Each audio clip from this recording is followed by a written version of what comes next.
Good morning. This meeting will come to order. This is a public meeting of the Commodity Futures Trading Commission.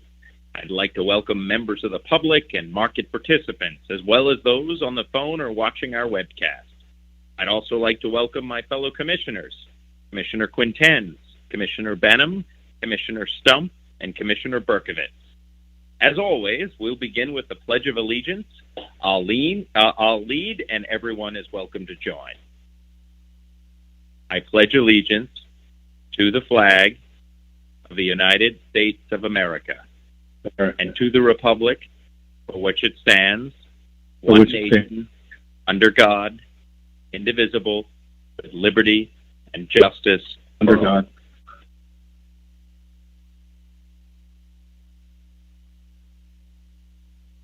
Well, thank you very much. Today we'll be discussing and voting on a number of important final rules. For each rule, we'll hear a staff presentation before the Commission deliberates and votes. First, we'll have staff presentations on and Commission deliberations relating to 3 rules under Parts 43, 45, and 49 of the CFTC's regulations, which address swap data reporting, record keeping, and verification. We'll then take a separate vote for each rule. Second, we'll consider a final rule on alternative compliance for non-U.S. derivatives clearing organizations under Parts 39 and 140. We'll then consider and vote on a supplemental notice of proposed rulemaking for the Part 190 bankruptcy regulations. At this time, we'll move to opening statements.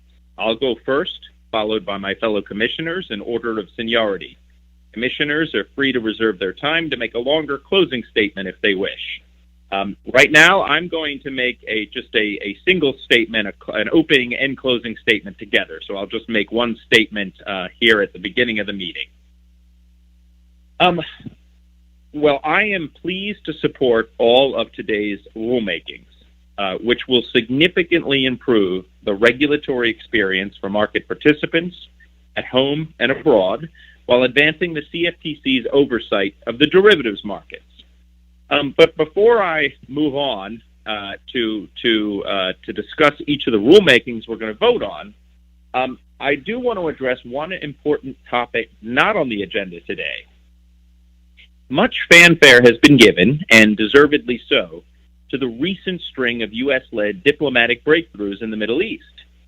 And while the CFTC's undertakings certainly don't rise to the level of world peace, we too have been hard at work on the international stage.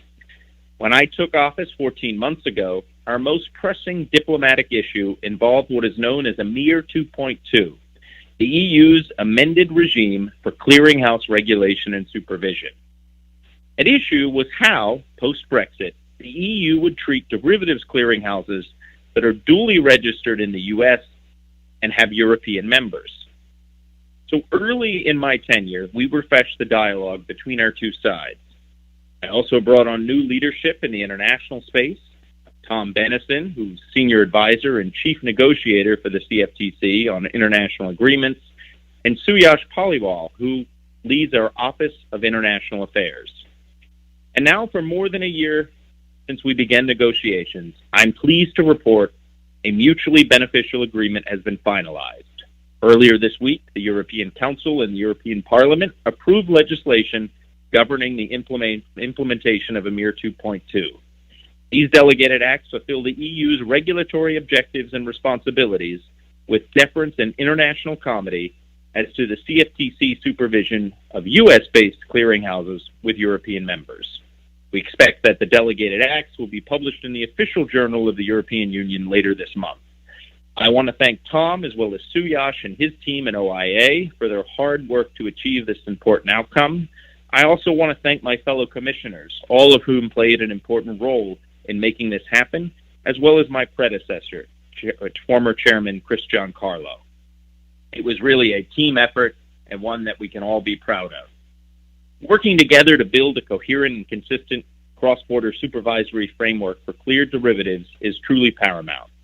To mark our diplomatic breakthrough, my EU counterpart, Vlad Dombrovskis, who is Vice President of the EU Commission, and I just published a joint op-ed in the Wall Street Journal, which you can find online.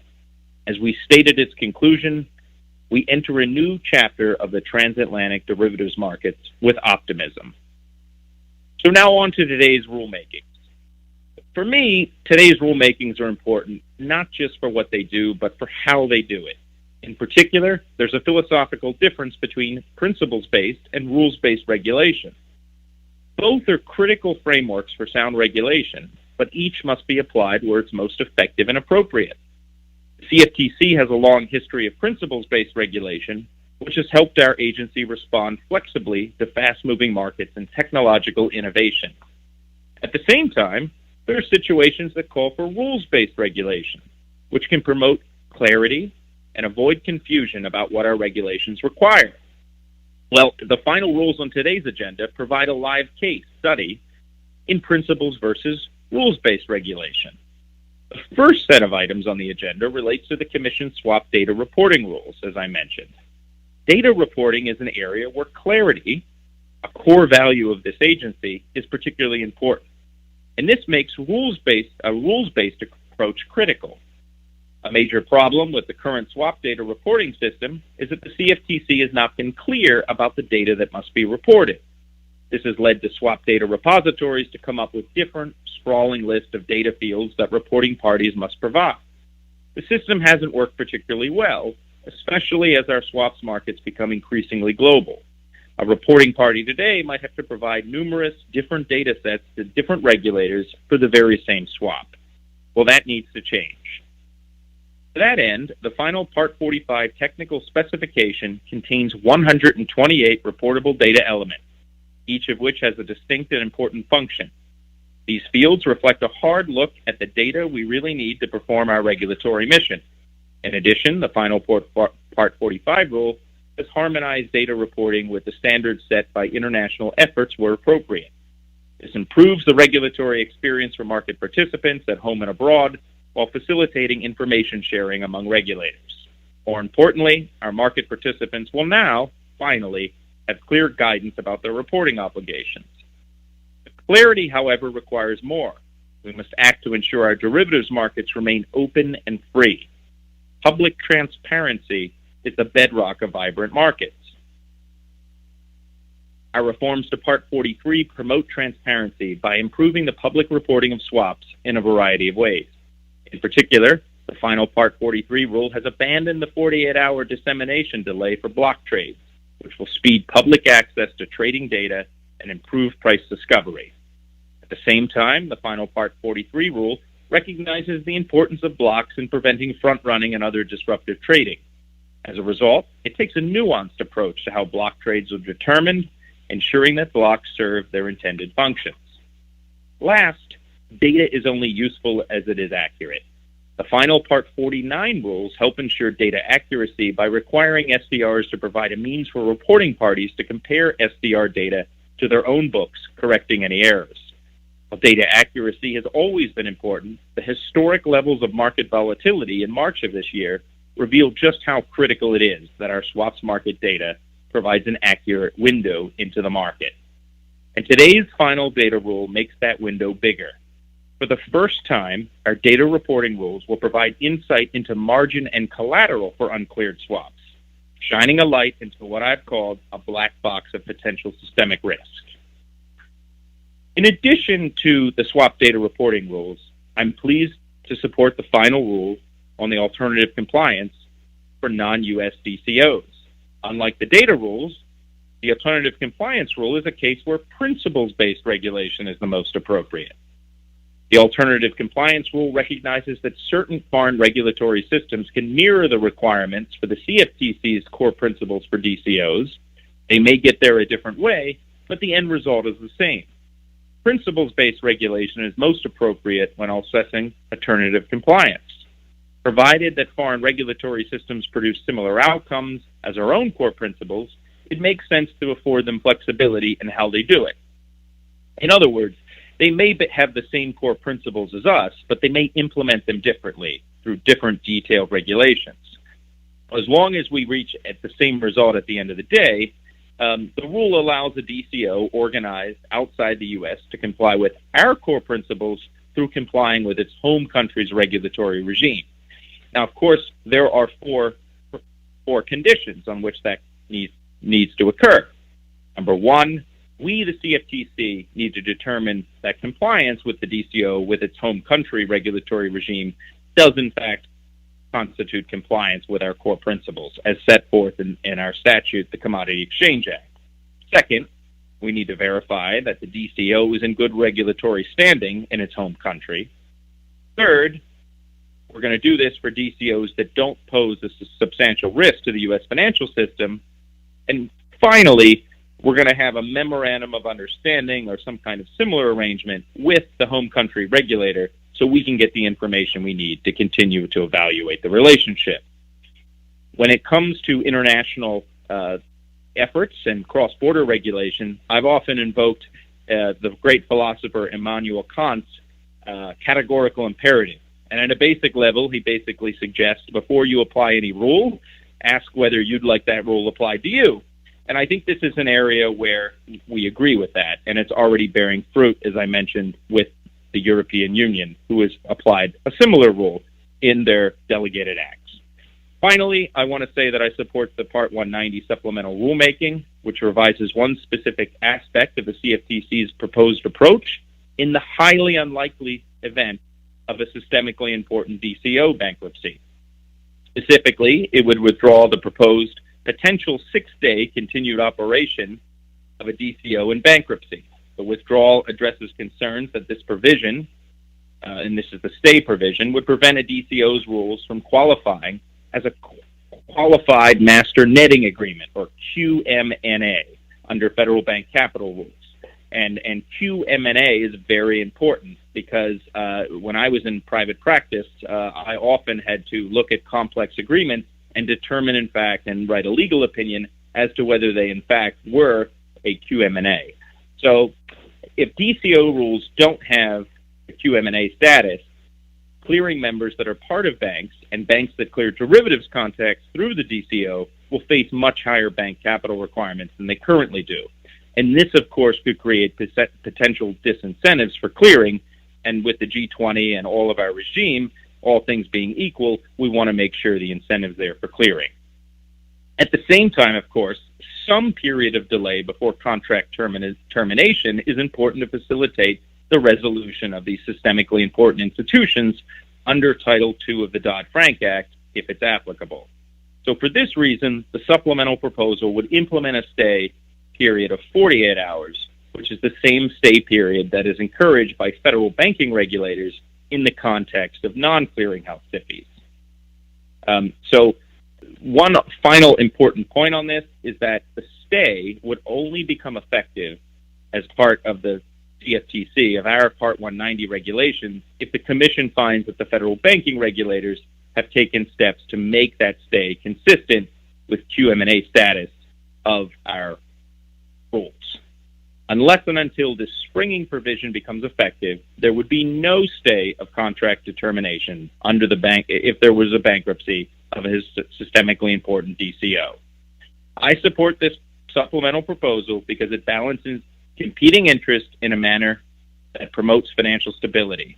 Specifically, it preserves incentives for central clearing while facilitating contract transfer or Title II resolution where applicable.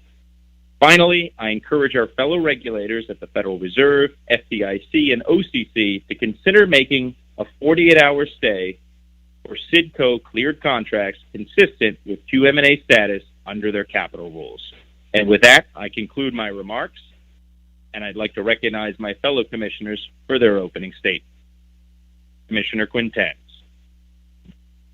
Good morning, Mr. Chairman. Thank you very much. I don't have a official opening statement this morning, but let me just echo your thoughts on the importance of our partnership and work with the European Union to reach an agreement that respects each of our jurisdictions and expertise over our own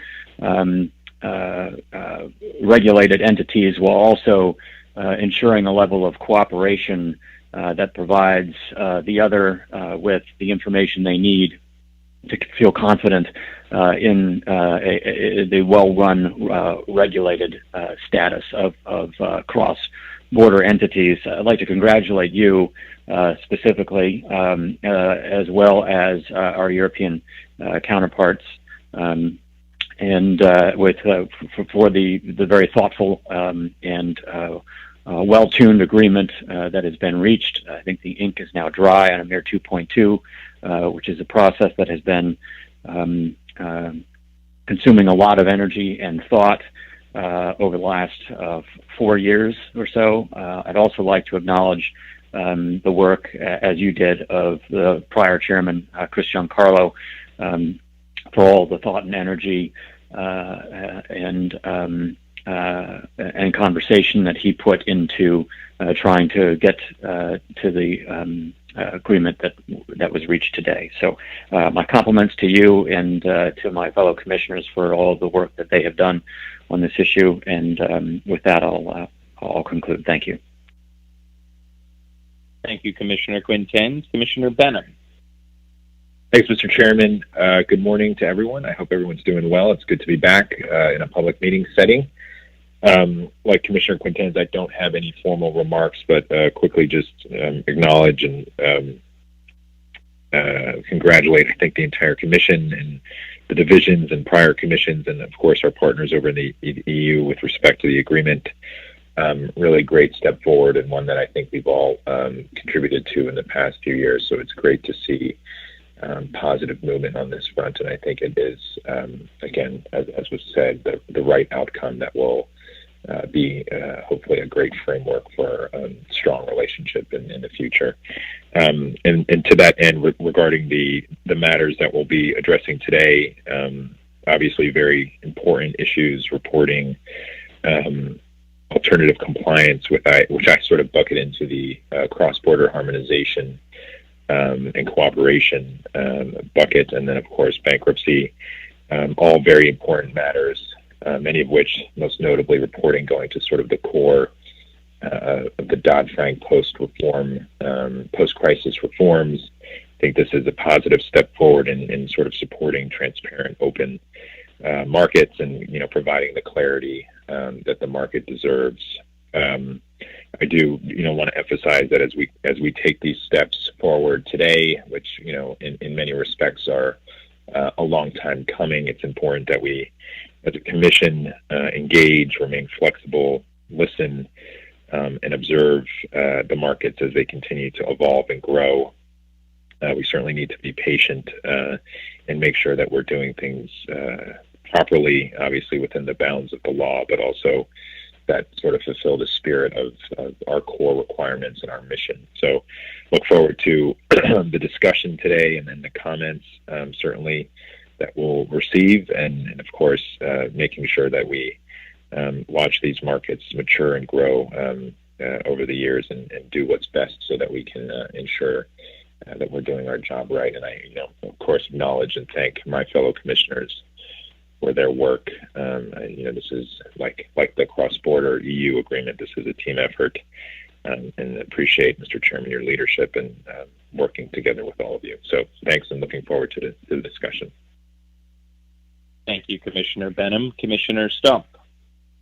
Thank you, Mr. Chairman, and good morning to everyone. I, too, am very grateful for the coordination that we have been able to exercise in both within the Commission and abroad. I hope that the efforts that have been made thus far will only provide a stronger basis for the work we have yet to do on the international regulatory coordination front. Just a quick word about things we're doing today. We are considering issues that are of particular priority to me today, and for which I and my team have invested considerable time. And so I wish to thank them for the many long, hard hours they have spent on the various issues we will be discussing later.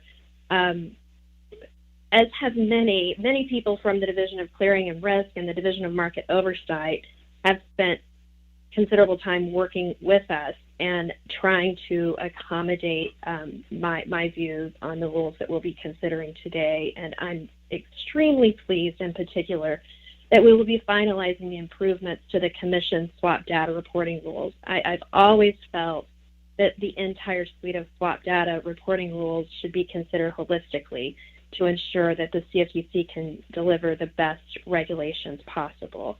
I applaud DMO's perseverance and commitment to adopting these rules, and I'm very grateful for their attention, again, to incorporating suggestions from my office. I also am extremely appreciative to the team that will be presenting later from the Division of Clearing and Risk. They, too, have spent considerable time with my team working through various matters that I hold quite critical and as a priority, and that we have well-coordinated efforts to advance the clearing mandate, and it's not something we can do in a vacuum or in isolation.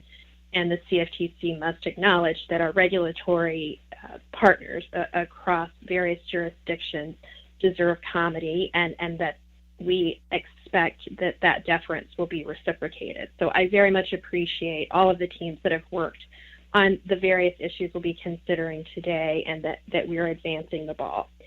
I'll reserve the rest of my comments for the question and answer session. Thank you. Thank you, Commissioner Stump. Commissioner Berkowitz.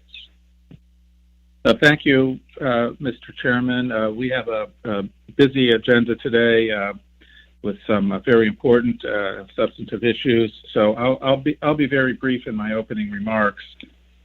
We're going to be considering rules today that will improve the transparency of the swap markets. Another rule that's in furtherance of our efforts to towards harmonization of the regulation of central counterparties and improve our regulations, modernize our regulations in the bankruptcy regime. And all these rulemakings, all these areas are extremely important, and I'm pleased that we're making progress in each of those areas. And particularly, I do want to recognize, Mr. Chairman, your efforts and the efforts that you have noted of our staff, as well as our counterparts in Europe on the agreement that has been reached and the resolution of the issues that have been present for a number of years. And I think the favorable resolution of these issues from our perspective and from our counterparts' perspective is a very positive development, and I want to express my appreciation for you and your staff and my fellow commissioners and our predecessors at the Commission and our counterparts over in Europe for the cooperative spirit and the result that we have achieved today. I do believe this merits recognition. The alternative registration rule for derivative clearing organizations that we're going to be considering today is one piece of that effort, and therefore, as part of that effort, I'm supportive of the rule that we're going to be considering today. As you've outlined also, Mr. Chairman, we're also going to be setting forth a proposal to address one of the issues that commenters raised regarding qualified master netting agreements, and it's very appropriate for us to put this supplemental notice of proposed rulemaking out for public comment. The solution to this issue that the Commission is advancing, I believe, deserves public comment and scrutiny to ensure that we get it right. So I'm very much looking forward to today's rulemaking and making further progress. I do also, Stump's remarks on this, I do also want to recognize the efforts of Commissioner Stump and her staff. She has been extremely persistent in advancing the consideration and the development of rules to improve swap data reporting. If I may say so, it's one of the less glamorous areas that we consider. It's really involved a lot getting into the nitty-gritty of swap data fields and consistency and it's a lot of roll up your sleeves work. And if we were in the building, it would be late nights in conference rooms with fluorescent light type thing. But regardless of where you do it, it's not easy. And many of the improvements that we're considering today have been the results of those efforts and hard work over the years. So I do want to recognize Commissioner Stump and her staff's efforts, as well as Division of Market Oversight and everybody else who has worked on these rules. As I said, it's not glamorous, but it's really, really critical, and I'm glad to see we're making progress on that. So thank you, and I look forward to the discussion. Thank you, Commissioner Berkovitz. I too concur in your recognition of Commissioner Stump and her really pressing this issue to ensure that it gets the ample time and focus that it deserves.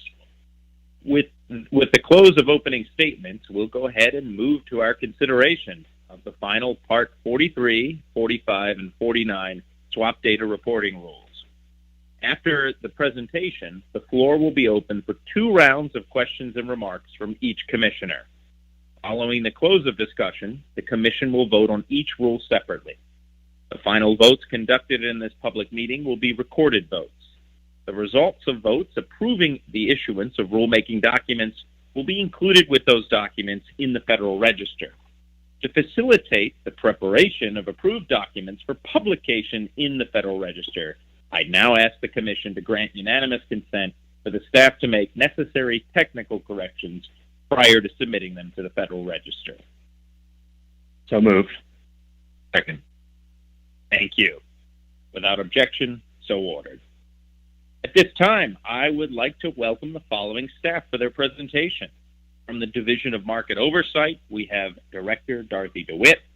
We have Acting Deputy Director Megan Tente. We have Special Counsel Richard Moe, Special Counsel Tom Guerin, Special Counsel Ellie Mishery, Special Counsel Ben Demara, Special Counsel Israel Goodman, Attorney Advisor Matt Jones, and Surveillance Analyst Kristen Legal. I'd also like to welcome from the Office of the Chief Economist, Research Analyst John Roberts, and from our Office of Data and Technology, IT Specialist Kate Mitchell. Dorothy and the entire team from DMO, ODT, and our Chief Economist, the floor is yours. Good morning, Mr. Chairman and Commissioners. Thank you for the opportunity to present today. Before we start our presentations, we would like to take the opportunity to give everyone an idea of the achievement that these final rules represent and to recognize the many people who have made these final rules possible. We are presenting for your vote today 3 final rulemakings that mark the culmination of many years of effort and coordination, both with the Commission and outside the Commission on an international scale. In 2017, the Division of Market Oversight's Data and Reporting Branch, which we may refer to today as DAR, announced the roadmap to achieve high-quality swaps data.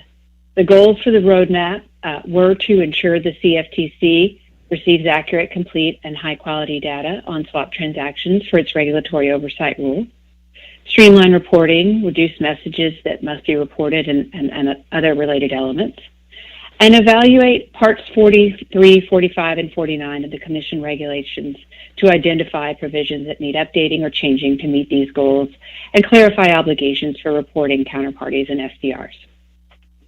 However, the Commission, DMO, and particularly the Data and Reporting Branch have, in reality, been working much longer than since 2017.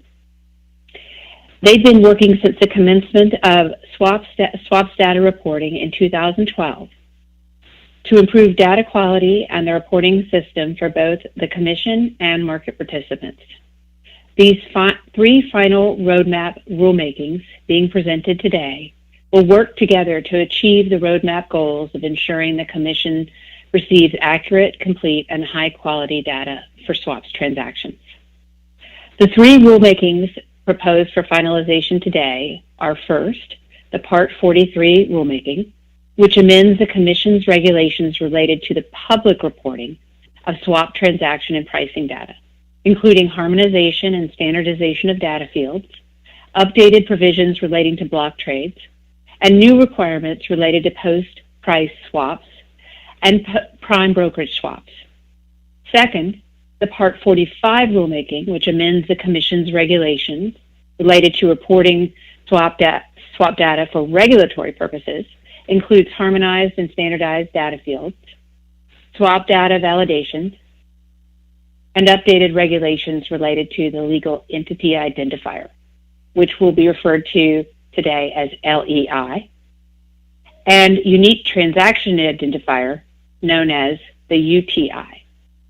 And third, the Part 49 rulemaking, which amends the Commission's regulations related to verifying the accuracy of swap data and correcting errors in swap data, and updates many Commission regulations relating to swap data repositories, known as SDRs, operation and governance. Quality data is essential for every Commission, division, and office to perform its regulatory duties, and for the public to better understand the swaps markets. We believe these roadmap proposals will be immensely beneficial to the Commission, market participants, and the public by developing a swaps reporting regime that is more standardized, more harmonized, more transparent, and more user-friendly for everyone involved in our markets. These final rules also reflect an important achievement because they serve as a model for globally coordinated, data-driven policymaking. These final rules and the global coordination efforts that went into developing them reflect the CFTC's core vision to be the global standard for sound derivatives regulations. The team who crafted these final rules engaged in extensive, indeed, in my view, almost unprecedented, coordination with our colleagues within the CFTC, with our market participants, and with our U.S. and international regulatory counterparts to ensure that these final rules will improve and optimize our data reporting regime. This would not have been possible without the contributions of a great many individuals and organizations, and we would like to thank many of them specifically before we turn to the substance of the rule. First, we would like to thank our CFTC colleagues throughout the agency. They include our colleagues within the Office of Data and Technology and the Office of International Affairs. Their expertise and leadership in coordinating the harmonization efforts were invaluable. We also want to thank our colleagues from the Office of the Chief Economist, including Gloria Clement, John Coughlin, Steve Kane, David Raffin, and John Roberts. From the Office of the General Counsel, including Carlene Kim, Laura Badane, Dana Dietrich, and Mark Fajvar.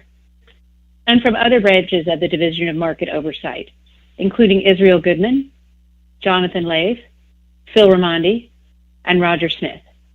You may not hear from Israel, Jonathan, Phil, and Roger today, but each attorney in the other DMO branches that contributed to these rules has performed exceptionally and contributed significantly and meaningfully to all three rules, reflecting the admirable and collaborative teamwork I'm so proud to say is fundamental to the culture of not only DMO, but also the agency as a whole.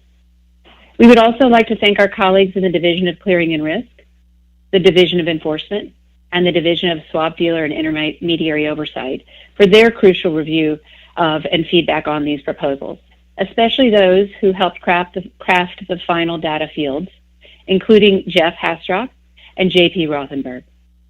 We'd like to thank the chairman, each of the commissioners, and their staff for their feedback as we prepared these final rules.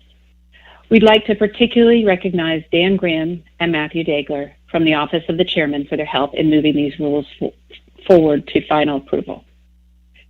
We also would like to recognize our colleagues from other regulators who coordinated with us for data harmonization efforts and provided valuable feedback on the proposal. These include colleagues from the Securities and Exchange Commission, the European Securities and Markets Authority, also known as ESMA, all of the members of the data harmonization efforts under the auspices of CPMI, IOSCO, and the Financial Stability Board. Finally, I would like to recognize and commend the members of DAR who've been working tirelessly on these rulemakings since the proposal stage for their leadership and expertise in crafting these exceptional final rules. Those members include Megan Tente, Richard Moe, Ben DeMaria, Ellie Mishry, Thomas Guerin, Kristen Legal, and David Aaron. You will hear from those team members in today's presentation, as it is important to me that the team within DAR that has rolled up its sleeves and worked tirelessly for years on all three rules is at best positioned to present the details of the rules and answer Commission questions. I will now turn it over to Megan Tinte, Acting Deputy Director of the Division of Market Oversight, within the Division of Market Oversight, to begin the staff's presentation on the rules. Before doing so, I want to take an extra moment to thank her for her leadership orchestrating the finalization of all three rules today. Megan, your leadership has been truly exceptional and we're grateful. Thank you. Megan, over to you. Thanks, Dorothy, and thank you, Mr. Chairman and the Commissioners, for the opportunity to present today. As Dorothy mentioned, the Commission receives the Part 45 swap data that counterparties like swap dealers report to swap data repositories. Since reporting began in 2013, this means Commission staff has had access to a significant amount of swap data that had previously been unavailable. Before we begin the rules presentations, we thought it would be helpful for a brief overview on some of the Commission's recent projects using the swap data.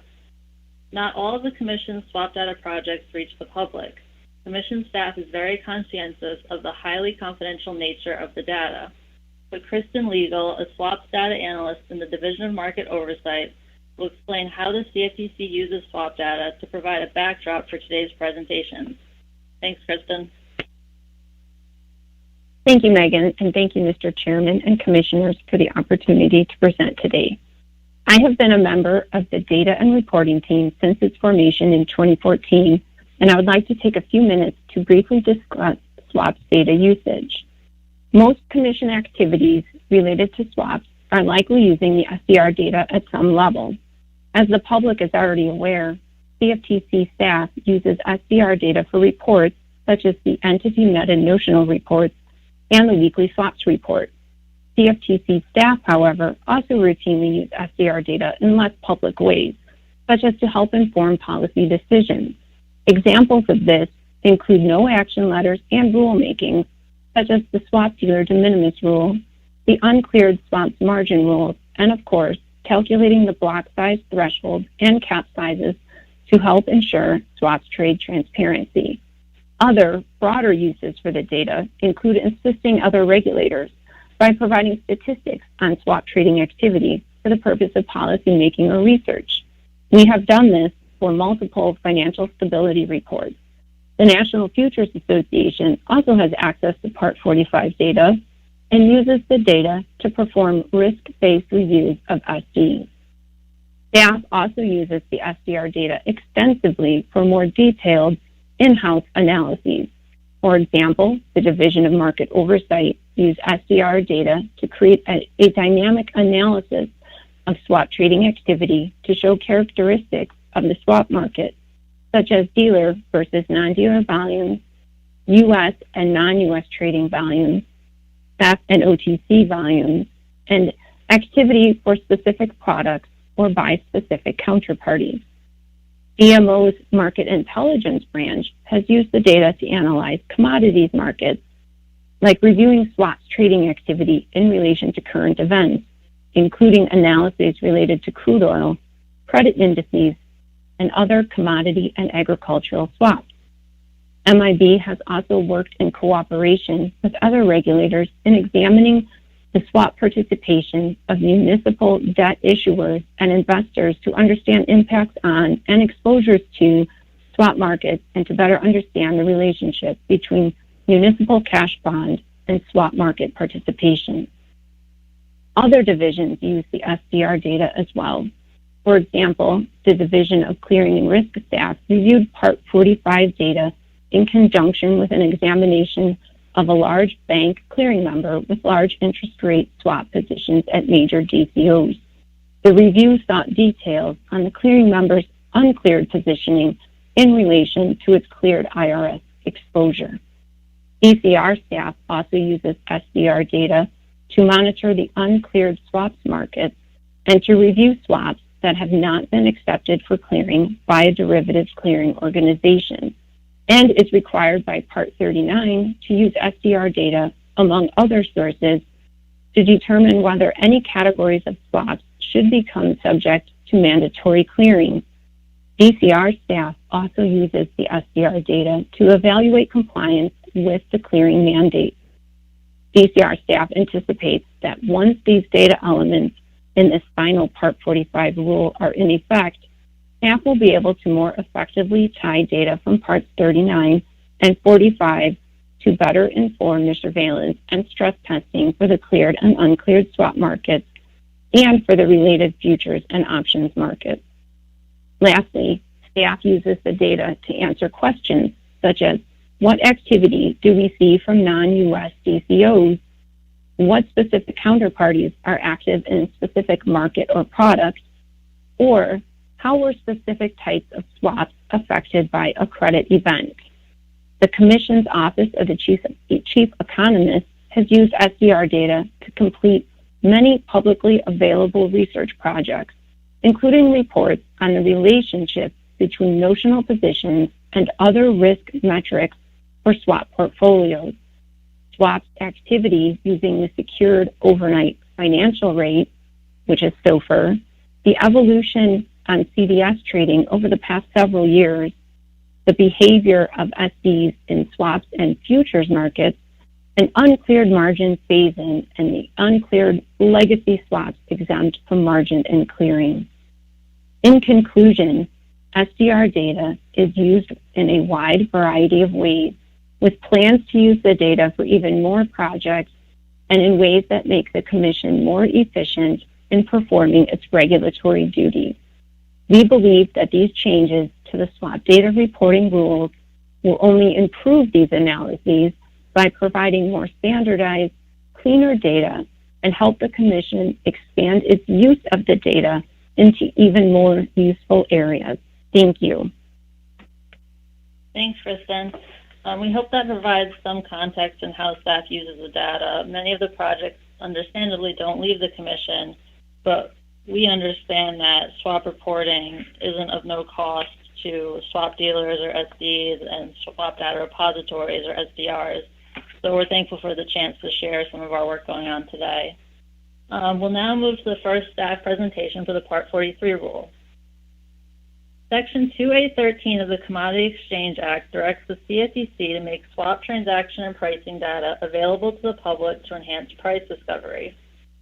In doing so, the CFTC must protect the anonymity of swap counterparties, provide a dissemination delay for block transactions, and account for whether the public disclosure of this data will materially reduce market liquidity. The Commission adopted the Part 43 rules implementing the CEA or Commodity Exchange Act's requirements in 2012 and 2013. The goal of the Part 43 rulemaking before you today is to address certain reporting challenges market participants have had with real-time reporting and finish implementing the dissemination delays for block trades. The presenters today are Tom Guerin and Matt Jones, Special Counsels in the Division of Market Oversight. I'll turn it over to Tom now. Great. Thank you, Mr. Chairman and Commissioners, for the opportunity to present. The Part 43 rule that is before the Commission today represents a significant improvement to our existing swaps reporting framework. Perhaps most importantly, the rule addresses the current lack of standardization in real-time swaps reporting. Currently, SDRs are allowed to require reporting parties to represent the terms of swaps in various non-standardized ways. Anyone that wants to use the public tape must learn and account for all of these differences to understand and see total market activity. The rule addresses this lack of standardization in three key ways. First, it enumerates and defines each transaction term that must be reported and disseminated. Second, it requires each of those terms to be reported and disseminated in a specific standard and format. And third, it requires SDRs to validate that each report contains all the required terms in the required standard and format. In practice, this means that a reporting party can look to Part 43 itself in the future if they have questions regarding what they are supposed to report, and they can expect their SDR to tell them whether what they report has been validated. With respect to the time delays allowed for blocks and large notional trades, the rule does not represent any change from the existing rule. The Commission had proposed a 48-hour delay for all block and large notional trades, but the rule does not implement that proposal. The vast majority of commenters opposed a 48-hour delay. Commenters expressed concerns that a 48-hour delay would have a negative impact on transparency, price discovery, and liquidity, particularly for the most liquid products that currently receive a 15-minute delay. The rule recognizes the merit in these concerns. Currently, block trades executed on or pursuant to the rules of a SEF are eligible for a 15-minute delay. This will not change under the rule. These swaps will continue to be eligible for a 15-minute delay. The rule also addresses specific types of market activity that are not addressed in the existing rule, most notably post-price swaps. With respect to post-price swaps, the rule allows reporting parties to delay the reporting of those swaps. A post-price swap is an off-facility swap for which the price is not known in execution. The price is not known because it's contingent on a later event, such as the publication of an index level. The rule adopts the proposal to permit parties to delay reporting a post-price swap until the earlier of the price being determined and the end of the day on which the swap was executed. In practice, this means that trades executed with a price based on a specific index will likely not be reported until after the index price is published. We expect the rule will allow the majority of post-price swaps to have delayed reporting and to be reported only after their price has been determined. Now, Matt Jones will explain the Commission's implementation of the dissemination delay for block trades. So go ahead, Matt. Thanks, Tom. And thank you, Mr. Chairman and Commissioners, for the opportunity to present on block trades today. Block trades are large notional trades, generally afforded a time delay before having their prices disseminated. What constitutes a block depends on whether the swap's notional amount is above or below a certain threshold. Right now, market participants continue to apply the initial appropriate minimum block sizes set in Part 43, since the Commission has yet to update the thresholds to the 67% notional level. The initial appropriate minimum block sizes include a 50% notional threshold for swap categories within the IRS and CDS asset classes, generated with a limited data set, and fixed thresholds for swaps within the FX and other commodity asset classes. BMO intends for this rule to strike balances. The rule balances the benefit of transparency against the costs to counterparties required to disclose an executed trade. The rule is also pragmatic. It balances the benefits of more closely tailoring block and cap sizes to specific products against the costs of increasing regulatory complexity and of over-designing the protocol. With this in mind, the rule updates the current swap categories to better target those large trades that merit block treatment, and makes conforming changes to the Commission's block and cap sizes methodology. The rule revises the swap categories to create more granularity to separate products based on their liquidity profiles and remove credit default swaps transacted on CDS roll days to avoid skewing the block and cap thresholds for certain CDS categories. In 2013, the Commission necessarily developed the block trade regulation without the benefits of Parts 43 and 45 swap reporting data. At times, the current swap categories lump distinctive products together to calculate a single minimum block size. This rule establishes more granular swap categories for each asset class based on factors material to the product's liquidity profiles. For example, the current regulation combines U.S. dollar interest rate swaps and Japanese yen interest rate swaps together to generate a single minimum block size by tenor. However, the trade size of U.S. dollar IRS on U.S. exchanges is generally larger than the trade sizes of Japanese yen IRS traded on these exchanges. By separating U.S. dollar IRS and Japanese yen IRS, the new rule sets block and cap sizes better targeted to the individual product's liquidity. Further, the rule adds additional swap categories for CDS with optionality in response to comments to the proposal. Specifically, commenters noted some CDS products with optionality often trade in relatively higher notional amounts than similar CDS products without optionality. Upon review, the staff determined including these CDS options meaningfully raised the CDS categories calculated block and cap thresholds. Accordingly, the rules separate certain CDS products with optionality into distinct swap categories. For example, there will now be a swap category for CDXIG and one for CDXIG options. Commenters also raised concerns that including CDS roll days in the CDS dataset may result in significantly larger block and cap thresholds for non-roll swaps. For almost all indices, the staff confirmed this concern, and the new rule removes these swaps to avoid setting significantly larger thresholds for non-roll swaps. With regard to the block and cap methodologies, the rule removes non-liquid swap categories from the block and cap calculations and otherwise clarifies the 67% and 75% notional calculations remain applicable for setting the block and cap sizes. The old rule combines some illiquid and liquid products. In these cases, the block and cap sizes reflect the liquid products only and are not calibrated for the illiquid product. Further, an illiquid product as a standalone category would not trade frequently enough to establish robust block and cap sizes based on the 67 and 75% notional calculation methodologies. Instead, the new rule sets the block size to 0 for these products with minimal to no trading and provides a cap size that does not rely on a notional calculation. Additionally, the new rule confirms that the 67% and 75% notional calculations established in the old rule are applicable. The Commission previously determined that the 67% calculation was appropriate.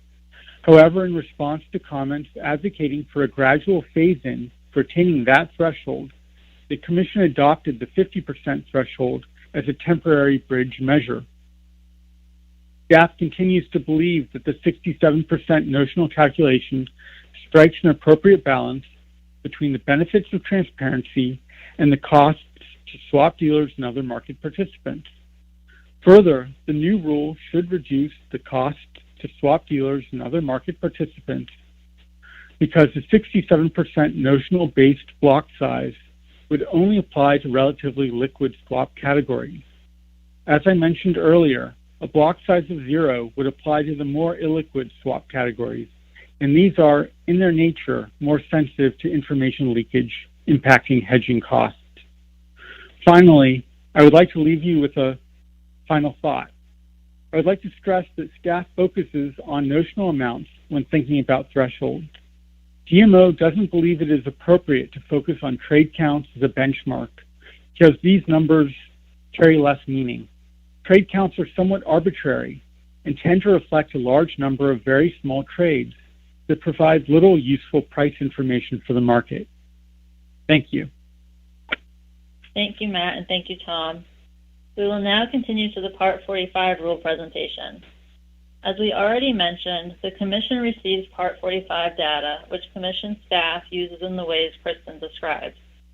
The goal of the Part 45 rule before you today is to standardize the swap data elements reported to SDRs, adopt technical guidance for certain swap identifiers, and streamline the reporting rules to alleviate unnecessary burdens. The first Part 45 rule presenter will be Nancy Doyle, Senior Special Counsel in the Office of International Affairs. Nancy will help explain the significance of the CFTC adopting CPMI IOSCO technical guidance for swap reporting in the Part 45 rulemaking. Thank you, Megan. Thank you, Mr. Chairman and Commissioners, for the opportunity to present. Good morning. For years, the CFTC has worked hard in coordination with our foreign and domestic regulatory colleagues to create internationally harmonized data standards for swaps. This project has its genesis in September 2009 when the finance ministers and the central bank governors of the Group of 20 Nations, or G20, agreed to enhance the transparency of the OTC derivatives markets by declaring that OTC derivatives transactions should be reported to trade repositories. And to further this, we joined with and led efforts to create internationally harmonized data standards, including the UTI, Unique Transaction Identifier, that stamps each swap with a unique identifier worldwide, so regulators can globally aggregate and analyze swaps without worrying about double counting. We also led efforts to create a collection of other harmonized critical data elements, we call them CDEs, for swaps. Despite the clear G20 mandate for transparency in OTC derivatives reporting, regulators and market participants cannot have this global transparency on swaps reporting unless there's some harmonization on how key contract terms are represented across jurisdictions. There are over 100 of these critical data elements, or CDEs. And we are also in the progress of implementing the Unique Product Identifier, or UPI, and the CFTC has helped lead the technical guidance drafting the UPI for swap transactions also. These technical guidances, such as UTI and the collection of CDEs, provide authorities with uniform definitions, formats, and allowable values that can be used to represent the terms of OTC derivatives contracts reported to trade repositories. This project has been highly visible in the international regulatory community and has involved detailed coordinated work between different international bodies and regulators. The data standards were developed by CPMI IOSCO and embraced by the Financial Stability Board and IOSCO itself. For example, in December 2017, the FSB published governance conclusions and an implementation plan for the UTI. We will all benefit from this greater consistency, this lingua franca for trading and swaps. Now, the swaps market is, of course, a global market with substantial cross-border trading. Industry, too, benefits from this harmonization. When jurisdictions implement the harmonized technical guidances, market participants will be able to utilize the same reporting infrastructure to meet the requirements of the various regulators worldwide. Thank you, Nancy. The second Part 45 rule presenter will be Kate Mitchell, business analyst in the Office of Data and Technology. Kate will explain how the Part 45 rule will standardize the SDR data counterparties report. Thank you, Megan, and thank you, Mr. Chairman and Commissioners, for the opportunity to speak. As Nancy explained, under CPMI IOSCO, the CFTC and other derivatives regulators developed, sought public consultation on, and then published technical guidance on over 100 key data elements, including other critical data elements known as CDE. The technical guidance provides direction to global authorities on how to implement these data elements through harmonized or standardized definitions, formats, and usage. The CFTC proposed adopting many of these CDE data elements in the reporting rules and developed a technical specification outlining the data elements required to be reported to and publicly disseminated by SDRs. The CFTC also proposed CFTC-specific data elements outside of CDE to constitute a data set that will permit the CFTC to perform its regulatory responsibilities as well as provide price and volume transparency to the public. In response to the proposals this past spring, staff received over 36 comment letters on the data elements, supportive of the Commission's efforts to standardize the reporting of swaps data and requesting that the Commission continue international coordination to help reduce implementation burden. As an example, the CFTC collects information from swaps counterparties on the notional amount of their swaps. The notional amount permits the CFTC to understand the size of the market as well as the counterparty risk. Some comments recommended including the notional amount schedule data elements to improve reporting and align with international guidance, as the notional amount data element alone does not provide a way to report changes in notional amounts, such as for amortizing swaps. Responding to those comments, the notional amount scheduled data elements are reflected in the rule. Some comments requested clarity on certain validations and on reporting at a leg level. Other comments recommended alignment with ESMA on the event model. Further comments recommended including additional CDE data elements to improve reporting and align with international guidance, such as settlement location. Based on those comments, the revised technical specification contains 128 data elements, with approximately 2/3 of the data elements being internationally harmonized, while 1/3 are CFTC specific. For CFTC specific data elements, there is not currently a CDE data element that can adequately provide the same information. The publication of the technical specification with harmonized data elements will ensure data quality improvements and allow staff to aggregate swap data within and across SDRs to fulfill its regulatory responsibilities.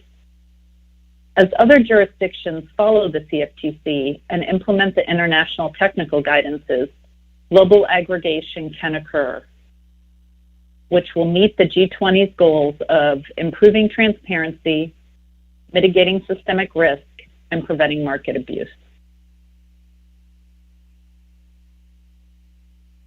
Thanks, Kate. The third Part 45 rule presenter will be Richard Moe, Special Counsel in the Division of Market Oversight. Richard will present on the adoption of Unique Transaction Identifier, or UTIs, and Legal Entity Identifier, or LEIs, in Part 45. Thank you, Megan, and thank you, Mr. Chairman and Commissioners, for the opportunity to present.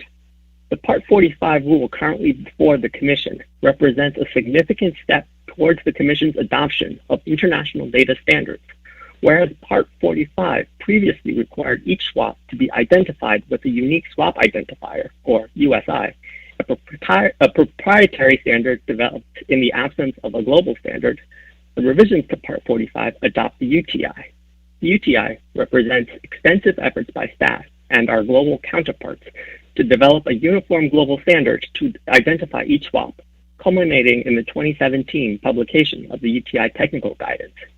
The comments to the proposal almost uniformly supported the Commission's adoption of the UTI. In the rule, the Commission first mandates each new swap be reported with a UTI instead of a USI. Second, provides instructions on how to create the UTI.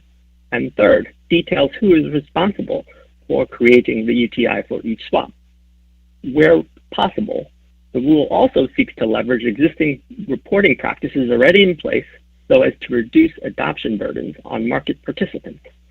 While we originally proposed an end of 2020 compliance date for UTIs, the rule instead sets an 18-month compliance date for all of Part 45 in response to comments received, and more closely aligns the Commission's adoption of UTI with those of other jurisdictions. We note that even with an 18-month compliance date, the Commission will still be among the first authorities to adopt the UTI, in keeping with the CFTC's vision, as set by the Chairman, of being the global standard for sound derivatives regulation. In addition to identifying transactions, the final Part 45 rule also enhances the Commission's ability to identify swap participants. The rule would formalize the requirement for using LEIs to identify counterparties, and the CFTC played a crucial role in establishing the LEI in 2013 and serves on the executive committee of the LEI Regulatory Oversight Committee, or LEI-ROC, a group of authorities from over 50 countries. I currently serve as the CFTC representative to the LEI-ROC. The Part 45 rule currently before the Commission also further reinforces the Commission's commitment to the LEI by requiring those entities posing the most systemic impact to annually renew their LEIs, along with enhancements aimed to ensure that non-reporting counterparties obtain LEIs. The comments to the proposal almost uniformly supported the Commission's adoption of the LEI. Finally, I should mention that we hope to transition governance of the LEI and other data standards under one roof, fostering greater collaboration among global authorities. Thank you. Thanks, Richard, Kate, and Nancy, for explaining the data harmonization aspects of the Part 45 rule. The Part 45 rule also streamlines some areas to ease reporting burdens where it will not impact the Commission's responsibilities. Some highlights, almost all of which were received favorably by commenters, include that the rule would give swap counterparties more time to report data by extending the time to T+1 or T+2 from the much shorter deadlines we have today. The rule would also require one swap creation data report at execution instead of the two we require today. The rule would no longer require end-user reporting counterparties to report quarterly swap valuation data to SDRs. And finally, based on comments received, the rule would exclude DCOs or derivatives clearing organizations from the requirement to report collateral and margin data to SDRs, as the Commission already receives collateral and margin information from DCOs through other Commission regulations. Together, staff believes the Part 45 rule will harmonize our reporting with international standards, standardize the data for CFTC users, and streamline reporting to reduce burdens for swap counterparties. Thank you to the entire Part 45 team. We will now continue to the Part 49 rule presentation.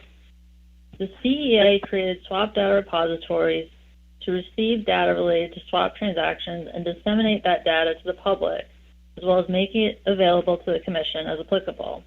The CEA directs the Commission to prescribe standards for SDRs in addition to the swap reporting standards. The CFTC adopted Part 49 rules in 2011. The goal of the Part 49 rule today is to create a more effective and efficient swap data confirmation or verification system, update and clarify requirements related to data correction, and improve SDR operational and governance requirements. The first Part 49 rule presenter will be Ben DeMaria, Special Counsel in the Data and Reporting Branch in DMO. Ben will explain the changes to swap data verification and error correction. Thank you, Megan, and thank you, Chairman Tarbert, for the opportunity to present on this final rule. My name is Ben DeMaria, and I am presenting part of the last roadmap rulemaking, which is commonly known as the verification rule. The verification rule focuses on swap data verification and data correction requirements for SDRs and market participants, along with many other improvements to governance and operational requirements for the SDRs.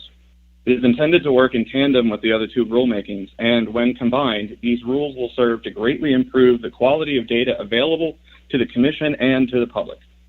I first have a few people that I need to recognize.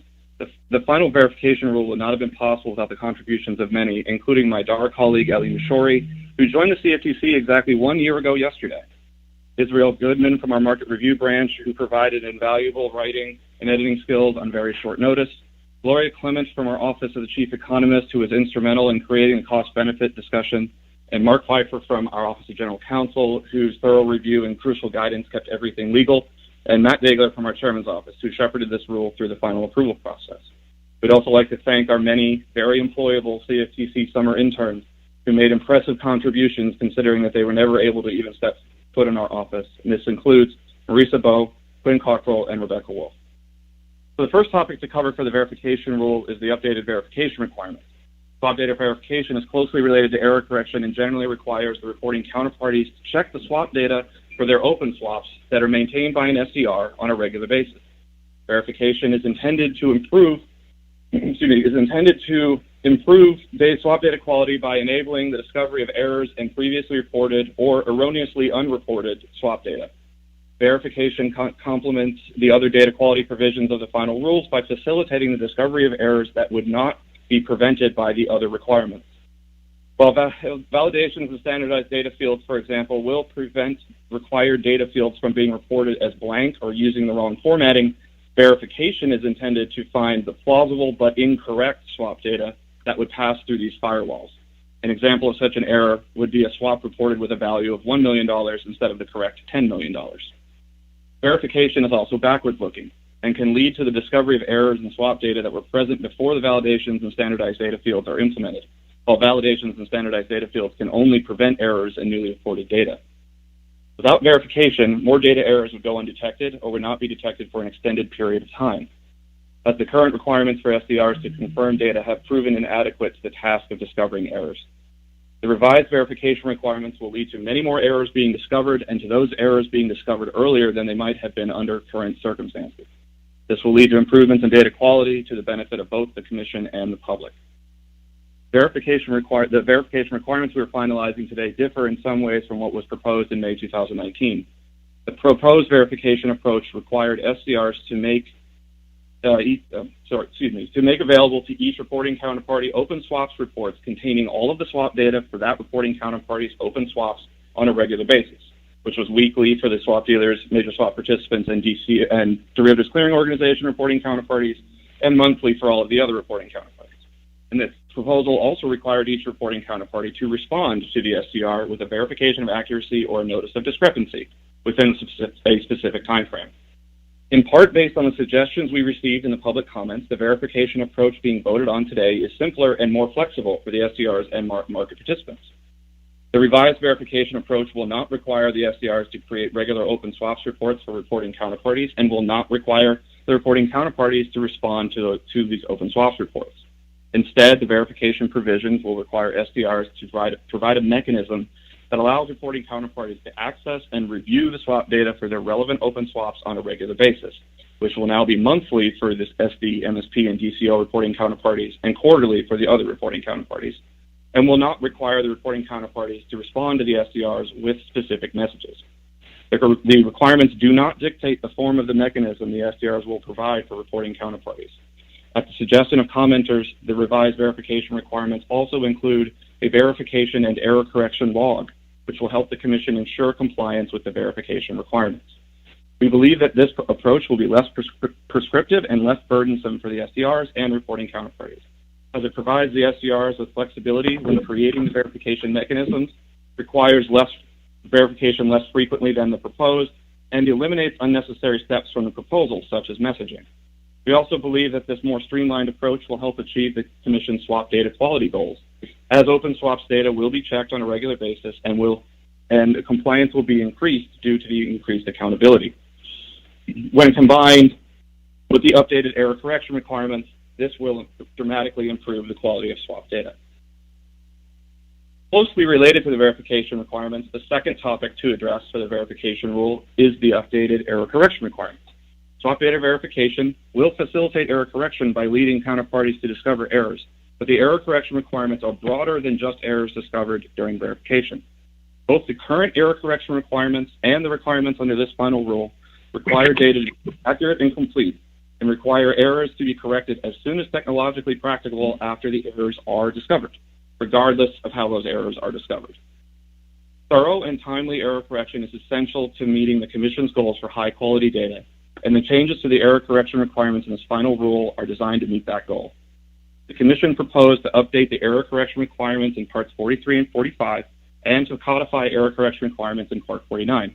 This final rule does the same, and like the proposal, includes functionally identical error correction requirements for Parts 43 and 45 for consistency purposes. As with the verification requirements, however, the error correction requirements we are finalizing today differ in some ways from what was proposed. The proposed error correction requirements added a backstop for the current as soon as technologically practicable after discovery timing requirement, which would limit the time to correct discovered errors to 3 business days.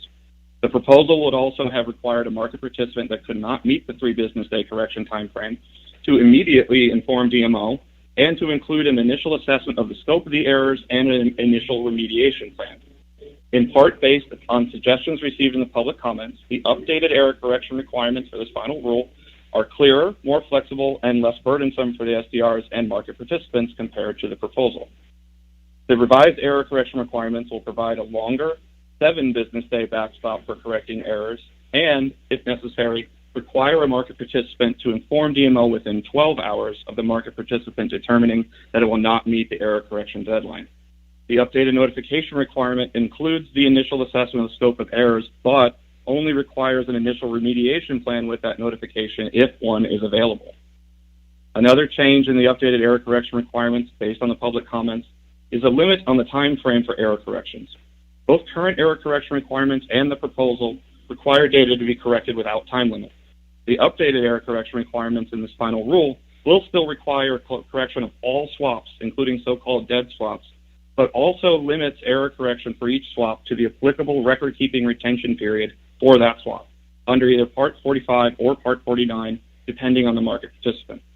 Finally, The updated error correction requirements in this final rule also include a specific definition of the word error. Definition is included for clarity purposes and does not change the current scope of what constitutes an error, but makes abundantly clear that an error includes any present but incorrect data, any data that is missing, whether that be a single data field or the data for the entire swap, and any data that has not been updated properly, including the failure to properly terminate a swap. We believe that this approach to error correction will be less burdensome and more clear for market participants. It provides more time to correct errors before notifying DMO and includes fewer requirements related to that notification. This approach also limits error correction to the applicable record retention period and clearly defines what constitutes an error and how the SDRs and other market participants are to correct any errors. We believe that this approach will help achieve the Commission's data quality goals, especially in conjunction with the other requirements being finalized today, as the error correction requirements will provide specific backstop for when data errors must be corrected, accountability for correcting errors in a timely manner, and strong incentives to report correct data in the first place in order to avoid the error correction requirement. We will be very happy to answer any questions you may have about the error correction and verification requirements after our final presentation from my data and reporting branch colleague. I am a person who was absolutely instrumental in getting these rules done on time and in the quality that they are, Mr. Eli Mashori. Thank you, Ben, and thank you, Mr. Chairman and Commissioners, for the opportunity to describe the other provisions in this final rulemaking. But first, I have to acknowledge Ben's exceptional work on this project. Ben not only drafted the proposed, he laid out the vision for what the final rule should look like, he poured the foundation, and then, of course, he added his finishing touches to the rule that we are presenting today. In addition to the error correction and verification provisions that Ben just described, the final rule before the Commission includes a number of amendments to the SDR, operational, and governance requirements in Part 49. Some of these changes eliminate burdensome requirements. Some improve the Commission's ability to fulfill its oversight responsibilities. And some of these changes consolidate and clarify the regulatory requirements applicable to SDRs. These amendments were generally very well received by industry and the public. The final rules remove the burdensome requirements that SDRs file Form SDR each year, while also modifying other SDR filing requirements related to equity interest transfers and transfers of registration. The final rules also codify the requirements for SDRs to send open swaps reports to the Commission. This will add important standardization to the reports that will increase their utility to the Commission. The final rules add needed clarity regarding the responsibilities that SDRs have in providing data to the Commission, both by direct electronic access and by regular data transfers to the Commission. The final rules also facilitate the Commission's oversight of SDRs and the Commission's ability to timely perform its various roles under Part 49. These improvements are but a few of the important improvements that this rulemaking accomplishes, in addition to the error correction and verification rules. Thank you very much. Thanks, Ellie and Ben and the entire Part 49 team. That concludes the staff presentations for the 3 SDR reporting rules. We are happy to answer any questions the commissioners may have.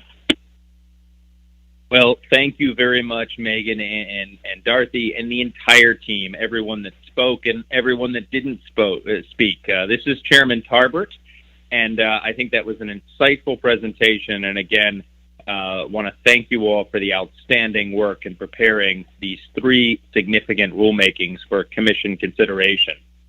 To begin the Commission's discussion and consideration of these rulemakings, I'll now entertain a motion to adopt the 3 final swap data reporting rules under Parts 43, 45, and 49 of the CFTC's regulation.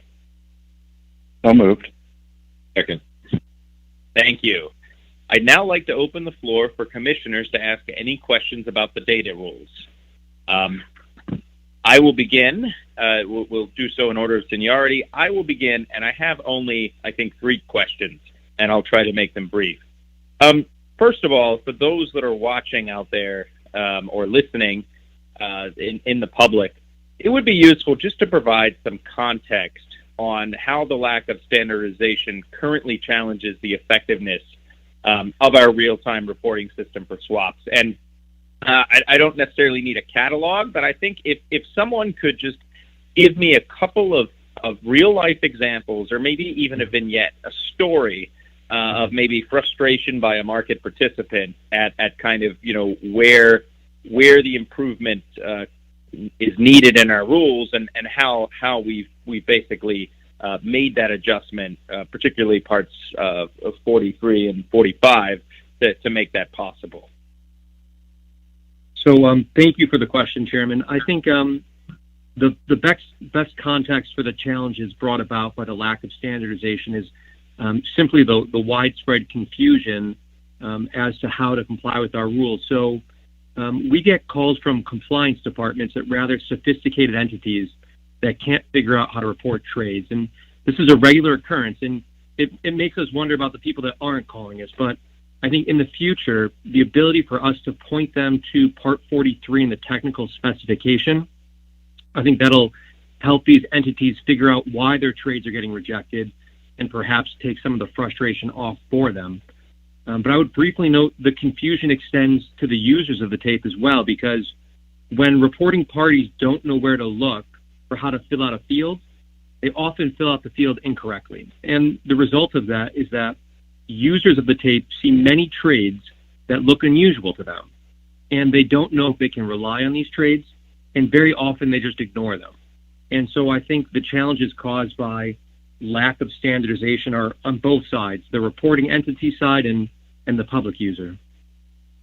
Right. So we've created sort of additional burdens on market participants that are actually reporting and cause confusion on their side. But then, of course, the whole point of this is ultimately to get some transparency in the markets. And so if someone is about to make a trade, or an ultimate customer or client, a pension fund, wants to figure out, well, what's the what's the going price for certain types of swaps, garbage in, garbage out. They see the data. If the data is not good, or it's conflicting, or it's not standardized, it doesn't help for price discovery and transparency as well.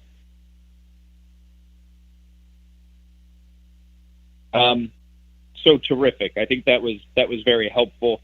Let me move to a couple of just questions on Part 49, because this is very important. And of course, I mentioned the garbage in, garbage out issue. Right now, or under our final rules, we're going to provide that market participants must correct any errors within 7 business days after discovery. And then if those errors aren't corrected within those 7 days, then we're requiring people to report, to notify the CFTC and sort of describe the errors. Maybe just briefly touch on that and why the notification is so important. And also how we could imagine a situation where someone identifies an error but can't correct it within more than a week's time, effectively. Thank you for that question, Mr. Chairman. This is Ben. Happy to answer for you. The importance of the notification requirement is because the Commission needs to always have an idea of the quality of the swap data that is available to us.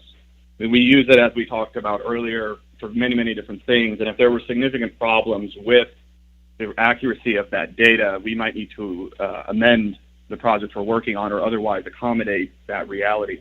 It's also, of course, that requirement, or this notification requirement, is a very good incentive for people to not only report data correctly in the first place, but also to correct it as soon as possible in order to avoid having to send us this notification and any available initial remediation plan. The situations where someone might take longer than a week often depend really on the amount of data that is wrong, or exactly what was causing the problem. We've had many times over the years where someone's system had to be redesigned, or they couldn't even tell right away what the problem exactly was, and it takes time for market participants to do that and to find what the error is, fix the error so that there's not more bad data being reported, and then to go back and do all of the corrections. We generally consider something that would take longer. Anything that would take less than a week is going to be a relatively minor error, should be relatively quick to fix. We will see that it's been corrected in the data that as it comes in, so we'll know where swaps were corrected and what is the correct data for those swaps now. But anything taking longer than a week is probably a more significant issue that could seriously affect our ability to do our role as a regulator. So we need to know about that as soon as we can find out. Terrific. Very helpful. And one final question, and this is also on Part 49, and that's that this was the one proposed rule that was actually proposed among the swap data rules prior to my coming on board as chairman. And I note that the final verification process that's embodied in our final rule today is actually different than the one that was proposed in a number of important respects. And maybe just sort of explain, if you could, the policy rationale for those changes. Well, thank you, Chairman. This is Ali. Great question. There are two competing interests, or if you wanted to frame it as you did in your opening remark, maybe hypothetical imperatives at play here. The first, obviously, is to ensure data accuracy, compliance with the requirements of the Act, the Commission's regulations. But the second is to maximize the efficiency of the process and to keep the burden on market participants as low and as we can, but again, only to the extent that the rules will fulfill their intended goals. So as described in our presentation by Ben, the proposed rule put a considerably larger burden on the SDRs and the reporting counterparties. In consideration of the comments that we received, staff determined that it's appropriate to rebalance a bit, and we believe verification will achieve its intended result of finding and correcting errors in swap data with considerably less burdensome and a more efficient structure that we've included in the final rule. So in sum, the final rules are intended to strike the appropriate balance between the benefits of improved swap data quality and the burden on market participants. Terrific. Thank you so much. With that, I'm finished with my questions. I'd like to turn it over to Commissioner Quintaris. Thank you, Mr. Chairman. And just as a point of clarification, are we scheduled to have 2 rounds of questions on this topic, or are we? We are. We're scheduled to have 2 rounds. So there's another bite at the apple. Okay. Well, then I'll break up some of what I'm going to say and save part of it for the second round. Thank you to you. Thank you to the team. I hope everyone listening can tell, not only by the number of presenters that we had, but by their eloquence and expertise, how significant of an effort it has been, and over such a long period of time, requiring all of that expertise to get these rules in front of us today in a way that is, for many of them, harmonized or agreed to in an international perspective, so that we truly can meet a goal of Dodd-Frank, which is to have a global look into the swaps market and ensure that we are monitoring for potential systemic risk. So let me maybe just start with the Part 49 rules. And I just had a brief question. I think you've covered this a little bit, but I just wanted to see if we could highlight how the final framework that the reporting counterparties must follow in verifying that swap data will be more efficient from the perspectives of both reporting counterparties and the SDRs than what was in the proposed framework.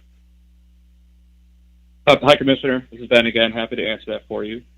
Basically, we are eliminating a number of things from the proposal that just weren't necessary. That includes the SDRs actually having to create these individual open swaps reports for their customer reporting counterparties that have any open swaps at the time, and also eliminating the need for the reporting counterparties to respond to each of those reports to the SDR with a separate and distinct message that was basically a thumbs up or a thumbs down on whether they had found any errors.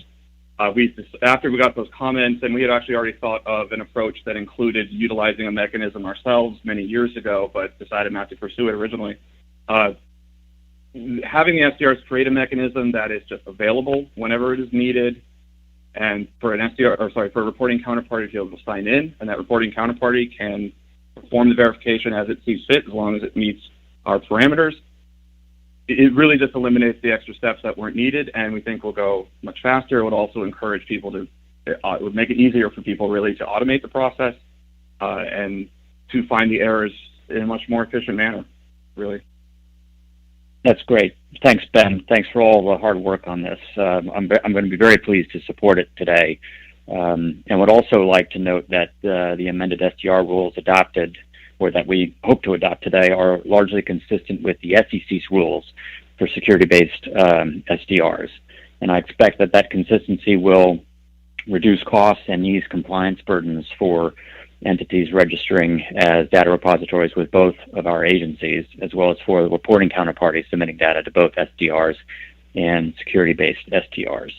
I'd like to just quickly move to my statement on Part 45 and then ask maybe a couple follow-up questions based on it. I'm very pleased to support the amendments today to Part 45 regulatory reporting, which hopefully represent the beginning of the end of this agency's longstanding efforts to collect and utilize accurate, reliable swap data to further its regulatory mandates. There is frequently a trade-off between being first and being right. And that is especially true when it comes to regulation, and specifically true when it comes to the CFTC's historical approach to data reporting. Although the CFTC was the first regulator in the world to implement swap data reporting requirements, in my opinion, it did so only in a partial, non-descriptive, and non-technical fashion, which has led to the fact that even today, more than 10 years after Dodd-Frank, the Commission has great difficulty aggregating and analyzing data for uncleared swaps across swap data repositories. Remember, at one point in the past, the effort on this reporting framework was described as, building a railroad.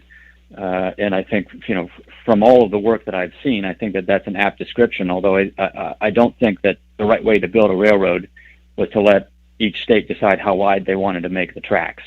And I'm pleased that today we're finally moving away from that approach and have a very consistent framework that we can implement and that will correspond to those implemented overseas.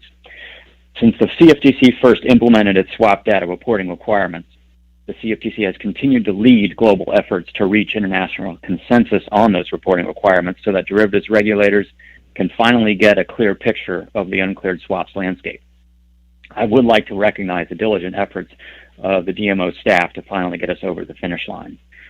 Today's amendments to Part 45 will provide the Commission with homogeneous data that it needs to readily analyze swap data for both cleared and uncleared swaps across jurisdictions. The final rule eliminates unnecessary reporting fields and implements internationally agreed to critical data elements, or the CDE fields, consistently with the detailed technical standards put forth by CPM IOSCO. And along those lines, I would like to commend Commissioner Stump for her data initiative and for all of her hard work on this and the other data rules in front of us. I've also long supported providing additional time for market participants to meet their regulatory reporting obligations, given that it is a matter of being right and not first. The latter regulatory reporting deadline in this final rule will help counterparties report the trade correctly the first time, instead of reporting an erroneous trade that then needs to be corrected later. This change also more closely harmonizes the CFTC's and ESMA's reporting deadlines.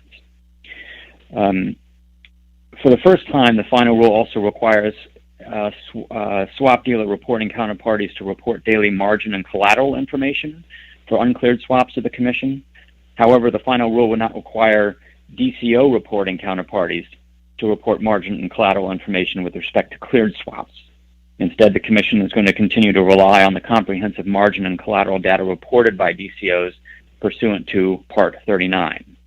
Importantly, in order to alleviate burdens on small reporting counterparties, non-swap dealer major swap participant reporting counterparties are not required to report valuation, margin, or collateral information to the Commission. Although this final rule implements the lion's share of regulatory reporting requirements, it is not quite the capstone of the Commission's reporting efforts. The CDE technical guidance did not harmonize many data elements that are relevant to the physical commodity and equity swap asset classes. More work needs to be done with respect to how certain data elements should be reported, including how the prices and quantities of physical commodity swaps should be reported and how swaps on customized equity baskets should be represented. I know DMO will continue to play an active role through CPMI OSCO's CDE governance process to ensure that additional guidance and specificity are provided regarding the data elements for these asset classes. I support the CFTC's efforts to adopt the CDE fields, the most basic data elements that are critical to the analysis and supervision of swaps activities, in a manner identical to other jurisdictions' reporting fields. So let me just quickly ask two questions that based on some of the comments I just read. The first is with respect to those physical commodity and equity swap asset classes. Does DMO have an estimated timeline for when that additional work to refine the CDE technical guidance may be completed? And does DMO expect additional amendments will be needed in the future to the Commission's technical specifications to reflect that updated guidance? Sure. Commissioner Quintens, this is Richard Moe. DMO and ODT are active in the CDE governance process. We do not have an estimated time frame, but we will continue to work with our international counterparts to further refine the CDE data elements for the equity and commodities asset classes. In the future, the Commission will likely need to update its rules to adopt the new updated CDE technical guidance for these asset classes. And when it does so, the public will have an opportunity to comment on these updated data elements. Great. Thank you very much for that, Richard. And with regard to the new collateral and margin reporting required of swap dealer and major swap participant reporting counterparties, how many of those fields are currently required by ESMA to be reported to trade repositories in the European Union? Hi, thank you for the question, Commissioner. This is Kate Mitchell. Out of the 15 margin and collateral data elements that the CFTC is adopting, 9 of those are currently required by ESMA. And of those 15, 11 are in CDE, which is the international guidance, and they were also proposed by ESMA in their consultation, which is not yet final. Okay, great. Thanks so much, Kate, and thanks for your hard work on this as well. Mr. Chairman, with that, I think I'll reserve my comments on Part 43 for the second round, and high compliments to all the staff on 2 great work products on these rules specifically. Thank you. Thank you very much, Commissioner Quintens. Commissioner Benham. Thanks, Mr. Chairman. I have a statement that I will post to the website later on, or I don't know, concurrently, perhaps after we vote this particular rule set out. But I do want to take a few minutes to thank the entire team. There are many, and I would just echo Commissioner Quintens' comments, the Chairman's comments about everyone who contributed to this, which is many, many people in many different divisions, obviously starting with DMO, but of course OCE, OGC, International, and all the individuals who have been a part of this and who have, many have, or at least a few have since left the Commission, both at the Commission level and the staff level. And then a special thanks, just to repeat, but 100% deserved, Commissioner Stump for her work and her staff for all her work on this. Really just a key part of our regulatory framework, and one that makes our markets better, makes our jobs easier, makes us able to do our jobs easier, and I think really supports transparent, safe, healthy derivatives market. So kudos to her and all the work that she's been doing in this space.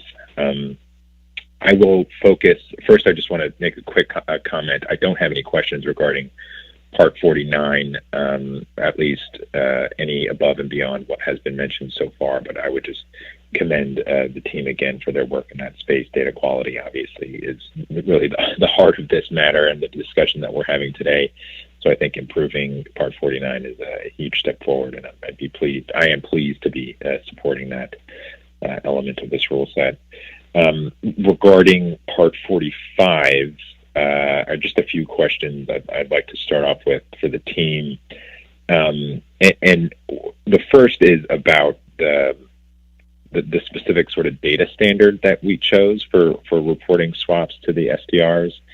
And I'd appreciate if we can get a little bit more into the specifics of how we got to where we are specifically with respect to the ISO 222, and what discussions sort of developed and how they evolved over the course of time, and ultimately landing in the discussion that's in the preamble regarding where we are and why that is, the best outcome, and really what was the deliberation leading up to this decision, so that we can get to this final conclusion.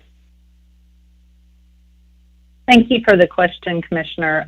This is Kate Mitchell again, and I'm in the Office of Data and Technology, and it was a recommendation by ODT to adopt ISO 20022. From a technical perspective, one transmission protocol is optimal. So one protocol or standard provides consistency of the data from the source in a common format, regardless of the SDR, and that will lead to better data quality. If the data is reported using different transmission protocols in the life cycle, it's then subject to interpretation by the SDRs. It could be transformed or translated within their system before it gets to the CFTC. So these successive layers of transformation inject ambiguity and data quality issues. ISO 20022 is an international standard. It's very well known in financial services. ESMA has already mandated it for other reporting rules, including their SFTR. They've also mandated it for their current trade repository reporting to ESMA, and they've proposed it for their derivatives reporting to TRs in their consultation earlier this year. So from a global perspective, having a consistent standard or protocol for reporting, such as ISO 20022, would reduce reporting burden, streamline processing, and allow industry to leverage scaled solutions, bringing down the cost of updates. Thanks, Kate. That's perfect. Thanks for the response. Thanks for correcting me on 20022 and my misstatement earlier. I'm sure a lot of data folks are laughing right now, but that's fine. It's common. And I would just say that really your response really goes to the heart of what we're doing today, right? It's about standardization, it's about a level playing field, and it's about reducing burdens and costs that firms, that compliance individuals, that regulators need to do to sift through data. There are many steps and many elements to that process, and I think it's incumbent on all of us to do what we can. And I think today is a great step forward in reducing unnecessary burdens so that we can get to the heart of the matter in a more efficient and effective way. So that's great to hear, and I'm also very pleased and grateful to ODT for their contributions and their work and their advice to DMO so that we could get to this final decision today. This second question is about proprietary data, and the preamble, and it might be the rule itself, and I don't know if you can help me sort of clarify that, but we're including some elements of proprietary data to the SDRs sort of beyond what the commission mandates. So if you could sort of help me understand again how we got to this specific place and whether or not there are any risks associated with the SDRs holding this proprietary data, and why we're concluding it's in the best interest of the commission to include this particular information. Sure, this is Megan. I can answer that. DMO is trying to avoid the problem we have today where SDRs have created hundreds of their own data fields because the CFTC wasn't specific enough as to what should be required. But at the same time, we realize SDRs might have good reasons for having some proprietary data fields that they need for their internal purposes. So we're clarifying in the preamble to the rule that SDRs could add a small number of additional data elements in a narrow scope for internal processing purposes, but otherwise they cannot add additional data elements. We think this finds the right balance between allowing certain limited elements necessary for the SDR to conduct its business, and CME had a suggestion that we addressed in the preamble on this issue, and we think it's just the best way to do it. Thanks, Megan. Again, appreciate that response, and I think with any information that's proprietary or any information more generally, it's sensitive to what we collect what we choose to collect, what we choose not to collect, and obviously it's incumbent and important on the agency, all government agencies, to make sure that we have systems in place so that we're protecting stakeholders' information. So appreciate that. I'm glad that that sort of dialogue and that analysis went into the final decision making process, and it seems like we came out with the right decision. So appreciate that, and appreciate your time considering that. My final question for this round has to do with a specific question that was in the NPRM, question 36, which dealt with dealing trades. This issue comes up within the context of the de minimis threshold, the insured depository institution exemption, IDI, and I'm just curious, did we receive comments with respect to this specific question? What were the general responses? And ultimately, I think the commission is choosing, or at least the division is choosing to recommend to the commission to not include dealing trades, or at least a group of them. Can you help me walk through the analysis with respect to that specific question and the engagement and interaction you had with commenters in response to that specific question? Thank you. Yeah, sure, Commissioner. This is Richard. Yes, we did receive several comments on this question, including from ISDA and FIFMA, from DTCC, from GFXB, from BP, and CEWG and FIA. And all commenters were opposed to reporting fields for identifying dealing trades. And the scope of the comments was the basis for the DMO not recommending including these reporting fields. Some variations of comments, some of the comments we received included, people believing that this is confidential and proprietary information for the reporting counterparties, and whether that third-party submitters such as SEFs and confirmation platforms wouldn't have access to this information since it wasn't a necessary component of a swap transaction. Other similar comments said it goes beyond the purposes of post-trade reporting, that collecting this information at the time of execution would be operationally challenging, while others believe that it would limit the flexibility to change the character of the swap and to manage risks at the portfolio level, as the character of the individual trade may change when placed in the context of a larger portfolio. So based on in summary, based on all the commenters who responded in opposition that for reporting fields for identifying dealing trades, that's the reason behind the DMO's recommendation for the Commission not to adopt those proposed fields. Thanks. I appreciate that response. That makes sense, and I would, certainly, like I mentioned, I will be supportive.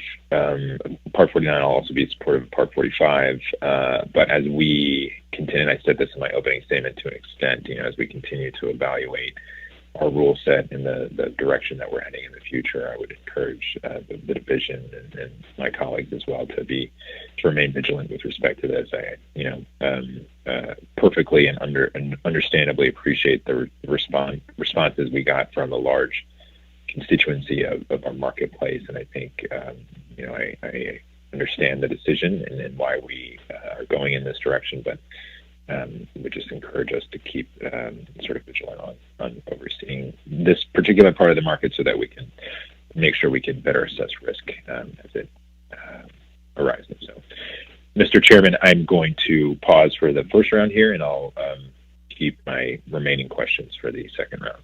Thank you, and thanks again to the entire staff and team for truly excellent work. Thank you very much, Commissioner Benham. Commissioner Stump. Thank you, Mr. Chairman. I'm actually going to continue with a theme that the chair started with my own recent real-world woe.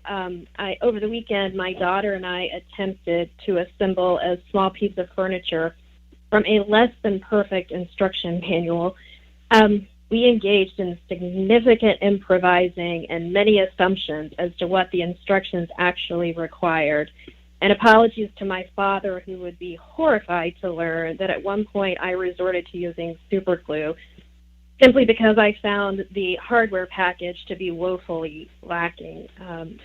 I'm left wondering if our finished product will stand up to the test of time. And it actually occurred to me that this experience correlates to swap data rules, and that our instructions needed to be refined to ensure that we could build a better data set and avoid the frustration on the part of the data users and, if you will, the data manufacturers, hopefully without the use of super glue or duct tape going forward. So I would like to acknowledge that in 2013, the Commission tackled a very difficult task of being the first mover to implement swap data reporting regulations, and we've learned a lot since then. And there's been tremendous improvements made to ensure that our expectations are clear and that the finished product, that data that we require to do our jobs, is improved.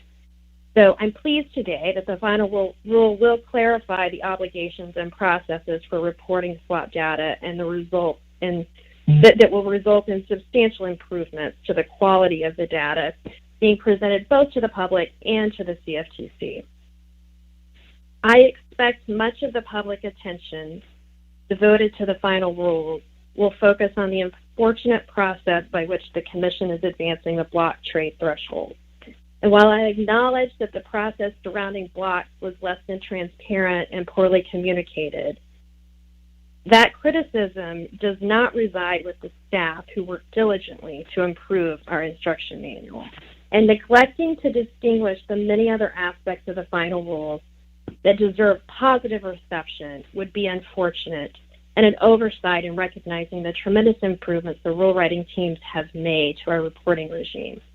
While this may not be the most exhilarating rule set we as the Commission debate, I believe because it forms the foundation for so many other obligations we seek to fulfill, I count it among the most important of the rules we consider. And I wish to thank all of the folks who worked on this, those who are presenting today, those who helped develop the cost-benefit analysis, those who provided legal assistance in designing the rules such that we can advance them properly.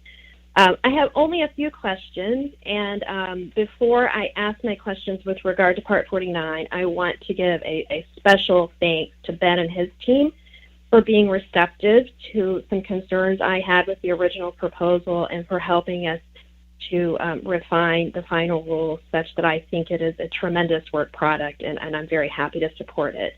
So the original version of Part 49 did not adequately address validation requirements or the rejection of submissions of swap data to SDRs. The final rule today clearly lays out a requirement for SDRs to validate incoming messages and reject if they are not complete or follow the CFTC's prescribed format.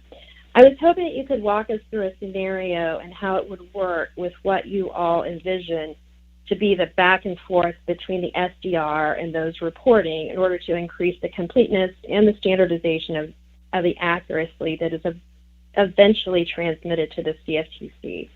So I'm not sure if Ben or Ellie should take that one, but any sort of information you'd like to supply with regard to how we will expect the SDRs to manage this would be helpful. Commissioner, just a point of clarification. Are you asking about the verification requirements that I went through, or are you asking about the validation requirements that are on the data when it's first reported? I'm sorry, I may have said verification. I meant validation. Okay, thank you. Well, I know that from having kind of written the original proposal for it, the idea is that we don't want data that isn't going to be useful for the Commission or for the public, it will be more difficult to use, et cetera, to be taken into the SDRs and then for either publicly disseminated or provided to the Commission. It makes it much more difficult for us to do our jobs when the data is in an unusable format. And so the validation requirements, what they're intended to do is to at least ensure that all of the data looks like the way it's supposed to look. For example, someone could not put in numbers when the only allowable value is letters. And the SDRs currently have something in the way of validations that they apply, but without these requirements we're going to be finalizing today, hopefully, those validations are inconsistent. People are not required to respond to them as overtly, etc. So the system hasn't worked as well as it should have. What we're hoping to finalize today should solve a lot of those problems, and because failing a validation during the reporting will mean that the person doing the reporting has not satisfied their requirements yet, it provides a very big incentive for someone to immediately go, make the data look the way it's supposed to look, and re-report it so they can meet the deadline. Right. And we expect that the SDRs will be having constant dialogue with the reporting counterparties to ensure that that is the case, I assume. Yes, and I will note that SDRs now are generally very good about having dialogue with their customers on issues, from either customers reporting issues to the SDRs regarding the data or the SDRs talking to them. But the validation requirements today will make that official and will require both parties to actively participate in order to make the data higher quality by the time it arrives to the commission or goes to the public. Okay, thank you. Now, turning from validation to verification, I want to say that I concur with the changes in the final rule to the process for verification, such as the frequency as to which reporting counterparties must verify the accuracy of their data at the SDR and the length of time they are afforded to correct any errors. So for the benefit of those listening, what is the role of the reporting counterparty, and what is the obligation on the SDR in this verification process? And again, happy to answer this one. So the reporting counterparty's job is to sign in or otherwise use the mechanism. I shouldn't say sign in because the SDRs can create the mechanism as they see fit. But for the reporting counterparty to use the mechanism that the SDR that they use, or if they use more than one SDR, all of the SDRs they use, to review the data that is available for them through that mechanism, compare it to their own books and records for that data, and if there is anything that doesn't match, that immediately triggers the error correction requirements because that is discovery. This could be, data that they discover, I accidentally reported 1 million instead of 10 million, I need to fix that, or that something wasn't they tried to terminate a swap, but the SDR did not process that termination correctly for some reason, such that a swap shouldn't be open anymore, but for whatever reason it is still considered open. All of those kind of errors, if they see them during the verification process, the reporting counterparty immediately has their error correction requirements triggered. On the SDR side, their job is to create and provide the mechanism for the reporting counterparties to use, and to make sure that the reporting counterparties can use that mechanism at least as often as our regulations require the reporting counterparties to be doing verification, which is monthly for the dealers and such, and quarterly for the non-dealers. The SDRs could certainly allow people to use the mechanism more often, check data if they like, but that's their role, is to just facilitate basically the reporting counterparties doing their half of verification, and to do so at a time frame and with the frequency that is required to make the whole system work. Great. Thank you so much. And again, those are the only questions I have with regard to Part 49, and I do very much appreciate, again, Ben's efforts and the entire team's efforts to refining this, and I think that I'm very happy to support the final rule, and I think it is a tremendous product. So thank you all for working with me and my team on getting us to where we are today. I have only one question with regard to Part 45, and I'm not sure if Nancy or Kate or you guys can determine once I ask the question who should respond, but I wanted to talk a little bit about substituted compliance. So while efforts have been made to harmonize where possible each jurisdiction's reporting rules, I think that's fantastic, but undoubtedly we are going to retain some unique characteristics across jurisdictions, and substituted compliance is essential, especially considering the global nature of the swap swaps market and that 56% of CFTC registered swap dealers are non-U.S. persons. So I'm wondering if the division is planning to soon consider such analysis for the granting of substituted compliance determinations with respect to swap data reporting regimes and other jurisdictions. So I don't know whom, if it's DMO, ODT, or OIA, who should answer that question, but I appreciate any response. Oh, it's Megan. I can take this for DMO, and then Nancy, if you have anything to add. But the current CFTC cross-border guidance requirements for substitute compliance are pretty extensive, and so they include, having reciprocal access to another country's data, having direct access to that data, and entering into an MOU or similar arrangement. So there are a number of steps involved in substitute compliance that involve somebody else engaging with us. And so I think staff has been pretty focused on these rules, and these are a really important first step towards that. But we've really got to get these adopted and implemented before we turn to substitute compliance.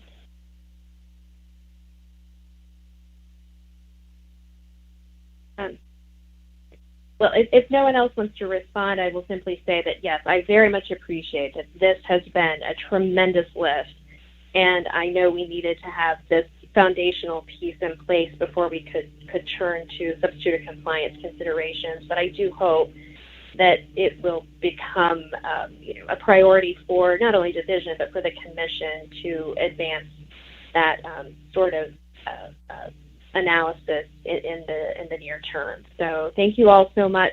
Again, I am very happy to support the Part 45, Part 49, and Part 43, but I think I will reserve my questions on Part 43 for the second round. Thank you. Thank you very much, Commissioner Stump. Commissioner Berkovitz.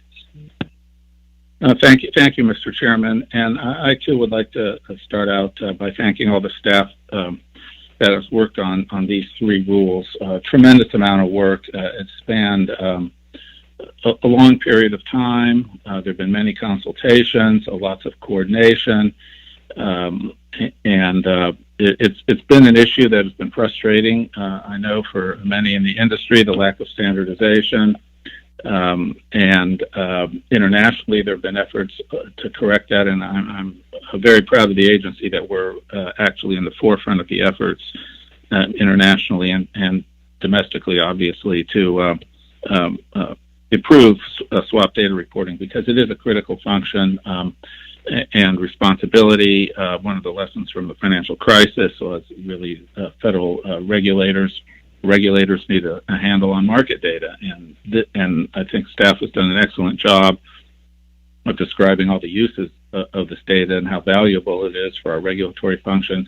Real-time reporting is critical to market transparency. So I want to thank all the staff for their fantastic work on this. I'm very glad we're here today.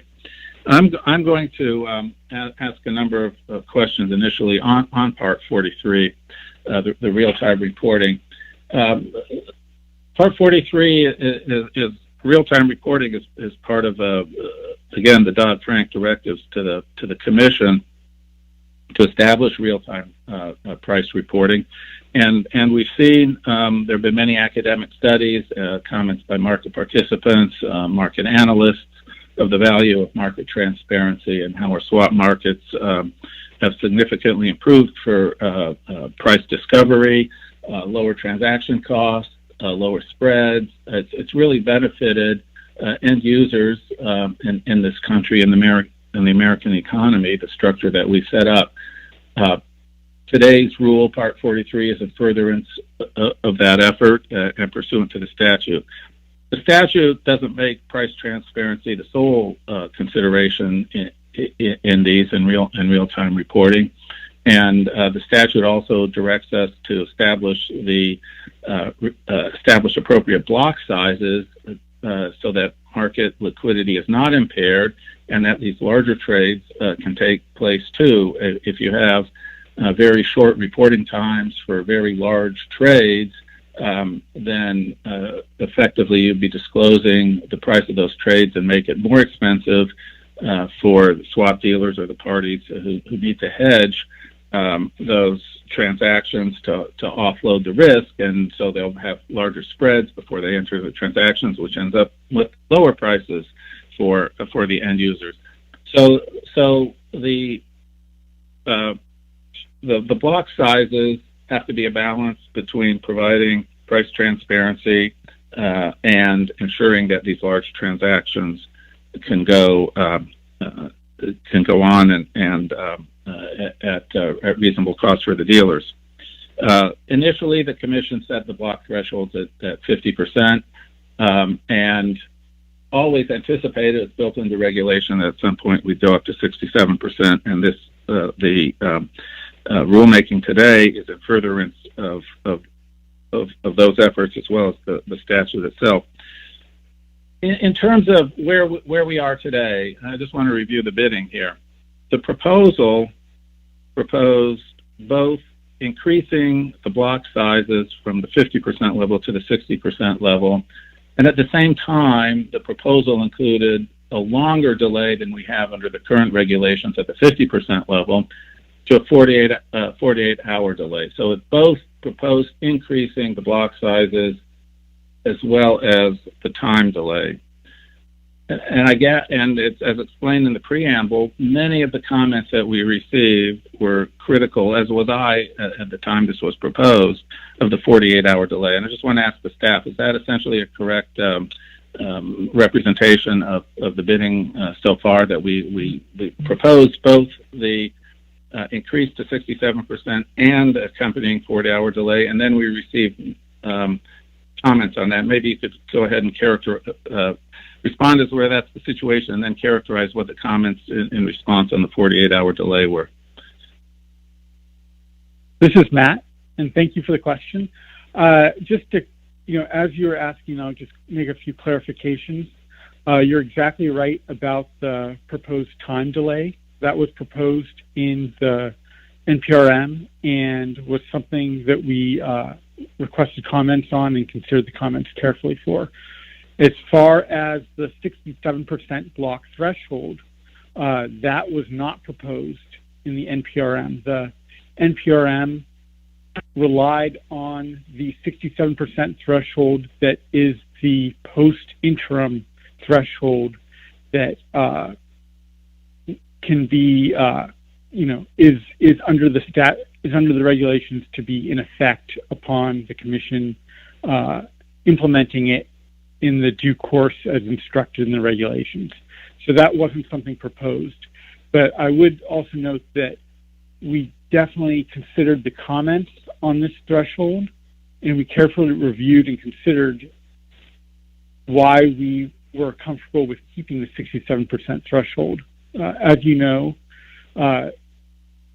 in that initial process with the 2010 NPRM and the 2013 final rule, they did go through that process, and when they sought to balance the competing goals that you've mentioned already, of transparency and liquidity, we support that still, and we continue to believe that the 67% threshold is the right threshold as we continue to learn more about this market, the academic literature, comments that continue coming in. Thank you.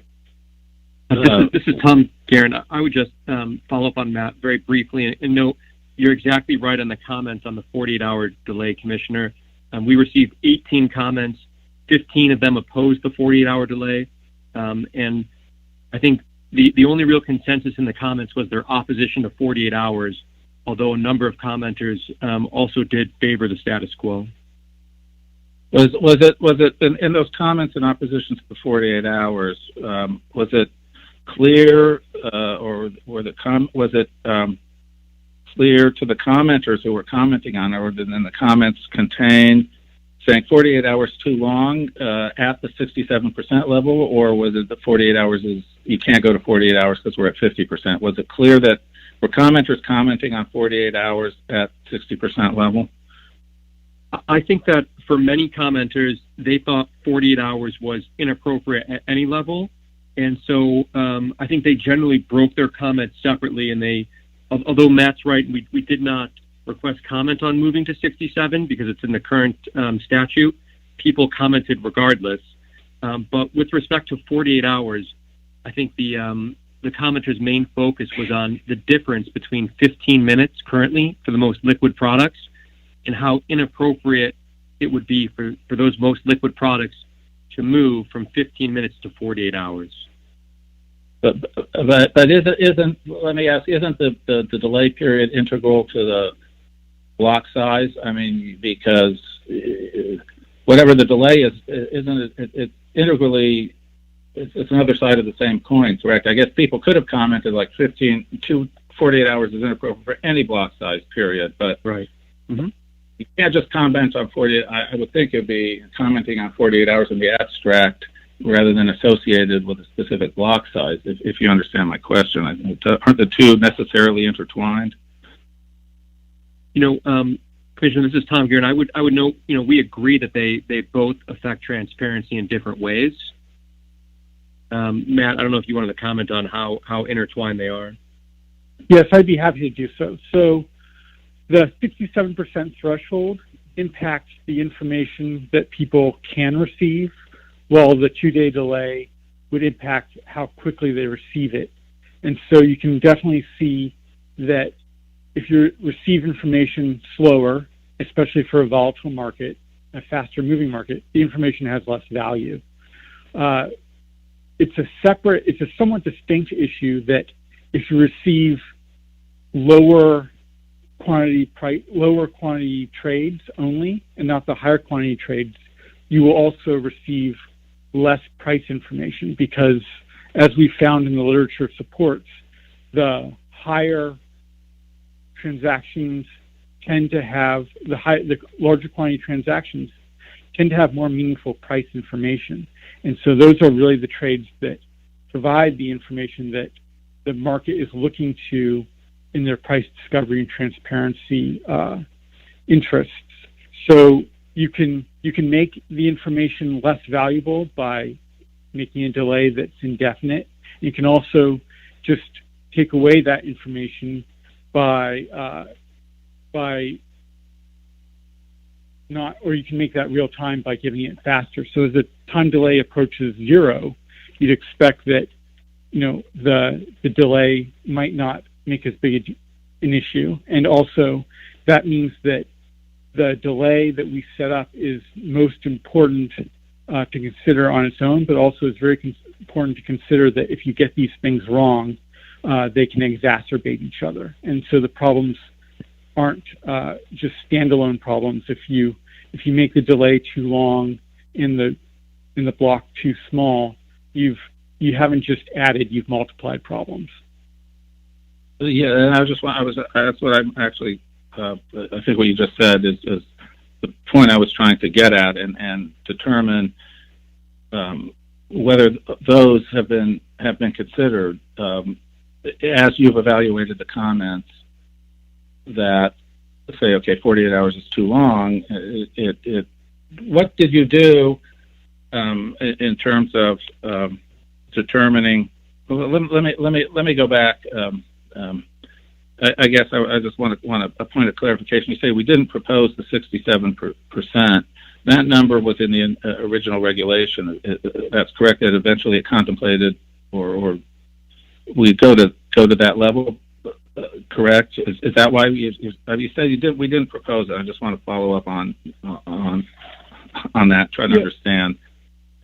Yeah, we didn't propose it, but we still support it, and we supported it in the sense that the NPRM in the final rule went through this process of considering it, and the information that was gathered then and new information leads us to the same conclusion that the 67% threshold is appropriate. That is not with regard to the delay time. And in this sense, when we factor in the delay time, our concern is more that if we were to stick at 50%, which we did not believe was appropriate, we believe that the harm from the excessively low threshold would be exacerbated by the longer time delay. And that's what we were stressing in the NPRM and in the open meeting for the NPRM previously. Okay, I got it. So you did go through, you went back and you got the comments, and many commenters said 48 hours is too long. You didn't just, and if I'm stating this incorrectly, my understanding is, reading the document, that many commenters said 48 hours is too long. You went back, but then what you described in your description to us previously in the presentation, a number of the swaps that you've taken out of certain categories and adjustments you've made, what should be considered, options on credit, certain risk-reducing swaps, things like that. You've said those should not be counted in order to get an accurate set that could be subject to the shorter delay times at the 67% level. Is that correct? So you've gone back and looked at, to what extent have you gone back and looked at each of the categories to see whether the application of the current delay times to the 60% level achieves that appropriate balance that you've taken about? Have you done that on a granular level for each of these categories? Yes, that's right. So for each of these categories, we took the 67% threshold, which we continue to believe is the right level, and we tried to tailor it to the product and liquidity profile that we believed was appropriate for the specific products, and we did that on a swap category basis. So in the prior rule, a lot of the attention, they didn't have a lot of data, so they really sought to provide threshold block levels for basically the entire market. But the thing is that a lot of the market in terms of products isn't necessarily the same as a lot of the market in terms of volume. And so what we've done now is we've really focused our thresholds on the high volume swap categories and parts of the market. And for those products that truly may not trade at all, or may trade once a month, or may trade, a couple times a day, but really have low liquidity, we just took them out of the picture for purposes of the calculation, because we recognized that the calculation methodology wasn't going to be robust for them, and that the 67% treatment wasn't appropriate for them. So when we saw something that we thought wasn't appropriate to have 67% threshold, we definitely addressed that. And I guess you led into my next question. How do we know whether 50 or 67%? How do you determine what the right level is? Understanding that we set it up 50%, 67%. It was set up previously, but when you make this determination for a swap category, you mentioned liquidity. One thing I hear from market participants is they say, well, if you set it at this level, it takes me right now, for this class of instruments, it takes me 2 hours to get to shop it around and get the hedge. So I can't do this in 15 minutes. Do we have that kind of data how do we know what the hedging times are? Do we look at hedging times, or are you looking at liquidity only, or you look at a combination? What are the factors that go into the appropriateness of the shorter delays at 67%? Yeah, this is a tough question, and there's no definitive answer for how you measure liquidity. And certainly the people who find themselves doing a hedge trade with a time delay are much more sensitive to the challenges they're facing, and perhaps not able to appreciate the benefits of their trade to the overall market and the indirect benefit to them from everyone engaging in transparency. However, we do have access that goes beyond what these market participants can see. They cannot see the capped trades. They have delays with many of the trades, and sometimes if there's a trade with inaccurate information in it or some noise in the a reported field, it's fairly easy for us to evaluate what's going on and to see how things are happening. And commenters often have come to us, well, not often, but on occasion have said, hey, this cost me money to do this, or this doesn't work well because it was too expensive. And we always ask them to show us that example. To date, we have actually not seen a compelling example that someone has provided us, and we welcome anyone who can show us one, because we'd be very interested in seeing it, of how their trade costs more because of this. That being said, that's not the end of the balancing act, and we have to also consider the benefit to the overall market. And in terms of that, we look at what the general, we have done some minimal review of price dispersion. We've looked at things like price lag. We've looked at various other factors, not on a full study basis, but we've also taken people's comments, and we've looked at the academic literature that support the standards that we're applying, and that's where we came to on it. Okay, I appreciate that. And in this effort, did you work with our Office of Chief Economist, and did they have input into these analyses as well? The Office of Chief Economist has definitely reviewed the liquidity profiles of all of the products and had input in recommending that the 67% threshold was still appropriate and supporting that threshold. The Office of Chief Economist, due to the challenges of doing a study, have not engaged in a study on this issue, and due to some the challenges of doing studies and how difficult it can be to take out all the noise, I'm not sure that that's something that we can look forward to in the future, but I'm sure that if it was ever possible, the Office of Chief Economist would be very interested in it. Okay, thank you. I have, turning to slightly different aspects of this, one of the comments that we received is the SIFMA comment, and I'll just read from the comment letter for the benefit of our audio audience here. SIFMA stated the following, Morrow, concerned about what they consider the high block level sizes of 67%. Unattainably high block thresholds will put CEFs at a competitive disadvantage with non-U.S. trading platforms and shift execution and trading business away from the U.S.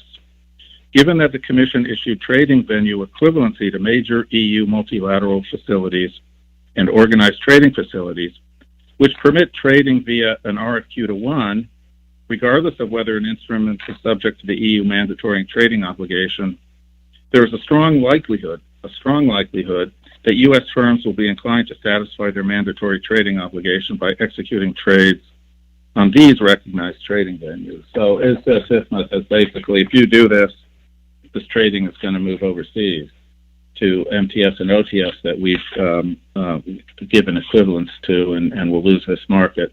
How are we responding to this comment?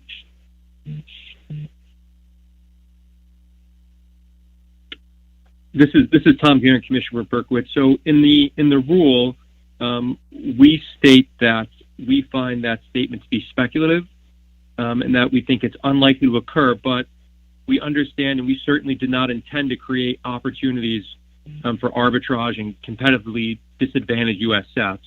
And so in the rule, the Commission commits itself to monitor trading in our markets affected by the rule for any such migration or arbitrage. Okay, I appreciate that.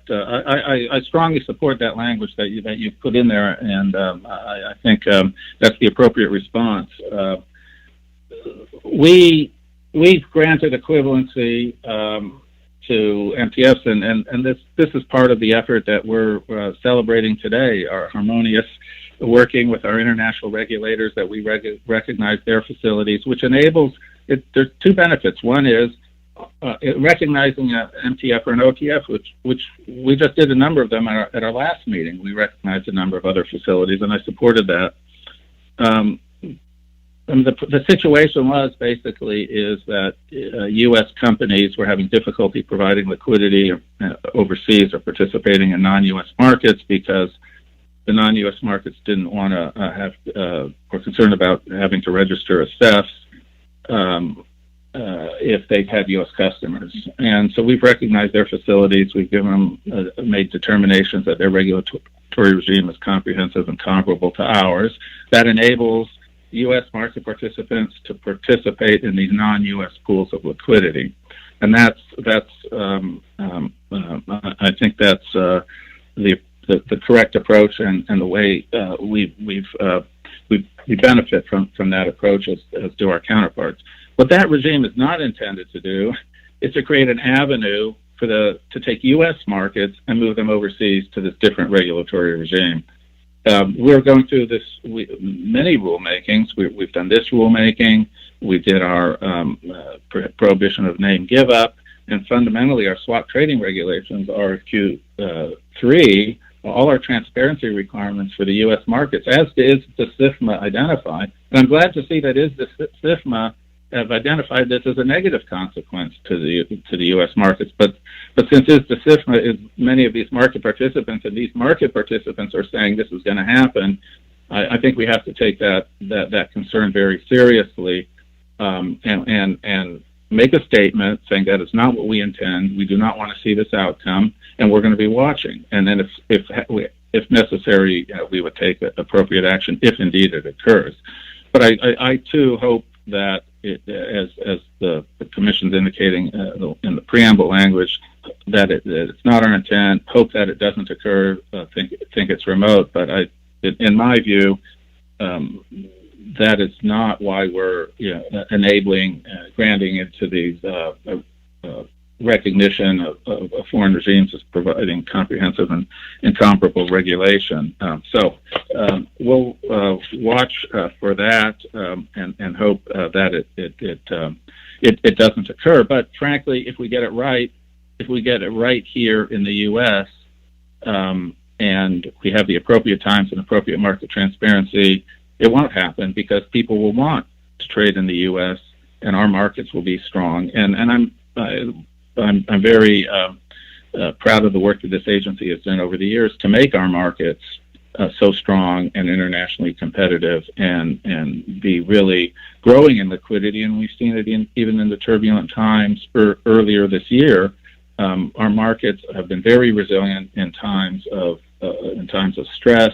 The U.S. is still the leading global markets in both capital formation and risk management, and it's due to our market participants, and it's due to a solid regulatory foundation. So if we get it right, if we've got this balance right here between real-time price transparency and yet providing appropriate block sizes, and you've put in a tremendous amount of work and done the analysis, and I certainly hope that we've got it right. I'm confident enough to go ahead with this final rule on that.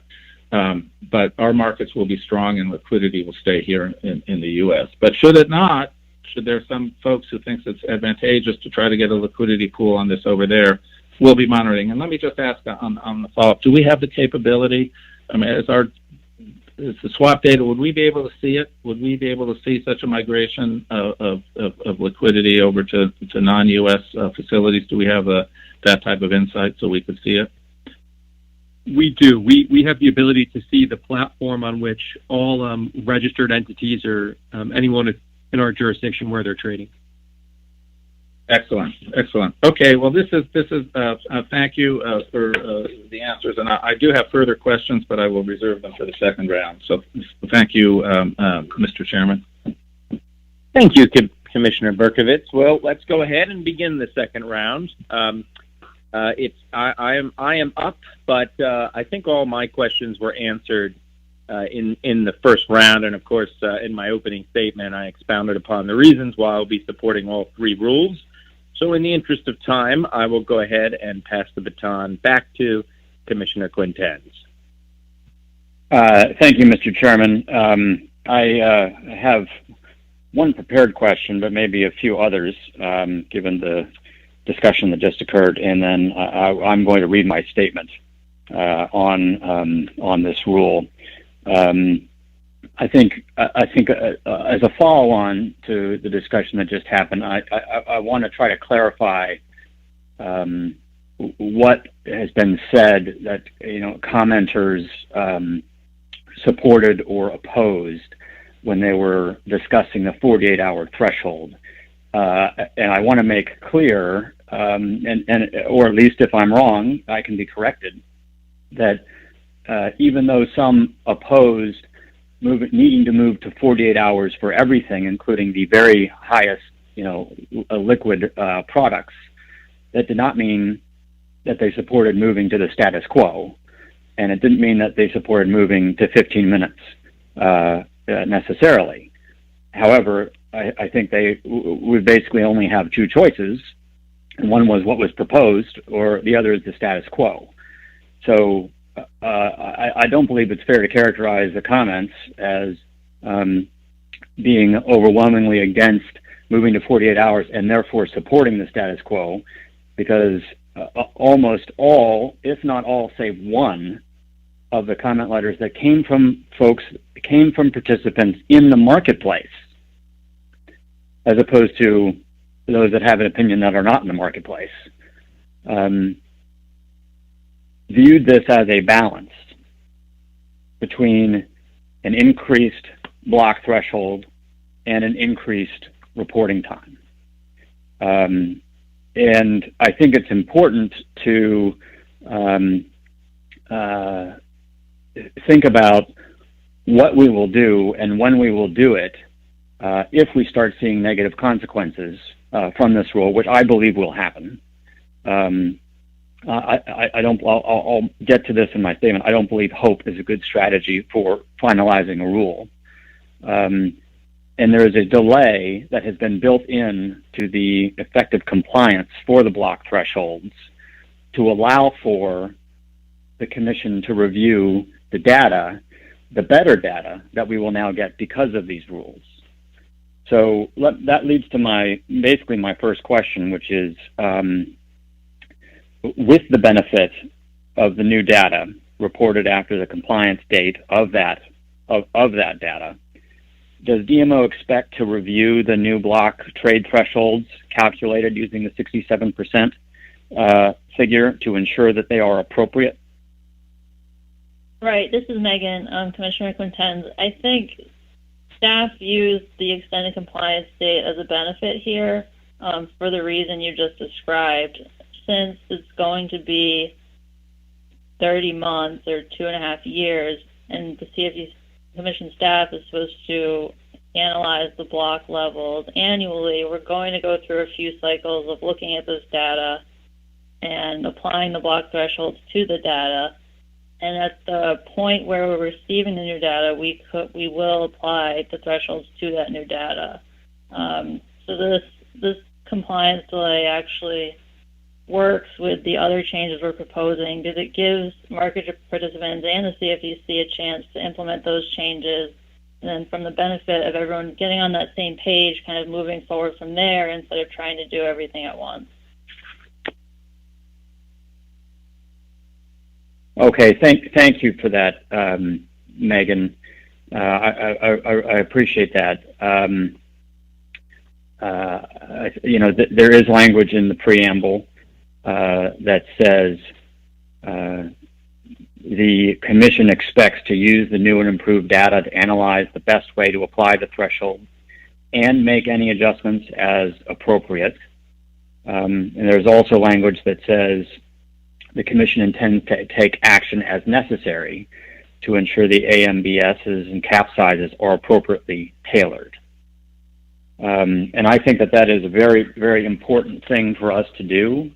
I am disappointed that the 67% threshold which was decided upon a number of years ago before the SEF regimes took hold and that framework was created, is basically being adopted in my view, without really a lot of analysis around whether or not it is appropriate. And so I think it is very important that the Commission use the benefit of data to ensure that it's making the right determination, because there is going to be a trade-off here. And I think that leads to my statement. So I would, if everyone could indulge me, I would like to read it at this point. The Commodity Exchange Act specifically directs the Commission to ensure that real-time public reporting requirements for swap transactions, number one, do not identify the participants. Number two, specify the criteria for what constitutes a block trade and the appropriate time delay for reporting such block trades. And three, take into account whether public disclosure will materially reduce market liquidity.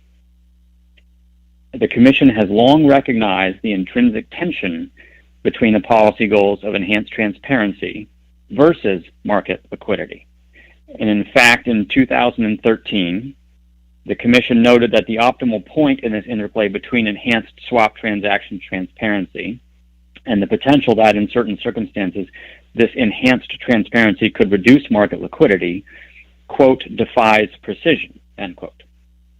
I agree with the Commission that the ideal balance between transparency and liquidity is difficult to ascertain and necessarily requires not only robust data but also the exercise of reasoned judgment, particularly in the swaps market, with a finite number of institutional investors trading hundreds of thousands of products, often by appointment. Unfortunately, I fear the balance struck in this rule misses that mark. The final rule before us today clearly favors transparency over market liquidity, with the sacrifice of the latter being particularly more acute given the nature of the swaps market and some of the products and the contracts that will be affected. In this final rule, the Commission asserts that the increased transparency resulting from higher block trade thresholds and cap sizes will lead to increased competition, stimulate more trading, and enhance liquidity and pricing. In my view, that's wishful thinking, and it is no basis upon which to predicate a final rule of this importance. As numerous commenters pointed out, this increased transparency comes directly at the expense of market liquidity, competitive pricing for end users, and the ability of dealers to efficiently hedge their large swap transactions. While the Commission hopes the 67% block calculation will bring about the ample benefit it cites, I think the exact opposite is probably the most likely outcome.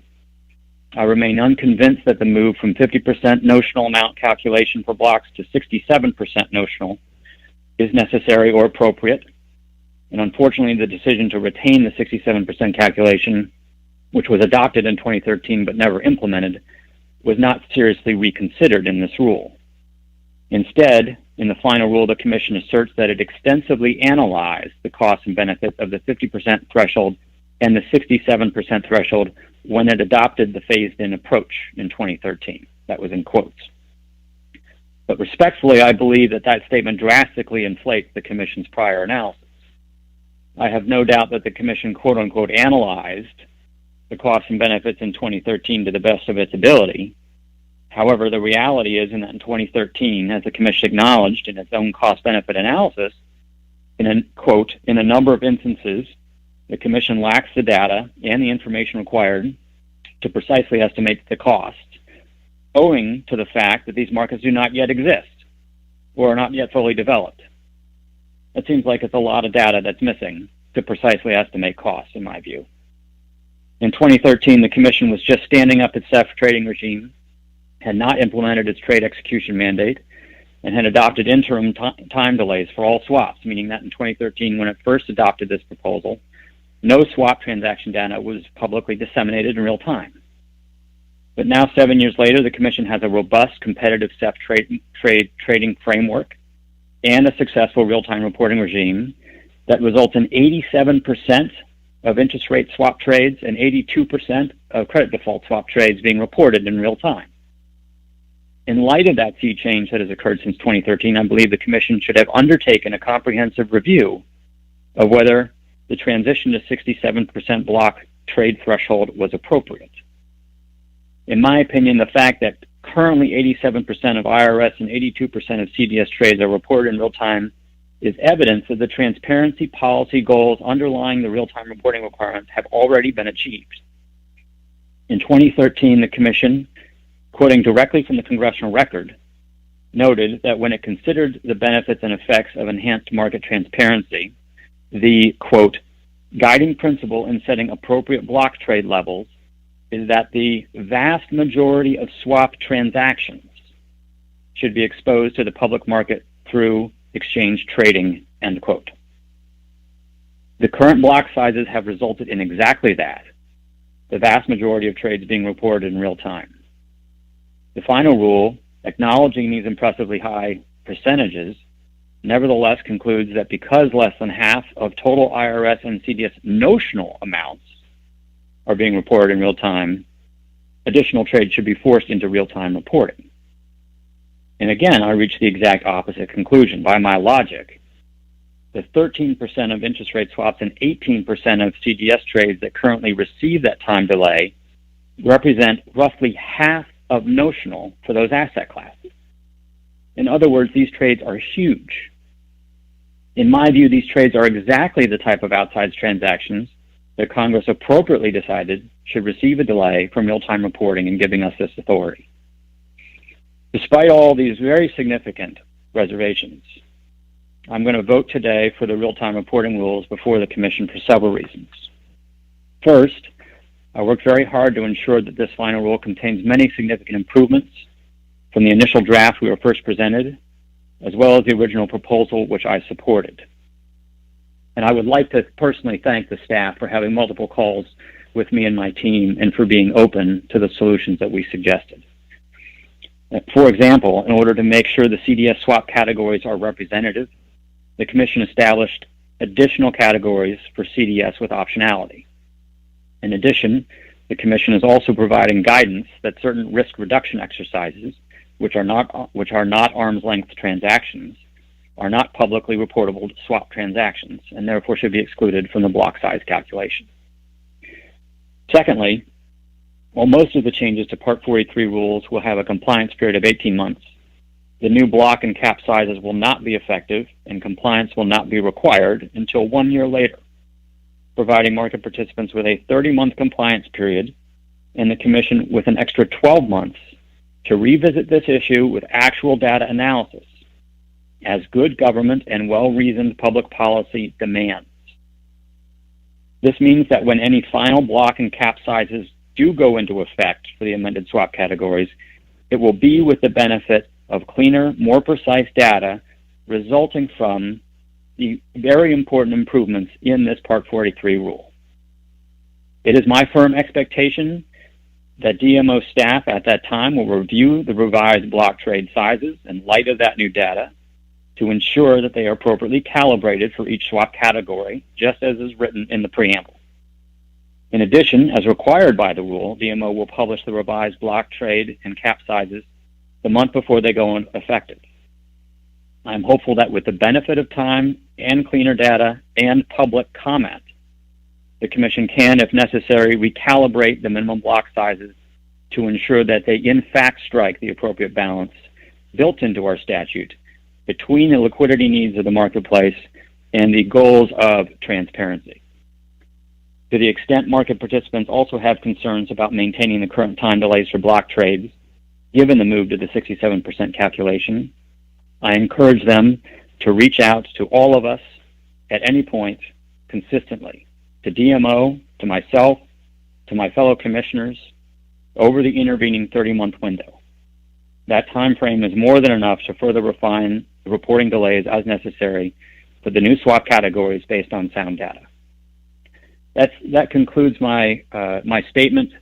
I would like to compliment the staff for their hard work on this. I echo what Commissioner Stump had said before, which is that the views that I just expressed should be in no way interpreted as not supporting the wonderful work of the team that has been involved in this very difficult and complicated rulemaking, and I will be voting in favor of that work. Thank you, Mr. Chairman. Thank you very much, Commissioner Quintens. Commissioner Benham. Thanks, Mr. Chairman. I'm a little torn here because I think there's been a lot of great discussion so far, and I sort of contemplated reading my statement, which I mentioned earlier will be posted to the website very shortly. And Commissioner Berkovitz asked some great questions. Commissioner Quintens did as well, and I appreciate Commissioner Quintens' statement. This is, if it's not clear to the public, which I think it's been made clear with even just those two, the most recent questions and then all of our first round questions, this is a very difficult issue. This has been a very challenging issue for the Commission, and I think each of us to balance really between, at least in my view, moving the markets towards transparency, which, is a key element of our statute and in the Dodd-Frank Act, but also moving in a measured way and ensuring that both we're following the statutory requirements, but not undermining sort of the integrity of the marketplace itself, stakeholders themselves, and really disrupting what we, I think, all share in terms of best interest of a healthy market. And this is specifically with respect to the delay, the reporting delay, and then the block sizes have been a very, very challenging issue to balance. A lot of individuals and a lot of stakeholders advocating, and I commend all of them for that. I'm going to only answer or ask one question. Many questions were asked that I had thought about by Commissioner Berkovitz, but then I'll make it just a brief sort of comment after the questions answered. And it may have been at least in part addressed, but I do want to sort of make a commitment to stakeholders out there before I conclude the second round. I think for the team, just one last question, and it's really it's a holistic question because, like I said, a lot of the more specific questions I asked about the interrelationship between the thresholds, of course, and then the delay and the decisions that were made between the proposal and this final going, in one direction with respect to the delays, a very different direction than the NPRM, but also being consistent with the block thresholds. How much consideration and analysis was looked at these two specific elements of the NPRM together versus separately? And I think it seems obvious that what the answer will be in this case, but what I found specifically for myself to be very challenging in the past few weeks as we've deliberated this, especially I think internally, my staff with DMO, and then externally with stakeholders, is it's easy to compartmentalize each of these issues on their own, but really everything we do in terms of regulating and overseeing markets and everything stakeholders do in terms of participating in markets is interconnected, right? And you can't pull one string without really affecting another sort of dynamic or part of the marketplace. So as the division decided to change its position with respect to the delay period, again, 48 hours being the proposal versus what is currently in place, anywhere between 15 minutes and 24 hours. How much consideration in total or just sort of ad hoc was given when you made the decision to continue with the 67% move that was originally proposed in the NPRM? Thank you. This is Matt. So as we were previously discussing, and I'll just expand on that, the staff definitely considered the interplay between the current threshold of 67% and the proposal to extend the delay to 2 days, to 48 hours. And as we discussed in the open meeting for the proposal, DMO made it clear that it supported the 67% threshold independent of the time delay, but that the extended time delay and lower threshold would create an exacerbated transparency problem. And that's what I was mentioning before, that it's just not an additive problem, that they complement each other in creating a much bigger problem. So you can imagine that the threshold delay becomes less relevant if the time delay approaches zero. You can also imagine that as the time delay gets greater, the threshold becomes more relevant. However, we had the benefit that it was very easy for us to, relatively easy for us to appreciate the balance of 67% in the context of the current 15-minute delay, because when we're looking at our swap data right now, we get all of it with the block delay of 15 minutes generally, with actually a number of exceptions, and we get the block and we get the sizes of trades, so we can see what the impact is on pricing for these different size trades. We can see the lots and lots of little trades that don't have good value to them. We can see the trades at 50% of the threshold, notionally speaking, and we can see the trades that go above 67%, and we can appreciate what the price differences are looking at them between these trades, and we can also account for how many trades are going on in the market that would allow someone to hedge these positions. And so it makes it easier for us to be confident of what is an appropriate balance, recognizing that people can differ on that, but it makes us more comfortable with supporting it based on the 15-minute delay, based on the current delay, which in many cases is 15 minutes. Thanks, man. Thank you. I'll just end with one brief comment. I'd like to, associate myself with most of the questions, many of the questions that Commissioner Berkowitz asked, and the answers specifically regarding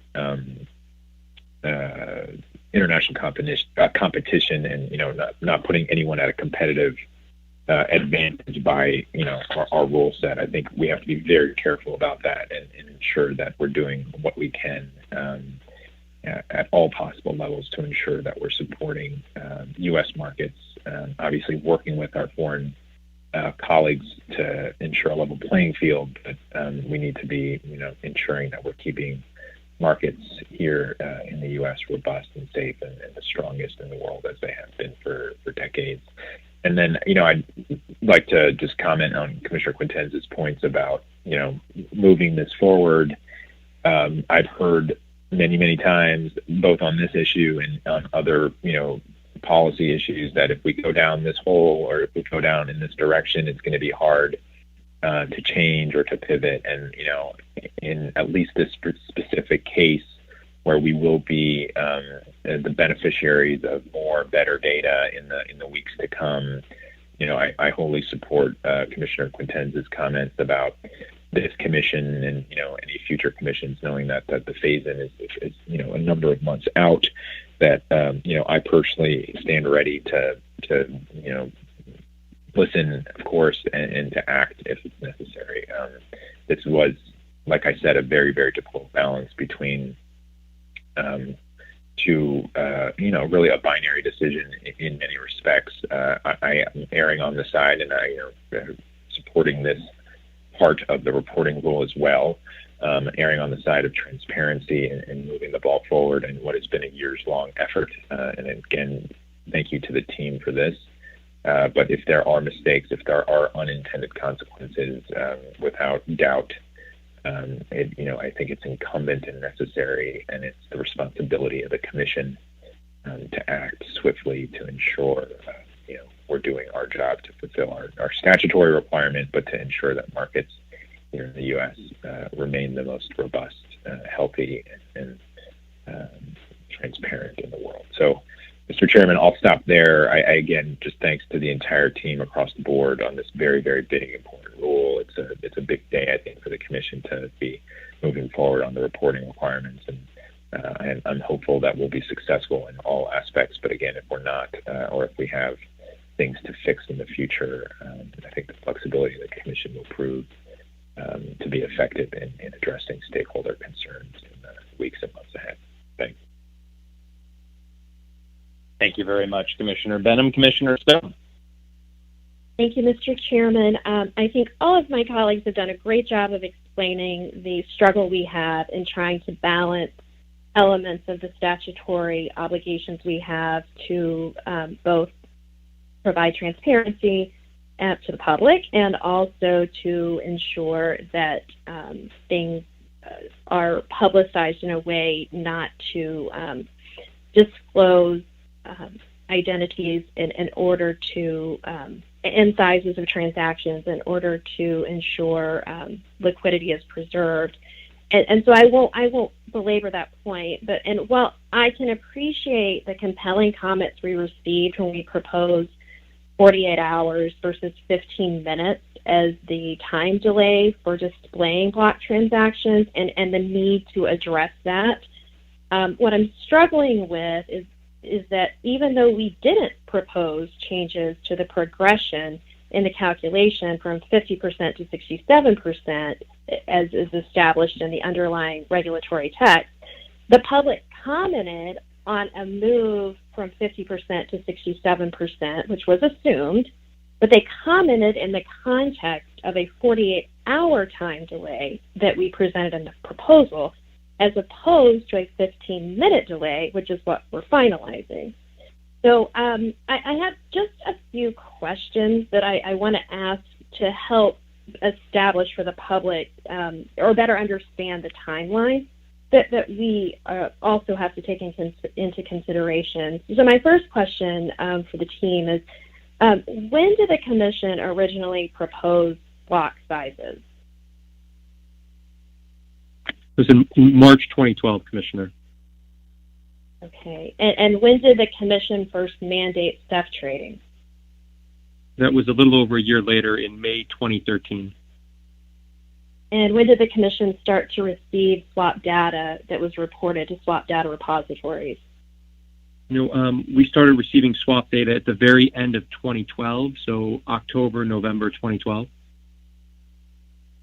So that here again is my concern, and I just want to try to make this point as succinctly as possible. So the foundational premise in the rules before us is essentially that a previous commission decided to apply a certain block threshold with a trigger to later move to a more limiting block number before SEF trading was mandated and before receipt of swap data from the swap data repositories, and we are now following that path, even in light of the concern raised by commenters, and in the context it was raised by commenters of a 48-hour delay. It is my recollection that both the 50% and the 67% were less than scientific in terms of how and why they were chosen in 2012. And so the concern I have is that years ago, the Commission decided to move to apply certain statistical calculations, not knowing if P50 or P67 or P75 would yield the results that Congress intended. And I cannot say for certain whether the original calculations were appropriate. It was based on limited available data, such as public data that was not applicable to our jurisdictional swaps market. And it was constructed well before the regulations that impacted the SEF trading mandate and the data that it should have theoretically relied on from the swap data repositories wasn't even available, much less reliable. So we have based block sizes and the available SEF execution method on a calculation contrived without the benefit of data from SEFs or swap data repositories. And though I may not be happy that the Commission is left to grapple with an arbitrary metric set by a former Commission, even they, in 2012 and 2013, recognized the importance of considering such information before proceeding. The original block rules that a former Commission put in place spoke of the Commission updating the threshold once it had 1 year's worth of reliable data. Has the Commission ever updated the block sizes under those stipulations? So, this is Megan. The updates we proposed in February would have been the first updates under the new threshold. And we recognize that time has passed since the block trade rule was adopted in 2013. And I think our response to that is the staff support of the longer compliance period. We recognize that people like to be able to plan, and the annual evaluation suggested some planning that they could make, and that didn't happen.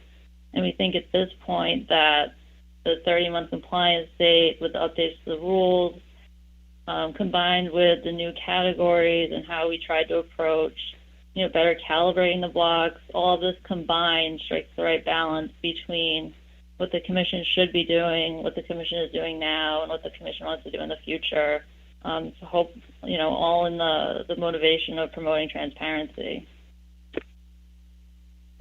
Thanks, Megan, and I too hope that we are able, over the course of 30 months, to have more reliable information and a better assessment. But I will take the fact that we have not, since the original rules were finalized, updated the block sizes under the stipulations that were presented. I'll just take that to mean that the staff and the Commission did not have reliable data at their disposal prior to, and may not still. We are very hopeful that we're going to have much more reliable data as a result of the wonderful improvements we're making today. So I just say that all to say that I believe the numbers were arbitrarily selected. I believe they were, there was an acknowledgement at the time that they couldn't be relied upon until we had reliable data. And I believe that we should have considered that in the context perhaps of the proposal if there was an inclination to reverse course on the time limitation, which again, I support a narrow limitation on the time in order to be more transparent. I'm happy to support 15 minutes in most cases, but I think the public should have been afforded an opportunity to comment on the entire context. So just a couple of additional questions. I'm aware that the staff has calculated new block sizes based on the higher block thresholds and the currently available data. The effective date for the block components of the rule is 30 months, as we've discussed. At the same time, the rule text states, and I quote, "The Commission shall establish by slot categories the appropriate minimum block size, and no less than once each calendar year thereafter, the Commission shall update the appropriate minimum block sizes." So I'm really hopeful that we can share with market participants, those businesses and operations that are impacted by this policy, the results of our analysis of the higher block thresholds for the new categories based on currently available data. Are we sharing the results of our block calculations concurrently with these rules being published in the Federal Register? This is Megan. I can take that too. Staff proposed in February the rule changes, and with those we published the draft appropriate minimum block sizes. And so the intent all along has been to publish the new block sizes under the adopted rules when we adopt the proposal now. It's a little different because the extended compliance date means that those numbers won't be effective, right? And the 50% thresholds that are in the rules now will continue to be in effect.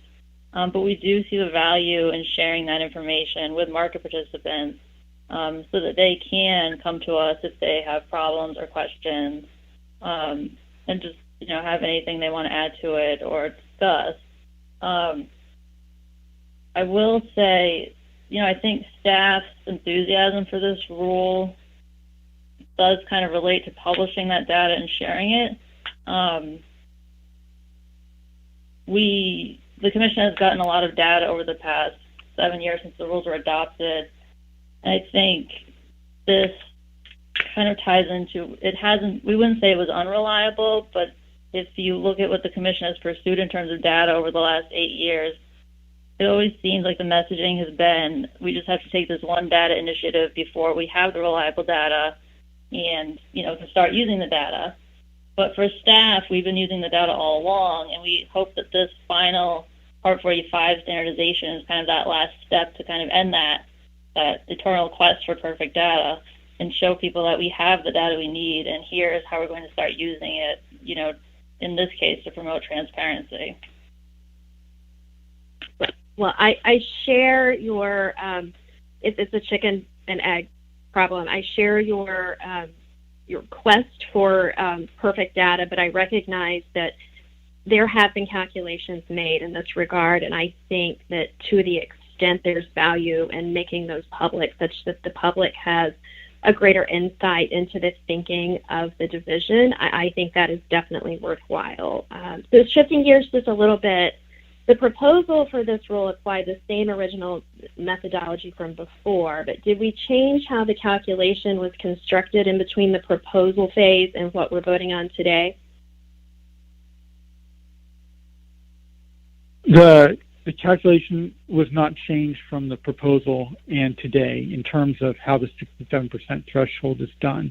We did change the swap categories, and that means that the 67% threshold will apply to those new swap categories, not the old ones. Right. And in addition to the categories, did we make changes within the calculation as to how we will arrive at the adjusted gross notional amount? We specifically, are you asking between the proposal and the final, or are you asking about changes in the, no. From proposed to final.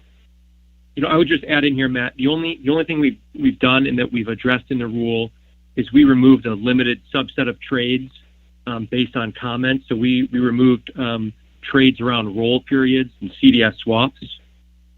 And then we also stressed in the preamble to the rule that some types of swaps are not publicly reportable. And so I think those were perhaps two changes that might affect the thresholds on the edges. Okay. So we published the proposed block size alongside the proposal and allowed the public to review and comment. Have we published anything such as the specific values for each block category in the interim of how these block sizes are going to change to solicit comments and allow market participants to weigh in on those changes? This is Megan. I can take this, Tom. We didn't publish any updates in the meantime. I think with this being an open rulemaking period, staff is always incredibly careful about what we share to not get in the way of the Commission's process or create any issues. The intent all along has been to share the updated numbers when we adopt the rules. And at the same time, we've spent a lot of time explaining what we did in the preamble to the rule. So we hope that people really look at that and try to understand, what was the data set we were looking at? What did we start with? What did we take out? What did we adjust for? What did we change from the proposal to the final? So that they can really trace our steps and get comfortable with the process as much as they can, given that it's all internal work product. But I think at when we publish the rules in the Federal Register and all this is on the website, they're really going to get a full picture of our approach and what we're trying to do and how we're getting there. And I would commend the team. I've read the preamble, and it is very well written, and I think it does provide clarity as to how we arrived where we are today. I do think my own personal view is perhaps that all of those things should have been available for the public to consider before we finalize. However, that said, I don't want to take away from the phenomenal work that you all have done and all of the time and attention is devoted to helping us work through this. And so that concludes my questions, but I just want to make a quick statement. I believe that the driving force behind the substantial rewrite of the swap data reporting rules is that the staff was not confident in the quality of the data, and an overhaul was needed to provide the Commission with complete and accurate information such that we can have data-driven policy making. I feel strongly that the majority of the matters before the Commission today improve the quality of the data available for our analysis and for the public information, and I hope that we will be better able to review reliable data to inform our analysis pertaining to blocks. That's the good news. Unfortunately, the outcome with regard to blocks is predetermined under this rule. In 30 months, the Commission will move forward with making fewer swaps block eligible. Perhaps we will find that this is the correct outcome, but in light of the changes made after we proposed the rule, changes to how the calculation is constructed, and the additional new categories, I would have preferred to have had the benefit of public comment before going final. I believe the more prudent course of action would be to finalize the remainder of the rules before us today, set aside any commission action on block changes, thereby holding the line on the time delays at 15 minutes and also preserving 50% until the commission and the public can consider the changes being put forward. And the commission has the benefit of the new, more reliable data. However, that is not the question before the commission, and as such, there is no formal mechanism for the public to opine, even though we are delaying implementation of the block changes for 30 months. Given that this will likely extend well beyond many of our terms of office, I intend to assure it is not another instance of kicking the can down the road for someone else on a future commission to deal with. I would like an agreement here today from the chairman that he will promptly publish the calculated block sizes and the new categories and convene a roundtable hearing or similar forum with potentially impacted market participants, especially the end users in these markets, those who manage your kids' college savings and teacher retirement plans, well before the implementation deadline. It is my view that this should be done through a formal comment period, but if that's not to happen, then I wish to arrange an informal comment opportunity to more appropriately discuss these matters. This is Chairman Tarbert. I'll jump in since this was addressed to me. First of all, thank you for that, Commissioner Stump. As I've said before, our data rules today are the result of a robust public comment process. And I believe they will improve the transparency in our markets and, as I said, at the same time, accomplish the goals of block trades. But I always think we should be focused on getting better. That's good government, and I'm more than happy to support such a public discussion on the topic of calculating block thresholds, both as they apply to real-time reporting, as well as any impact on CEF execution methods. As a responsible regulator, we must adjust the data information. If we see data, information, and market dynamics evolving, then I think we act accordingly. And to your very specific question of putting out those block size with the new categories, those new calculated block sizes, yes, we'll absolutely do that soon after we get the relevant data. Great. And I thank you for that, Mr. Chairman. And I would also like to seek a commitment from you that after we have a more formal public forum to consider comments, that should the information presented through such public engagement evidence significant changes are warranted to preserve the utility of block transactions, that you will commit to amending the calculations. Yeah, just to be clear, when I think about my role as chairman, I go first to the mission statement, which is the one that all of us, the entire agency, voted on about a year ago. And that mission statement focuses on integrity, resilience, and vibrancy of U.S. derivatives markets. So, based on that, I certainly commit to supporting changes to our block trade calculations in the event that further public discussions, data, and anything else show that changes are needed. In fact, this has been my approach throughout my tenure as chairman. Our recent cross-border rules, for example, this past summer, did in fact revisit prior regulations in light of new developments. In that case, namely Europe and other jurisdictions implementing the G20 standard. So when it comes to block trade specifically and our rules in general, I think we should go where the data takes us. And if the data shows that our approach to these final rules needs to be adjusted, then I'll support doing so. Great. Thank you very much. And I would say that I too believe that we should constantly be doing a look back and a review of our rules. I think it's what the G20 leaders expected of us when they initially established the parameters for a better regulated swap market.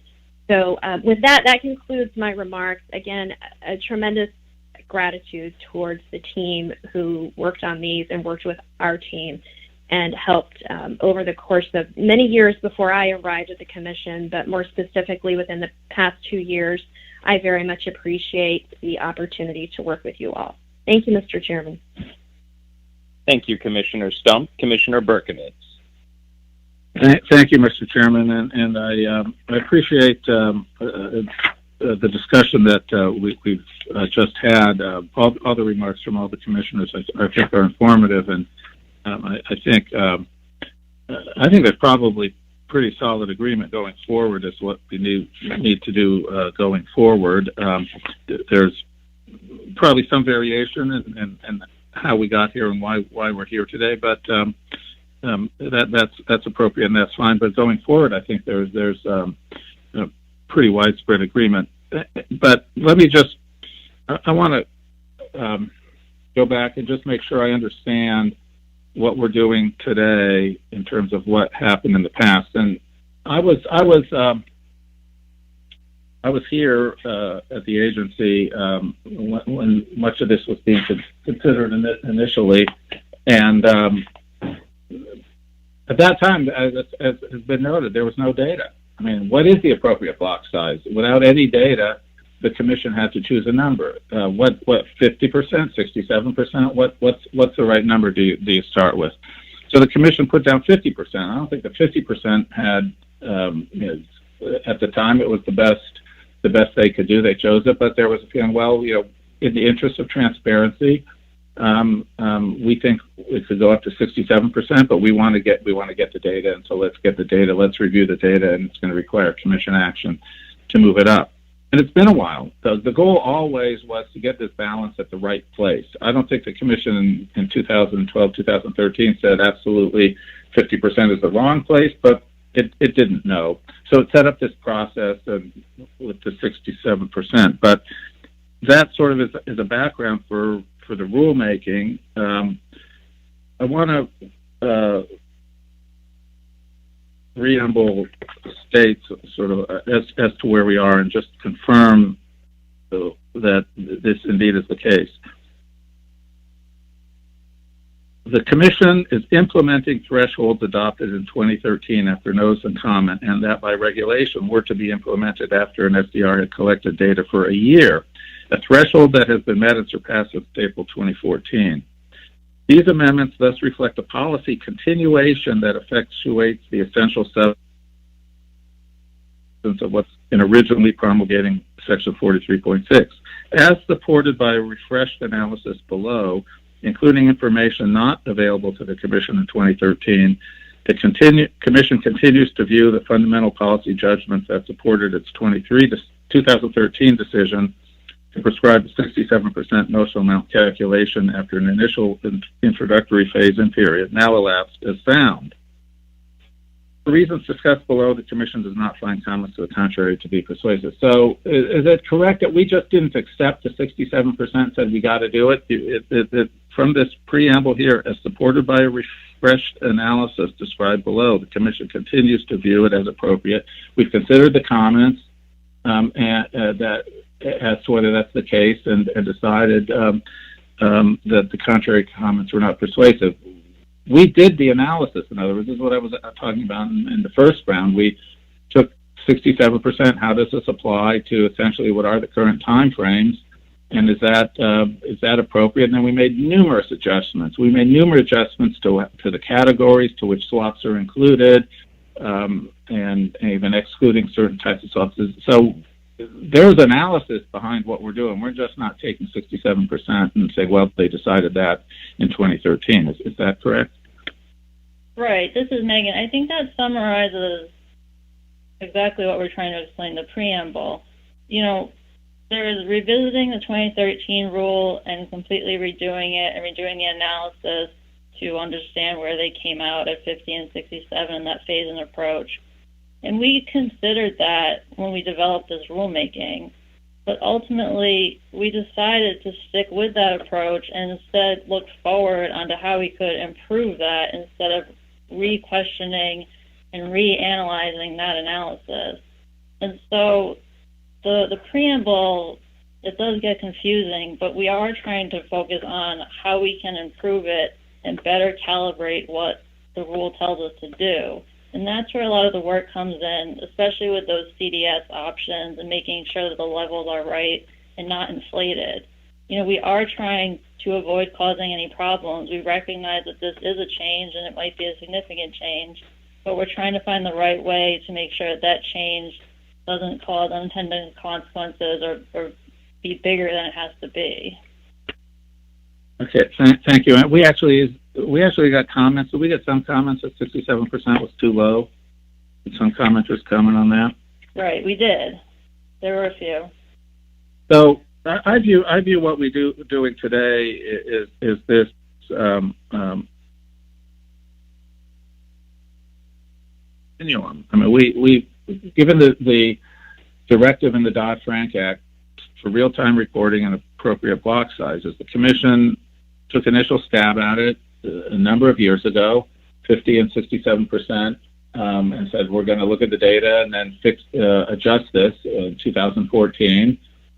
We're a little beyond that now, but it's time. We're a lot beyond that now. So it's time for us to address this again and look at the most recent data, analyze it, and see what are the appropriate time frames that go with that data. And seeing this document, I'm supportive of proceeding to a final rule today on the basis of the analysis that the staff has done.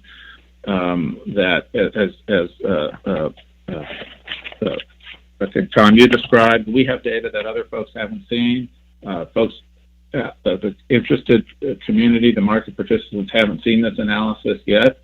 So we'll put it out there and we'll get comments on it. But today, just like 2013, the initial rule wasn't the end, and we're going to analyze more data. Today's not the end either. I fully support everything that other commissioners have talked about, Commissioner Contents, Commissioner Stump, Commissioner Benham, what the chairman just said about starting, as soon as this goes out and people comment on it, continuing to analyze that data. This whole process from the beginning is using the best available data to get the best available real-time reporting requirements and the best available block sizes that will optimize all these considerations. It didn't end with the 2013 rule. It doesn't end with this rule. It's going to go forward. And what Commissioner Stump says, this isn't going to be with everybody's term in office. Well, 30 months, believe it or not, is still within my term of office.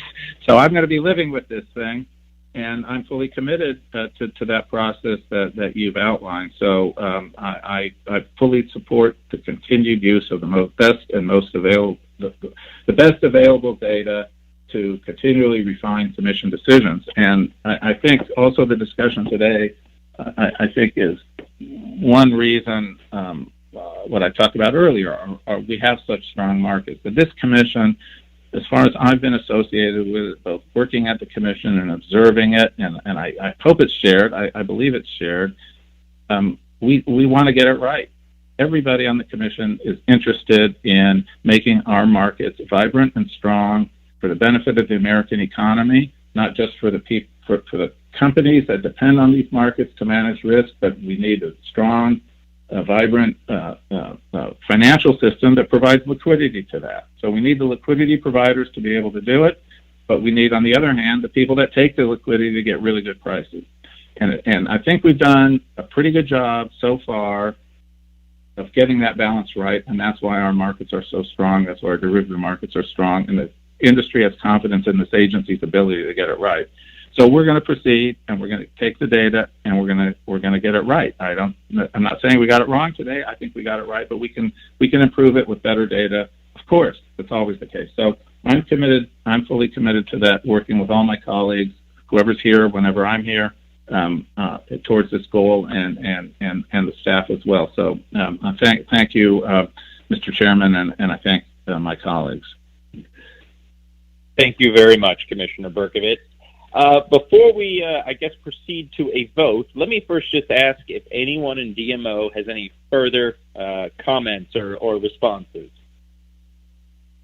Yes, this is Dorothy DeWitt again, Director of Division Market Oversight. I did want to close by saying, as you may have noticed, I've remained silent throughout the bulk of this presentation and the Q&A session. As I mentioned at the beginning in my opening or initial remarks, that's in large part because I think the team that did the work and has the expertise is best positioned to answer your questions and also deserves the opportunity to be able to defend the rule that they've worked so hard on. But it's also not insignificantly driven by my desire today to listen to the discussion and the debate on this, knowing ahead of time that this would be a difficult and challenging issue that has significant implications in a number of different ways. I wanted to just close by saying that on behalf of DMO, we as a division want to associate ourselves with the chairman's remarks that as a reasonable regulator, we at least, in addition at the staff level, supporting the commission, agree that we must analyze and adjust as appropriate as data and information and market dynamics evolve. Our policies, our rules, and our other activities and actions that we take, we hope that we've developed over the years and recently a track record of being nimble and able to move swiftly and flexibly, but we are committed to doing so and continuing to do so to ensure the integrity, resilience, and vibrancy of the market. So I want to thank the commissioners for having a robust debate and for helping inform us as we go forward and think about this and receive data in approaching the months as they come. Thank you very much. Thank you, Dorothy. Okay, is there any commissioner who is not prepared to vote? Okay, hearing none, Mr. Kirkpatrick, would you please call the roll for the votes to adopt each of the 3 final swap data reporting rules? Thank you, Mr. Chairman. This is the Secretary speaking. The part of the motion now before the Commission is on the adoption of the final rule on amendments to the Part 43 real-time public reporting requirements. Commissioner Berkovitz. Commissioner Berkovitz votes aye. Commissioner Berkovitz votes aye. Commissioner Stump. Commissioner Stump votes aye. Commissioner Stump votes aye. Commissioner Benham. Commissioner Benham votes aye. Commissioner Benham votes aye. Commissioner Quintens. Commissioner Quintens votes aye. Commissioner Quintens votes aye. Chairman Tarbert. Chairman Tarbert votes aye. Chairman Tarbert votes aye. Mr. Chairman, on this matter, the ayes have 5, the noes have 0. Thank you very much. I'm pleased to announce that the ayes have it, and the motion to adopt the Part 43 final rule is hereby approved. The next part of the motion now before the Commission is on the adoption of the final rule on amendments to the Part 45 swap data record keeping and reporting requirements. Commissioner Berkovitz. Commissioner Berkovitz votes aye. Commissioner Berkovitz votes aye. Commissioner Stump.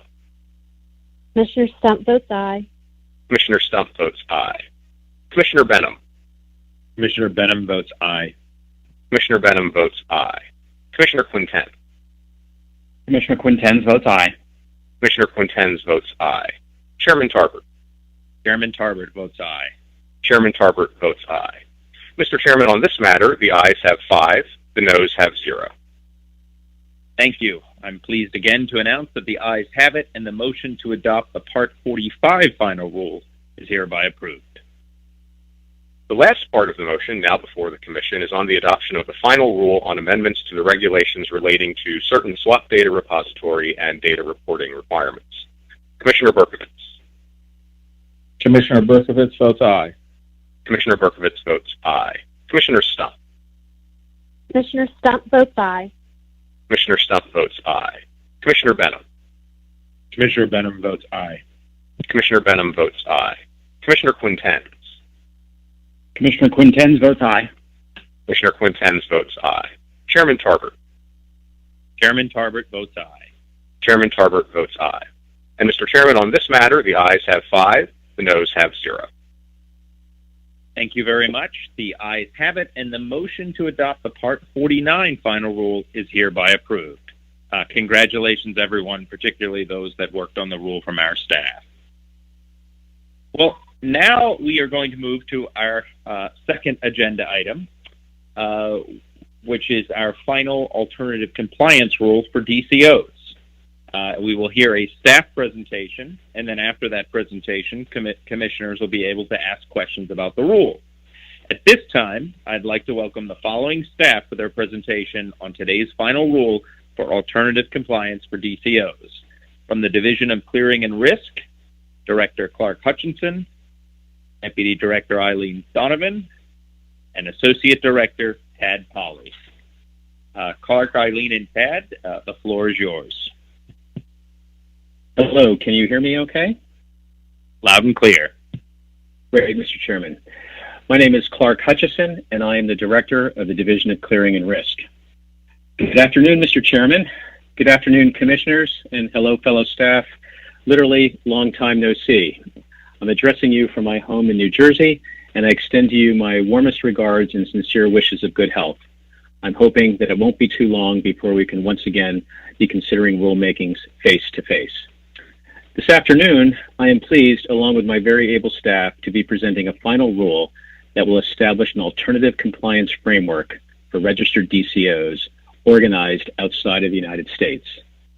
Very simply stated, this rule will allow a non-U.S. DCO that clears swaps for U.S. persons to meet the CFTC's DCO core principles by complying with its home country regulatory regime, as long as that non-U.S. DCO has not been determined by the Commission to pose substantial risk to the United States financial system.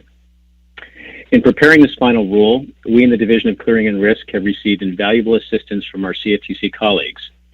So, I, along with my staff in DCR, Eileen Donovan, August Imholtz, Abigail Knopf, Joe Opron, and Tad Polly, would all like to extend our sincere appreciation to our colleagues in the Office of the General Counsel, in the Office of the Chief Economist, in the Office of International Affairs, and in the Division of Market Oversight for their time, effort, and very patient assistance in preparing this rulemaking. And to you, thank you all again. So now I will ask my colleague in DCR, Tad Polly, to present this final rule to the Commission. Tad, over to you, please. Thank you, Clark. Good afternoon, Mr. Chairman and Commissioners. Thank you for the opportunity to present. My name is Tad Polly. I'm an Associate Director in DCR's Clearing Policy Branch, and I will be providing an overview of the final rule that you are considering today, including some changes from the rule as initially proposed.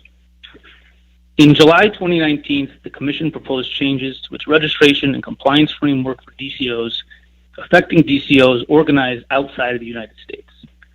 The changes would permit eligible DCOs to be registered with the Commission, but comply with the core principles for DCOs set forth in the Commodity Exchange Act, as is required for registered DCOs, through compliance with its home country regulatory regime, subject to certain conditions and limitations.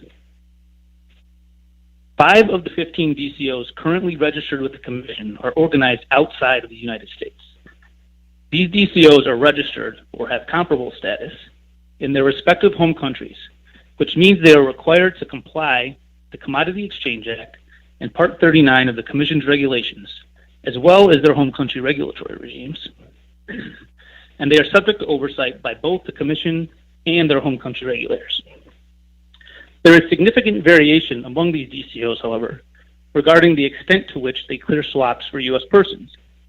The final rule seeks to allow for greater deference to foreign jurisdictions so as to reduce overlapping supervision and regulatory inefficiencies, while retaining the Commission's direct oversight over non-U.S. DCOs that are of heightened supervisory interest due to the extent of their U.S. clearing activity.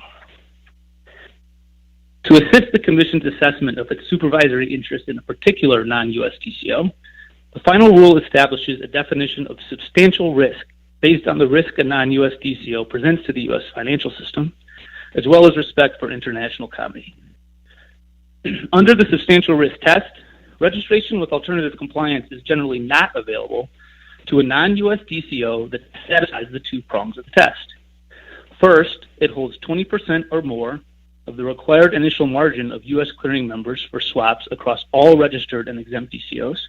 And second, 20% or more of the initial margin requirement for swaps at the DCO is attributable to U.S. clearing members.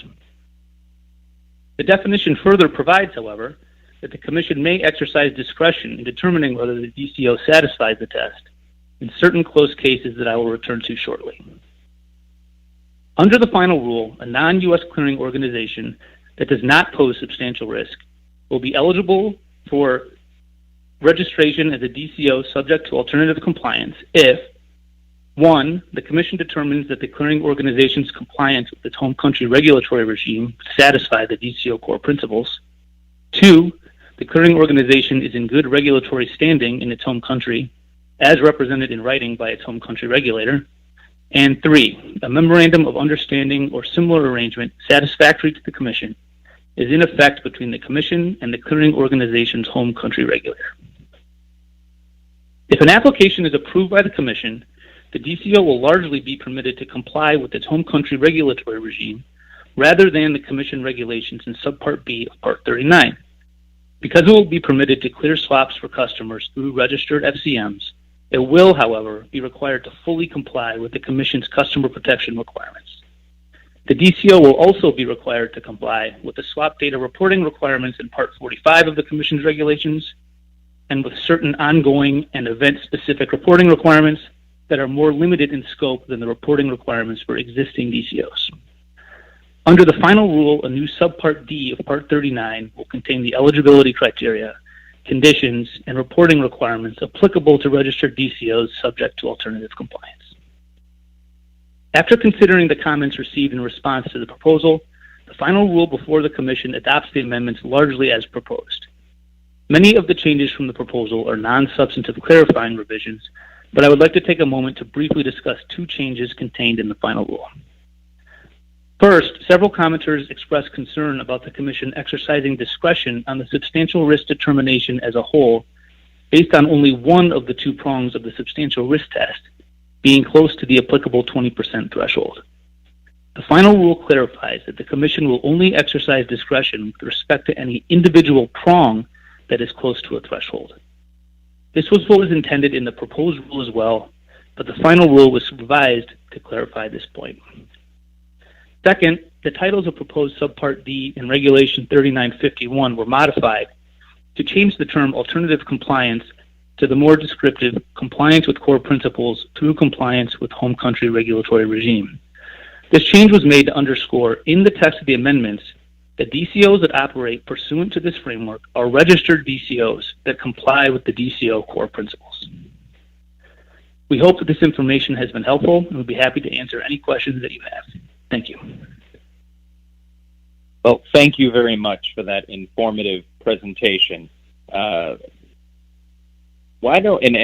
And terrific work on this rulemaking. To begin the Commission's discussion and consideration of the rulemaking, I'll now entertain a motion to adopt the final rule on registration with alternative compliance for non-U.S. derivatives clearing organizations under Parts 39 and 140 of the CFTC's regulations. So moved. Second. Thank you. I'd now like to open the floor for the commissioners to ask any questions about the data rules. And again, we'll go in seniority, so I will begin. I'd just like to make sure I frame this for the public who may be listening in. So I'll ask sort of simple yes-no questions, if at all possible, if I'm able to answer. So first of all, we've got a bunch of DCOs out there. A number of them are based in the United States, but a number of them are based, as you said, outside the United States. And they want to be full-service clearing organizations with U.S. members and U.S. customers. And in order to do that, they've got to register with us, correct? Yes. Excellent. And right now, if you register with the CFTC as a full-service DCO, you obviously have to comply with our what we call our core principles, correct? Yes, that's right. And those are spelled out in the CEA, correct? Yes. Yes. Yep. And in addition to that, we have detailed regulations that implement all or at least most of those core principles, and those are contained mainly in Part 39 and also pieces in Part 140, correct? That's right. Okay, and so, but the question arises then, well, if these rules are really detailed and you're a foreign DCO, you probably also have detailed rules and regulations in your own jurisdiction. Just like our DCOs in our jurisdiction may want to have foreign members, and they would be subject potentially to all of the rules and regulations in those other jurisdictions, right? Potentially. Correct. Right. And so what we're doing here is actually, essentially as follows.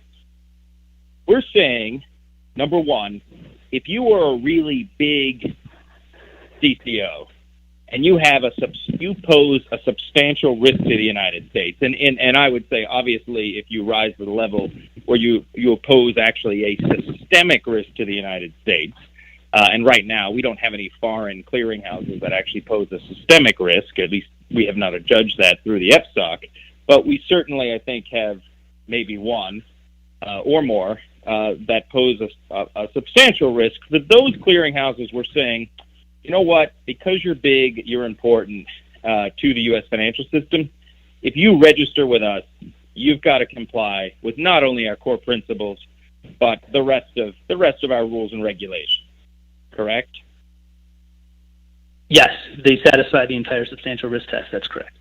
Right. Okay. But if you're not a substantial risk and you're based overseas, then what we're saying is, hey, if you've got a core principle, if you've got a regime that effectively satisfies our core principles, then we're going to allow you to use your home country rules and regulations and not have to comply with all of our detailed rules and regulations, assuming that for every core principle there is a foreign counterpart. Yes, for the most part. There will be some requirements that we'll still be insisting upon, and most notably in the customer protection area. Correct. Okay. Yes, and I'm aware of those. But that's essentially what we're doing here. Right. And this is something that I think makes sense because we're essentially offering comity to foreign jurisdictions where they have rules and core principles that are similar to ours and often lead to the same exact outcome. So I think this is a sensible approach. I don't think I have any do we? Yeah, I don't think I have any questions at this point. I just want to make sure I sort of tease it out so anyone that's listening can sort of understand at a high level what we're trying to accomplish. So again, I'm very pleased to support this rule. I know a lot of effort went into it, and I also want to thank former Chairman John Carlo, who this rule was actually proposed under at the very end of his tenure as chairman. I was happy to sort of pick it up, make further refinements, and help us get into the position that we are today to finalize it. So with that, I will hand it over to Commissioner Quintez. Thank you very much, Mr. Chairman.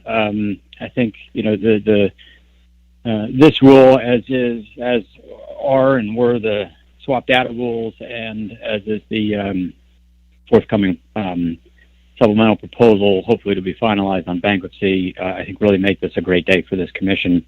And I would like to first of all echo your acknowledgement and recognition and gratitude to former Chairman John Carlo for thinking of this framework and proposing it, and to the former DCR director Brian Bussey putting a lot of work and thought into doing it, but certainly notably to Clark and Eileen and Tad for continuing to work on this and talk about it with me and my team and all of us at the commission to get this across the finish line today, and to compliment you, Mr. Chairman, for taking up that torch and finalizing something that I think really is significant because it, in my view, very appropriately recognizes when something poses that direct and significant risk to the United States through that substantial risk test, which we can all debate about, and eventually lines have to get drawn where they are.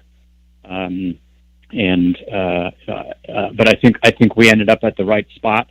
I think when this was initially proposed, I think there could have been some abroad that may not have viewed it as being sincere, or may have viewed it as part of a negotiation strategy.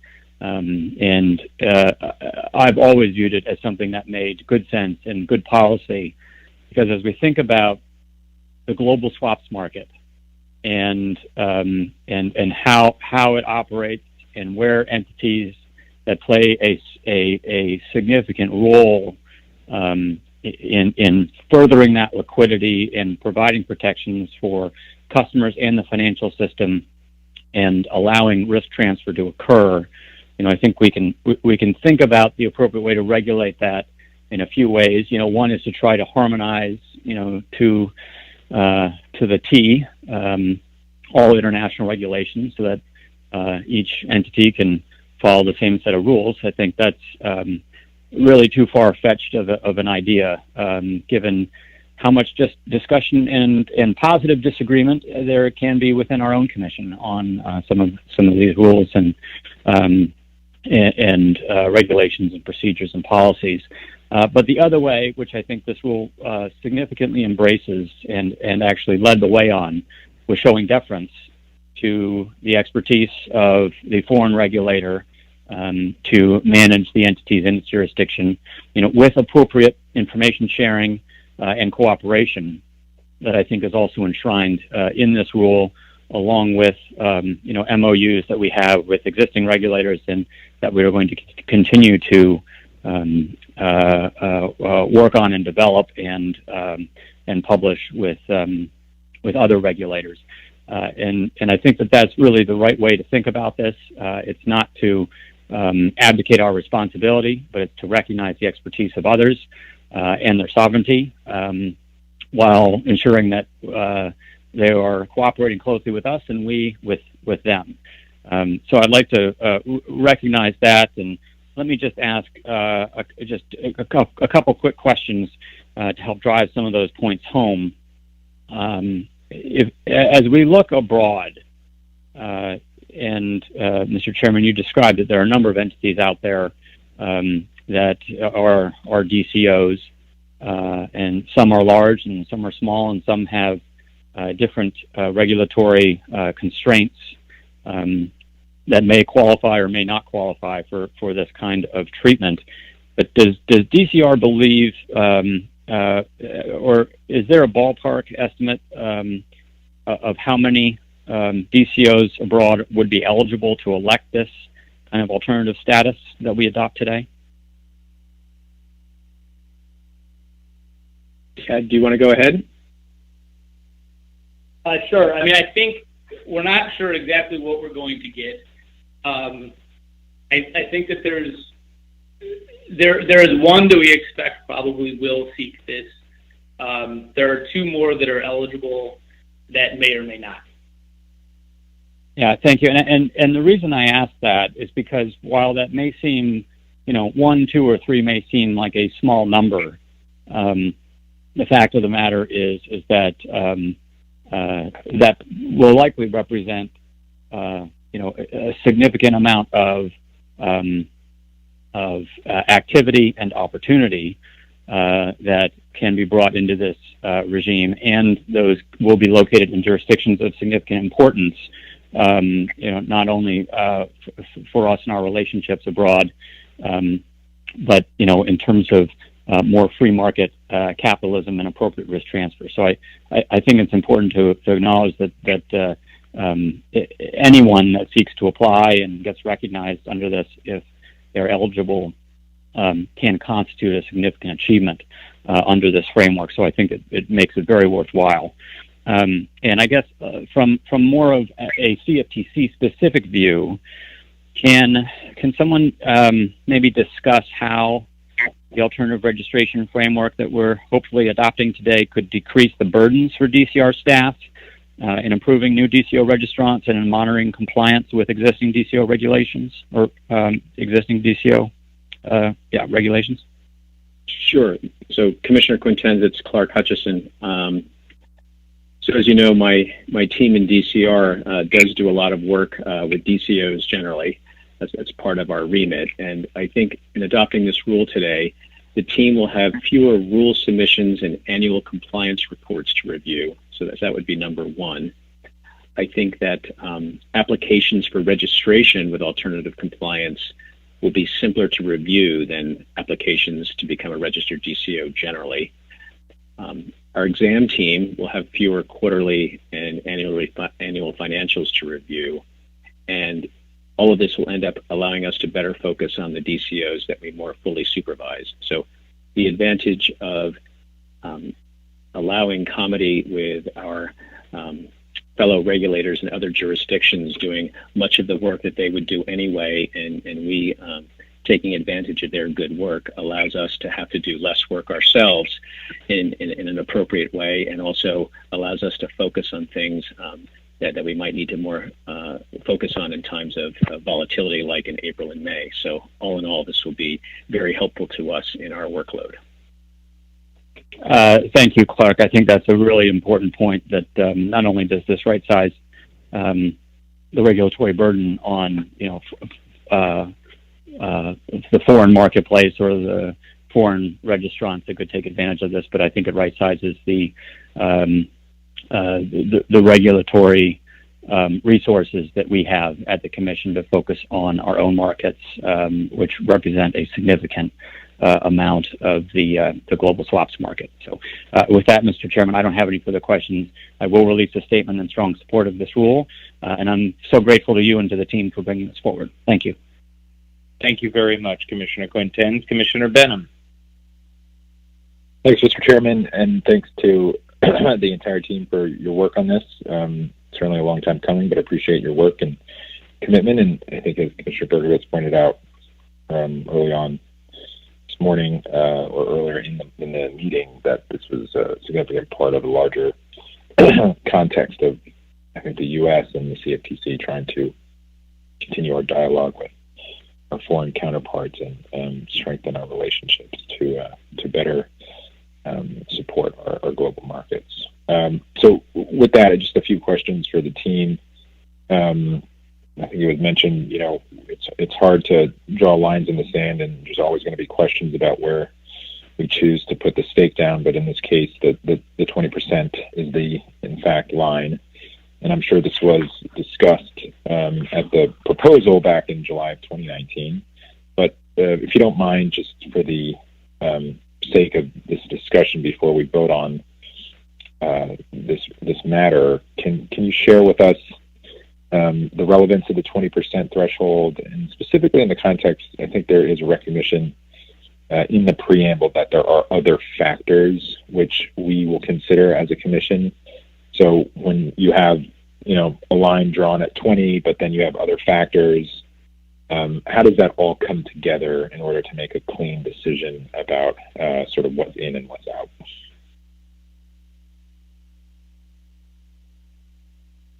Let me start, and I'm sure you go ahead, Ted, if you'd like to. Go ahead. Okay. So the other factors come into play when you have a case that's close to one of the thresholds. So we're acknowledging that you can't, you shouldn't have a hard line where 20.1% generates one result and 19.9 generates another. And so in recognition of that, the Commission's discretion comes into play if you have cases that are somewhat close. And so there's a number of factors that we can look at that are not captured. While we think that the initial margin numbers that are used in the substantial risk test primarily are the most significant thing that we're looking at, we acknowledge that there can be other factors that can come into play. And one example would be if a DCO, while it's not going to meet a 20% threshold for U.S. clearing activity across all DCOs, it might be very big in one particular product. And that could, potentially raise issues for us. So we want to be able to account for that in determining the outcome of the test. So that's how the discretion kind of fits in with the bright line thresholds that are kind of the primary inquiry. Thanks, Ted. I guess as a quick follow-up, you used the example of 19.9 and 20.1, and I think in a situation like that, certainly it merits other factors to sort of push the decision in one direction or another. But I could easily see a market participant, a DCO, who falls at 23% or 22%. Nothing that's so clean and easy, that's so tight to the 20, coming in and trying to leverage the factors to push that decision, obviously in a direction that would be more favorable to them. So, have you thought about what are we truly drawing a hard line, and if not, if we're going to be flexible on that line, what does that really mean, and where in fact do we stop considering outside factors and just stick with our guns, so to speak, and truly have a hard line in the sand? Yeah, I mean, it's a very good question. And the way that we describe it in the preamble is it's going to be somewhat of a sliding scale. So as you get further away from the 20s, you're going to have a lot more in the way of these additional factors in order for the discretion to kind of to end up, making the decision at the end of the day. So while I know that introduces, I mean, we're trying to primarily have a test that can be implemented fairly easily and predictably, while still, allowing the commission to consider these other factors. And so that does introduce, as you're getting at it, introduces some element of imprecision, but we think it's appropriate that the commission be able to consider factors other than the primary initial margin numbers. Thanks. I appreciate that, and certainly look forward to seeing if it in fact does come into play. I know you suggested that there's not going to be many DCOs that necessarily avail themselves of this in the short term, but as it evolves, and if we do come into situations where it becomes more of a case-by-case analysis, then certainly look forward to how the implementation and how the system actually is working in practice. Another question is in regards to a U.S. If we're using substantial risk, and obviously the 2020 test, if a non-U.S. DCO has sort of like business in multiple areas and has dealings with multiple clearing members, U.S. clearing members, and sort of IM parked in different places, and that separately it might not aggregate to be 20%, but sort of in the aggregate it's over 20%. And I know that's not how we're looking at this, but I think you kind of get the gist of my question. Is we're looking at one entity sort of in a silo, as opposed to looking at the total exposure or total risk of an entity across the U.S. Is that right first? And then if that is in fact right, is that being considered as opposed to the more siloed examination of an entity's risk exposure to the U.S.? Well, yeah, first of all, you have that correct. I mean, the test is designed to look at the DCO level. So we're looking at the U.S. clearing member activity at the DCO level. If the commission is not constrained in terms of what they can, what it can consider in applying its discretion. So if there was something about those interrelationships that came into play, given the particular business being done at a given DCO, that could be considered there. Thanks. Another thing that I think we should be very careful and cognizant about in the future is, we look at risk, I think, holistically as opposed to individually, whether by individual DCO or through to the clearing member. The last question I have before I wrap up has to do with the definition of U.S. clearing member. And just as a sort of point of context, we revised, the commission voted in favor of passing a revised cross-border rule, or at least, codifying a rule as opposed to guidance this past July. How does the U.S. clearing member definition compare to the U.S. person definition, or at least what analysis was taken into consideration given the recent rulemaking from a few months ago? Yeah, so it's going to be somewhat broader in the way that it will automatically apply to the parent. So it's not, and we thought that was appropriate because of the way that the risk can flow to the parent. And so I don't know if Eileen has anything to add on that, but I think that part of what this definition is seeking to achieve is just to be more clear, and so people know exactly how it's going to play out. But yeah, I don't know. Eileen, do you have anything to add on that, or? Sure. Hi, Commissioner Benham. It's Eileen. I think in defining U.S. clearing number for purposes of the test, we were trying to take a very conservative approach in terms of what would constitute U.S. activity, whereas in other circumstances, we might be taking a narrower view of what constitutes a U.S. person. You're often deciding in terms of whether or not someone has to register or meet certain requirements for us, and that's not what we were doing here. We were just trying to take a very sort of broad view of what might impact the U.S. And so, whereas you might not normally consider a non-U.S. clearing member with a U.S. parent to be a sort of a U.S. entity, we thought that their activity, nevertheless, should be counted as U.S. activity towards the test. Thanks, Eileen, and I appreciate that, and that's good to hear. One last question. I know I said that was my last, but if you don't mind, indulge me here for a second, Mr. Chairman. You mentioned in your question and answer period how, given the sort of the breakdown of how this works and why it works well, and how it is reliant on our relationships with our over-counter colleagues and understanding and appreciating their rule sets and ensuring that they are equivalent in many respects to what we expect of our U.S. market participants, and just sort of leveraging that comparability to reduce burdens and regulatory hurdles across the globe. What tools do we have at the CFTC to ensure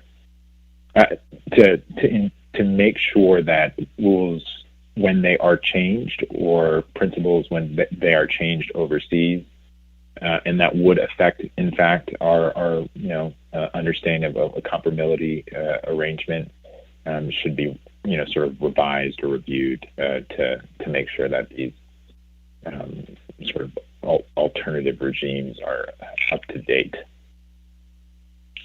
So there is a reporting requirement within 3951 that will require the DCO to notify us of changes to the home country regulatory regime, so we can stay on top of that.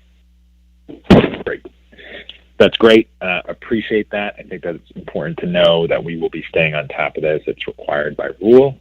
And as things change and evolve, as they often do, we will be right there to make any changes if they're necessary. So, Mr. Chairman, thanks for that. Probably went a little bit over, but I appreciate your time, and thanks to the team for all their work. I think this is a great step forward again towards our effort to harmonize with our counterparts overseas, and look forward to supporting this rule. Thank you. Thank you very much, Commissioner Benham. Commissioner Stump. Thank you, Mr. Chairman. As you know, I have been a long, and some might say passionate, about being committed to advancing a coordinated approach to the regulation of global CCPs. When we proposed this rulemaking, I expressed my belief that international regulatory partners should all be committed to resetting and recognizing that our shared interest in advancing derivatives clearing could be best achieved by respecting each jurisdiction's successful implementation of the principles that were agreed to in 2009 in the midst of the financial crisis to advance global clearing of OTC swaps. As was discussed at the onset of the meeting, we have made considerable progress towards that objective, and we are much better positioned today than we were even just a year and a half ago when we proposed this rule. I want to commend everyone who was involved in working with the European Commission, and as was noted earlier, they have now adopted their delegated acts regarding the European Union's supervision of third country CCPs, under which we do not expect that any U.S. domiciled derivatives clearing organization will be designated as a Tier 2 third country CCP. And likewise, we at the CFTC are recognizing the benefit of deference today, and we seek to adopt a rule that would allow a registered DCO recognized outside of the United States to comply with the Commodity Exchange Act's DCO core principles by complying with its home country regulatory regime. I applaud this progress and the many individuals who contributed to making it happen. But we must not rest on our laurels. Our work here is not done. And while we are maintaining a requirement that registered DCOs availing themselves of this rule comply with the swap data reporting requirements in Part 45 of the Commission regulations, as well as certain ongoing and event-specific reporting requirements, as I noted during consideration of the previous rule, I am hopeful that the CFTC will soon turn to considering substituted compliance for our reporting rules, which, as I said, were considered earlier today, but have a relevance to this rule as well. I'm heartened by the acknowledgement in the preamble of today's Part 45 rulemaking that we are open to further ways to cooperate with our foreign regulatory counterparts in the supervision of trade repositories, including, for example, and I quote, when and how the Commission should grant swap data reporting substituted compliance determinations for DCOs domiciled in non-U.S. jurisdictions with similar swap data reporting requirements, permitting reporting of swap data to a foreign trade repository to satisfy Commission swap data requirements under the appropriate circumstances. As you know, this is one of the elements of this rule that continues to rely on compliance with CFTC regulations specifically, and I am hopeful that at some point in the future, when our swap data rules are better aligned with the Europeans and other jurisdictions, that we will be able to coordinate data exchange and data access such that we can consider more deference in this space. Furthermore, finalizing this rule does not eliminate the need to consider exempting comparably regulated foreign central counterparties from registration with the CFTC, pursuant to the express authority provided for in the Commodity Exchange Act and added by the Dodd-Frank Act.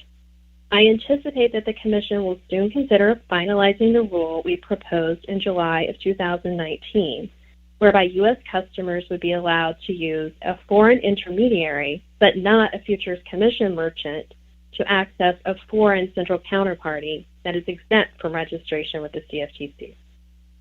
But I continue to maintain that U.S. customers deserve optionality in how they access a third country CCP if we are to fully achieve the goals the G20 laid out. These are CCPs that do not present substantial risk to the U.S. financial system and are subject to regulations that is comprehensive and comparable to our own. To that end, I hope that the Commission will consider an approach that would allow U.S. customers to utilize an FCM also to access an exempt DCO. While I don't have any questions, I thank you all for indulging me and allowing me to make this statement, because I am very, very committed to continuing this discussion. Our work is not done. It likely will never be done when it comes to international coordination, but I do want to thank the Chairman and the staff of the Division of Clearing and Risk and the Office of International Affairs for their efforts on cross-border clearing matters over the past several years, and in particular, the amount of time and energy they've spent working with me and my office over the past 2 years. And I look forward to continuing our engagement on these topics. Thank you, Mr. Chairman. Thank you very much, Commissioner Stump. Commissioner Berkovitz. Thank you, Mr. Chairman. And again, congratulations to you and to the team, to Tom Benison and Sue Yash, Polly Wall, and everybody on the staff, presently on the staff in OIA, and formerly at the Commission, Chairman Giancarlo. I think this rule today is one component of the progress that people have been working towards for many years to harmonize the treatment of essential counterparties and provide truly for cross-border markets and clearing. And I just want to build upon, I think Commissioner Benham asked a number of questions that I had about the threshold, and I just want to follow up a bit on the point made by Commissioner Stump about FCMs and clearing. So to clarify, this proposal, or this rule, I should say, not proposal, this rule, the non-U.S. DCO would still have to comply with CFTC and U.S. Regulations concerning clearing, customer protection. Yes. Hi, Commissioner Berkovitz. This is Eileen. Yes, I mean, they will still, just as registered DCOs do now, it will remain the same for registered DCOs subject to alternative compliance. And as Commissioner Stump indicated, they have to use U.S. registered FCM customers? Yes, that's correct. U.S. customers do. And why is that? Why didn't we just give full sort of substitute compliance across the board? Why did we carve out the customer protection area? The feedback we got from some of our currently registered non-U.S. DCOs was that they wanted to be able to offer U.S. customer clearing through FCMs because they wanted to be able to be seen as being sort of equal in that regard with U.S.-based DCOs, and so and be able to offer U.S. customers the same level of protection. Is it considered an advantage to be able to, I guess that they've represented as it's an advantage to them in terms of getting U.S. customers to be able to offer the level of protection that U.S. customers will get at a U.S. DCO? Yes, that's the feedback we received. So this is something the market wants, but also from a customer protection standpoint, do we feel that our protections are better, so to speak, than others, or that is there other than the senators and DCOs, is there a policy reason for choosing our customer protections to maintain them? I mean, I think at least up until this point, it has been our interpretation of the statute that that's what 4D requires. What's been our experience with? Have we had experience with bankruptcies and U.S. customers who've gotten entangled in foreign bankruptcies versus U.S. bankruptcy, and the provisions apply to either DCOs or derivative transactions? Do we have a record on this? Eileen, do you want me to take this? Yes, please go ahead, Bob. So this is Bob Wasserman. I think it's fair to say that the experience of the U.S. bankruptcy regime, which applies to positions held through FCMs at DCOs, on the one hand, obviously, it's not any time an FCM goes into bankruptcy, it's a bad thing, and any time customers don't have access to all of their funds and positions on a continuous basis, they're not getting what they should have. With that understood, in experience that we've had in bankruptcies such as Refco, such as Lehman, I think it's fair to say that customers who enjoyed U.S. bankruptcy protection fared very well and got access to most of their funds and their positions much more quickly, and we were able to port things over to healthy FCMs on a much more rapid basis than was the case in analogous proceedings that happened for foreign intermediaries. Okay. What about is it a analogous situation, or to look at the MF Global, what happened in MF Global and their bankruptcy, U.S. law versus non-U.S. law? Indeed. I mean, I would say that, and I should note some of the laws may have, changed since as a result of that experience. But I think, there were very different approaches that had taken place, for instance, in the U.S. versus, say, the U.K. And while things ultimately worked out well in the U.K. part of that of the bankruptcies of the affiliated entities, it took much longer for that to happen, years versus days. Okay, that's significant. So I appreciate those answers, and I do think that U.S. bankruptcy laws and customer protections are protections that are afforded by our regulations are sound and solid, and Congress has mandated them for a reason. I think it strengthens our markets. And Bob, while you're there, just in terms of that regard, some people might say, customer choice. Customers may choose they may prefer, they go over to some foreign market and say, I'll take the risk of less bankruptcy protection. I'm a sophisticated investor.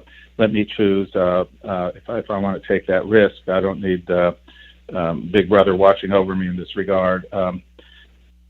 But is there, in terms of the bankruptcy, the code and the structure, for example, if you have an FCM that goes bankrupt, that becomes insolvent or goes into bankruptcy, it's not just the question of individual customers.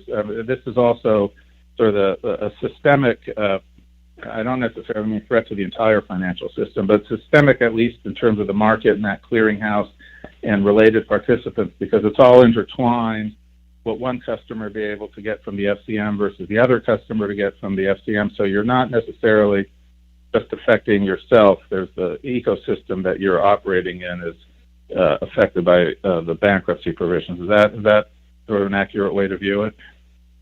Let me tease that apart just a little bit. I think structurally, in order for this to work, essentially, the reason why the U.S. bankruptcy approach works so well is that by treating customers on customer accounts at FCMs on an omnibus basis, you don't have to, at MF Global, there were, on the U.S. side, there were 37,000 customers. And so to treat each of them on a bespoke basis, there's a lot of accounting and calculation such that needs to be done. To the extent that customers are treated on an omnibus pro rata basis, it's much, that's what makes it practicable to have these transfers happen so very quickly and efficiently. And so if you were to try to treat customers individually, that would be very difficult. With that said, I do think that these benefits to customers benefit both the customers and the broader financial system.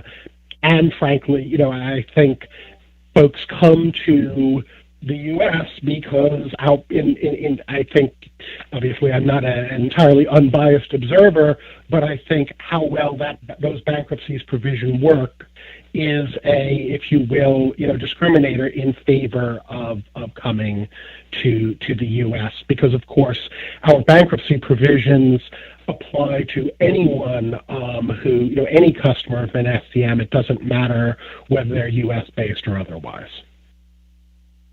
Okay, I appreciate that. I appreciate this discussion, and I fully support the dichotomy that we have here in this alt TCO provision, that we can find comparability on these other aspects of our regulations and provide that the home country jurisdiction's regulations can satisfy our core principles, but except for in the customer protection area because of the key importance of that, because of the statute and because of the policy reasons that we've just discussed. So I'm glad to see that U.S. customers continue to be protected under U.S.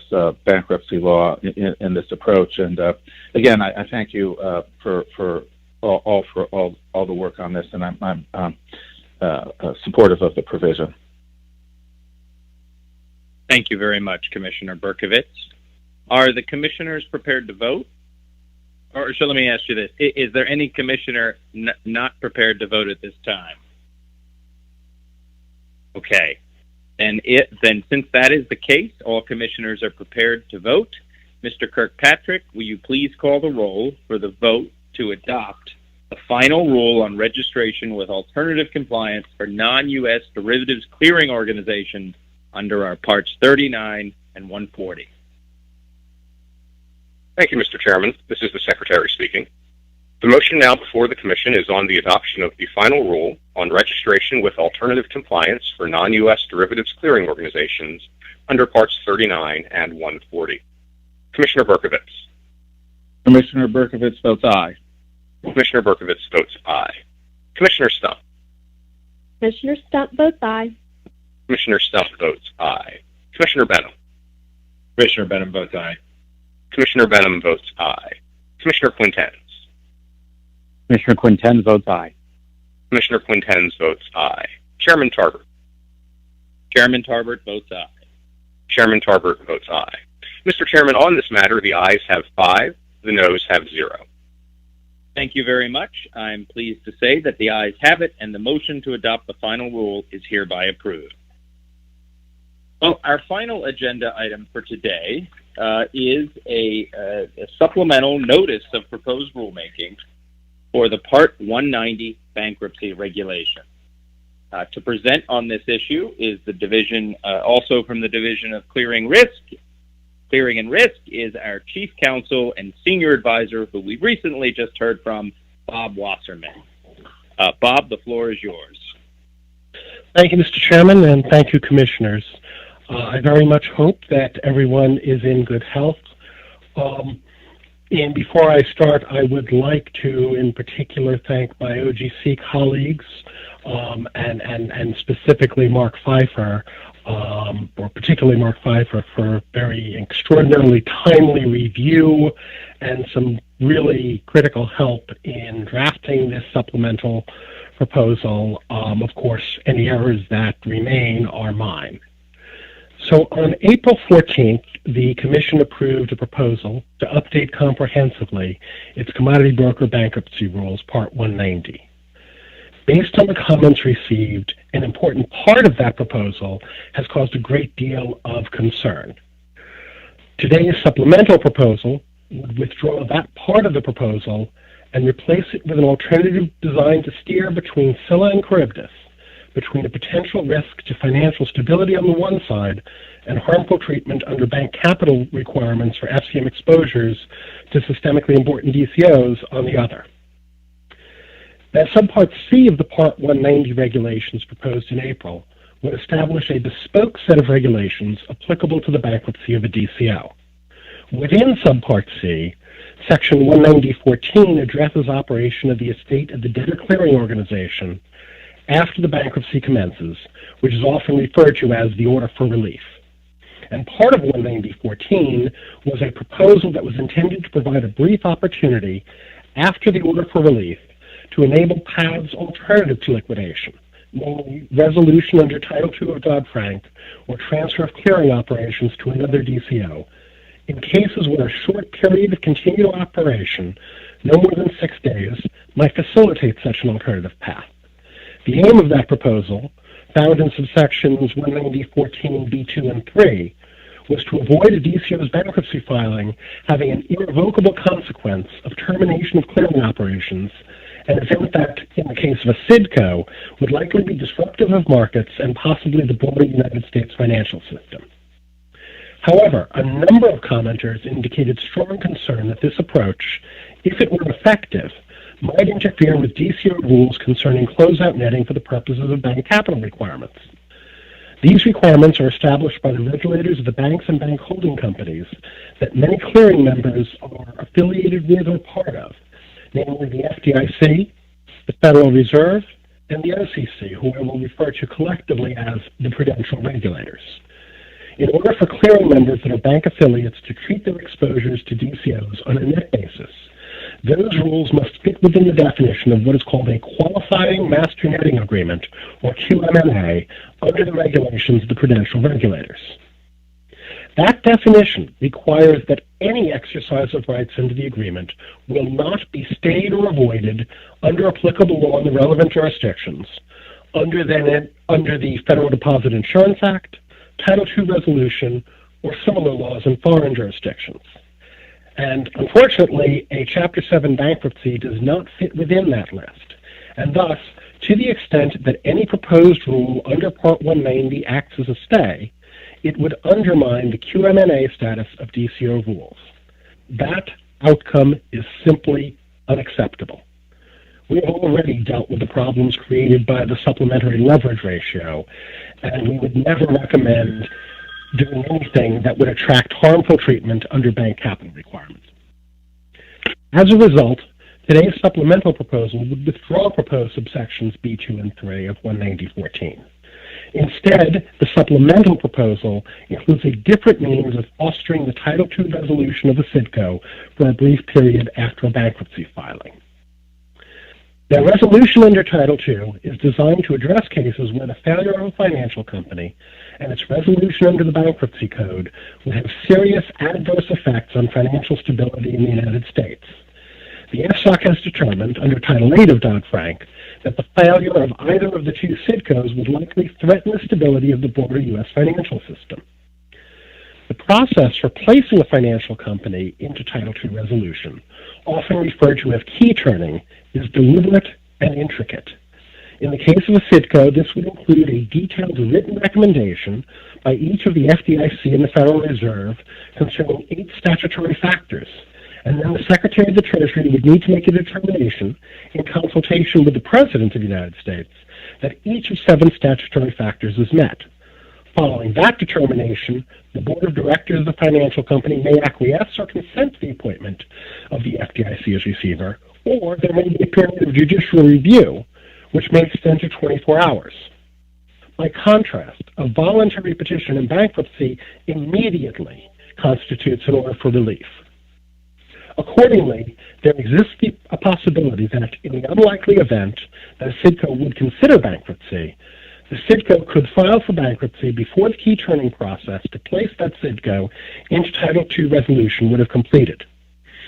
And while Title II would by law automatically result in the dismissal of the prior bankruptcy, if that prior bankruptcy filing were to immediately and irrevocably result in the termination of the CIDCO's derivatives contracts with its members, that result would greatly undermine the potential success of any subsequent Title II resolution. The supplemental proposal would first stay the termination of CIDCO contracts for a brief time after bankruptcy in order to foster the success of a Title II resolution if the FDIC is appointed receiver in such a resolution within that brief time. But second, would do so in a manner that does not undermine the QMNA status of CIDCO rules.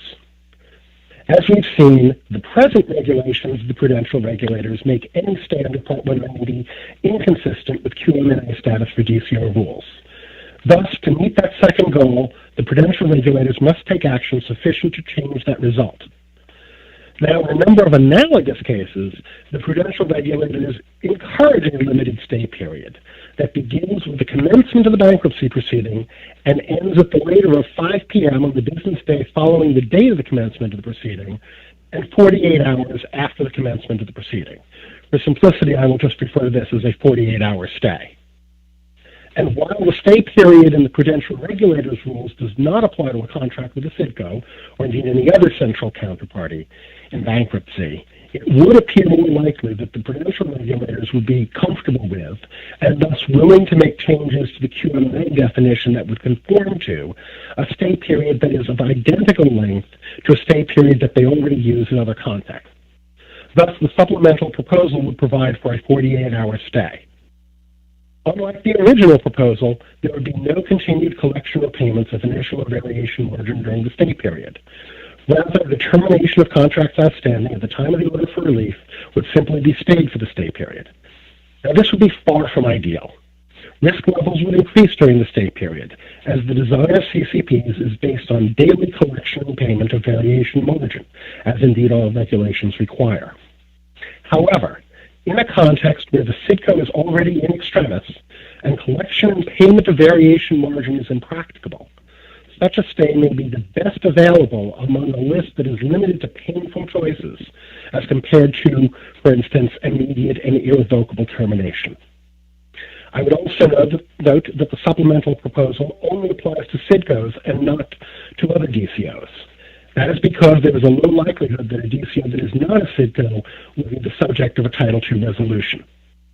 As I've noted before, in order to avoid undermining the QM&A status of CIDCO rules, no stay provision regarding DCO contract termination rules may be made effective as an element of the DCO bankruptcy provision of Part 190, unless and until each of the three prudential regulators takes action to make such a stay provision consistent with such QM&A status.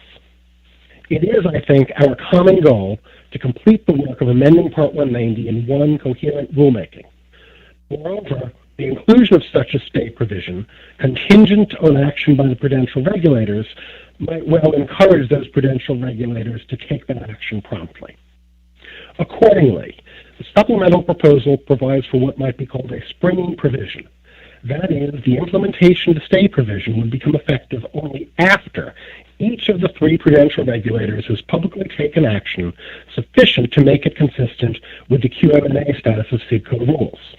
Moreover, in order for the stay provision to become effective, the Commission would first need to issue an order confirming that the prudential regulators' actions are in fact each sufficient to make such a stay provision consistent with QM&A status.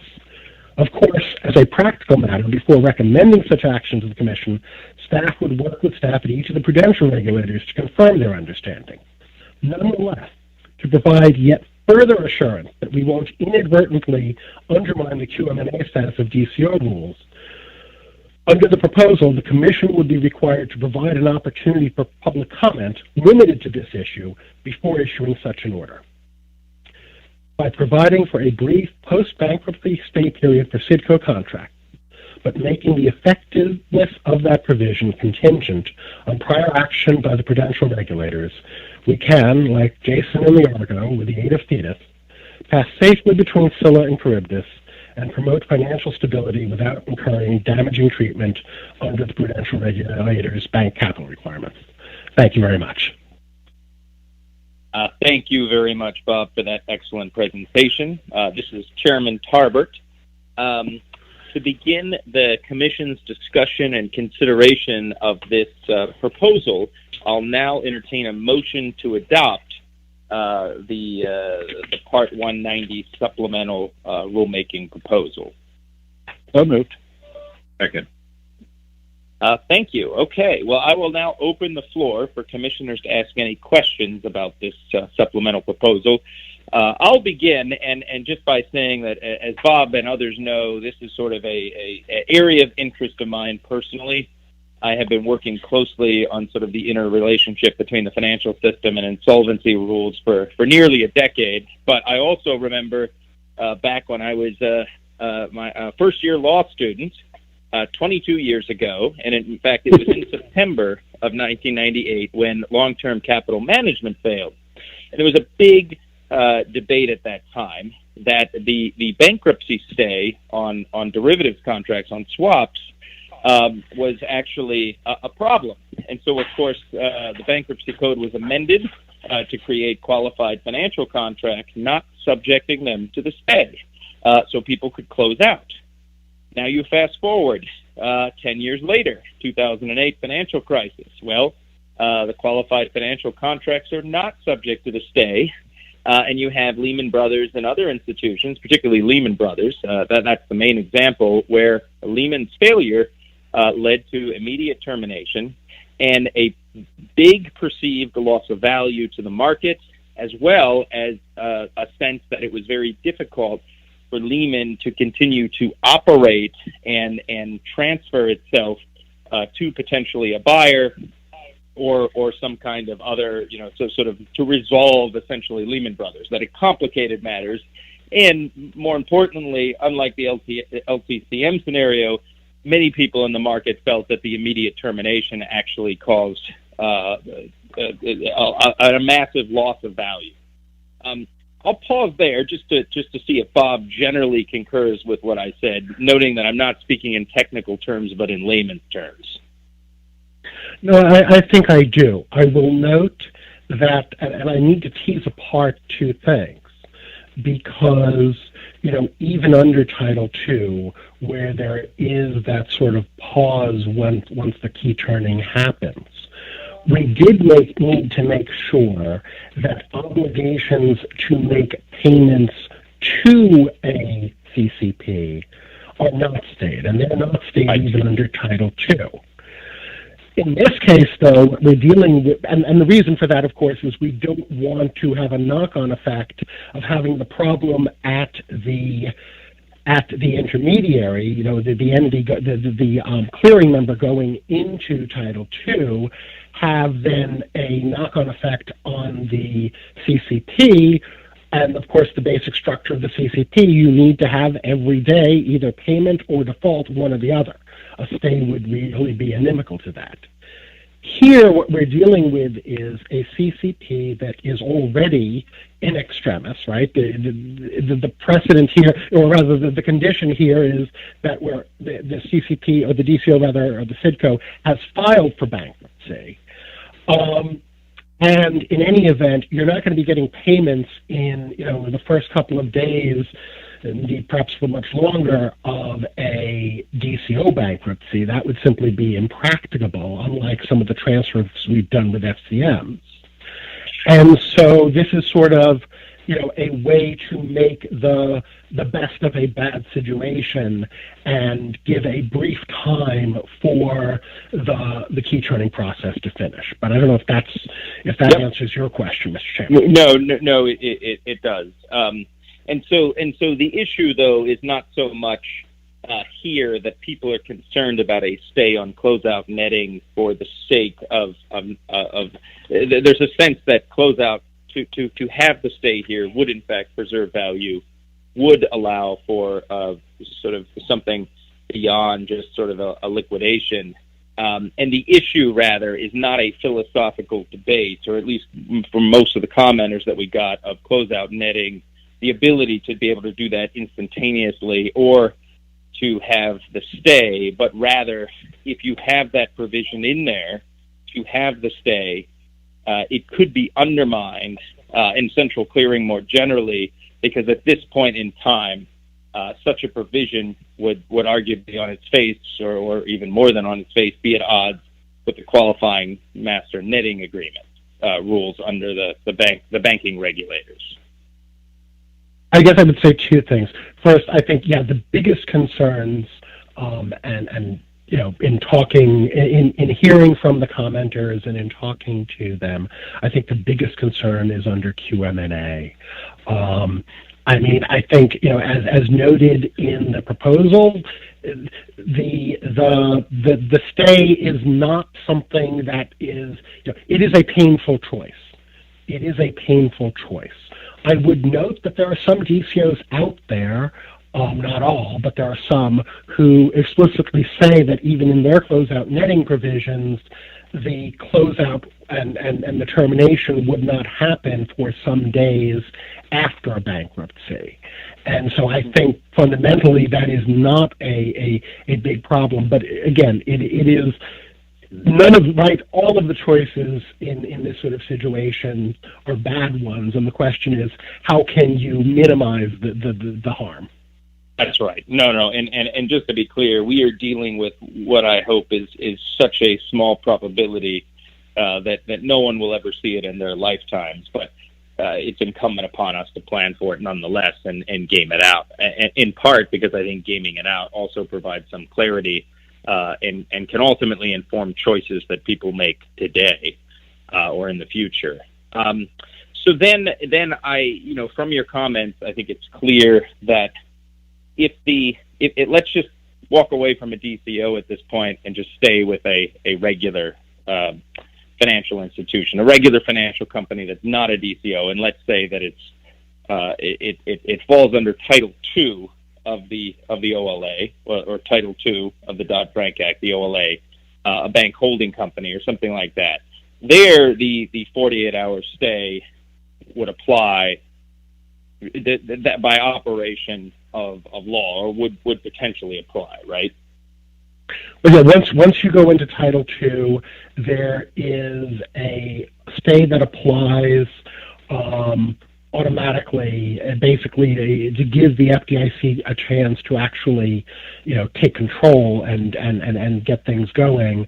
That applies until 5 p.m. on the next business day. And then in the event the contracts are transferred, that stay would become permanent.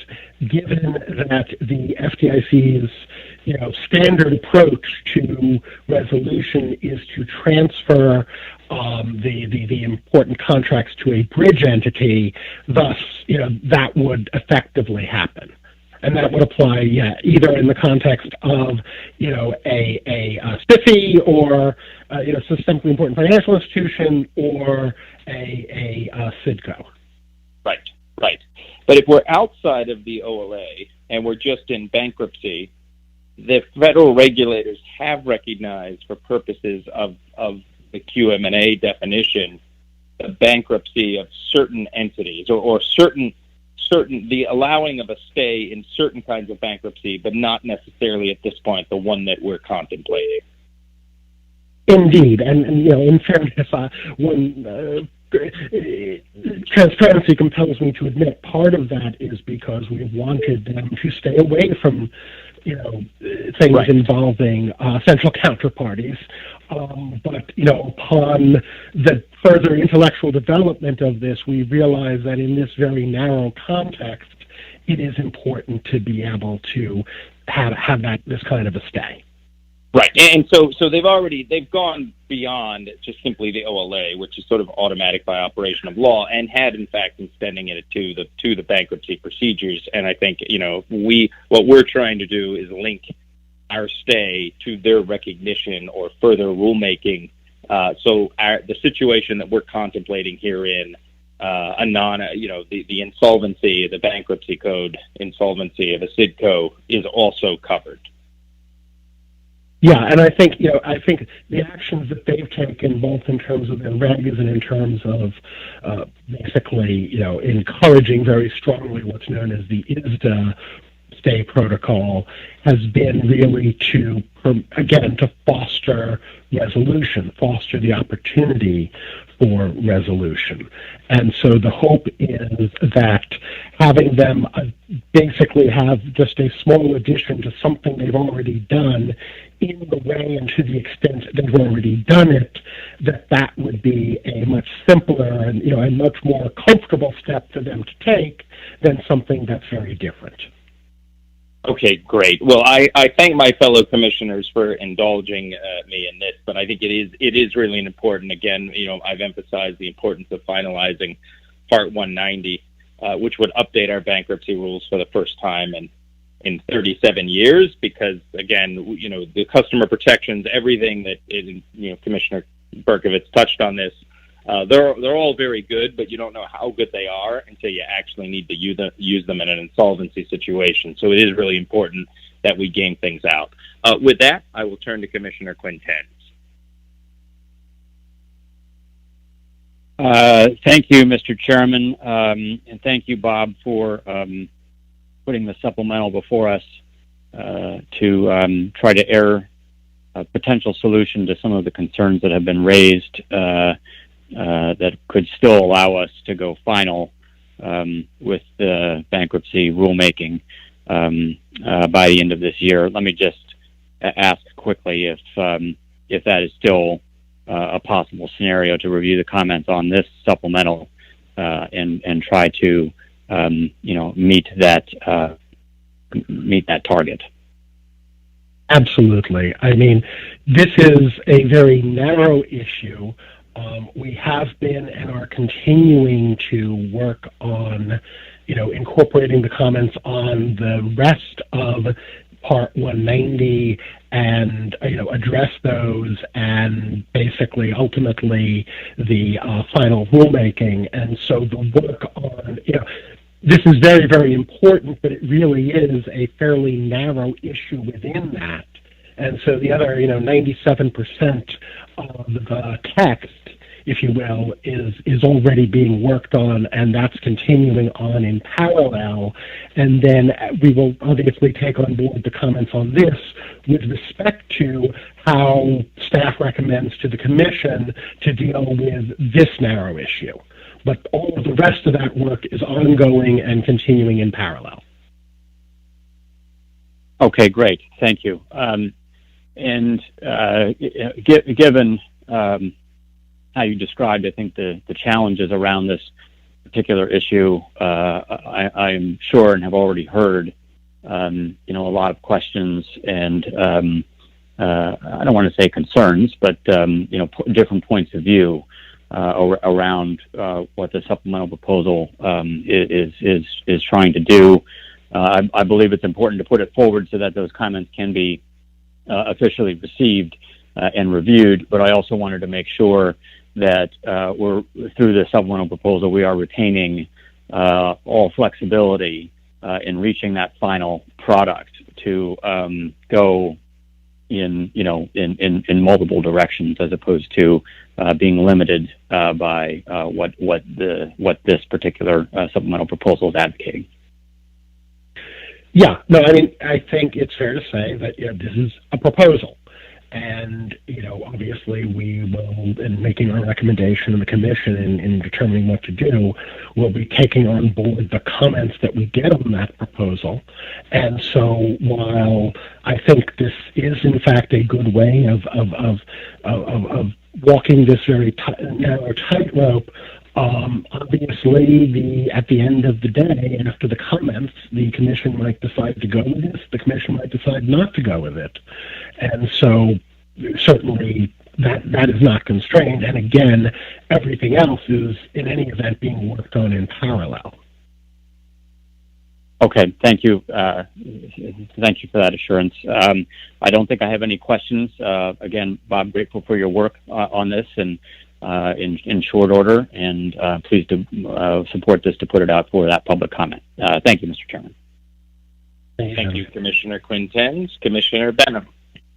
Thanks, Mr. Chairman, and thanks to Bob for your work on this supplemental. Certainly appreciate your comments about meeting the sort of pre-existing timeline, but I would just caution against predicting too much out in the future. There's always a lot that could happen, and I think we have to be cognizant of what the stakeholders say and making sure that we get this right. This has been a long time coming, this bankruptcy reform, as has been frequently noted, and I think we need to make sure we get it right before finishing it up and wrapping it up in the next few months. But that said, and sort of in that vein, I just have a question mostly about process, given that this came up unexpectedly in the recent past.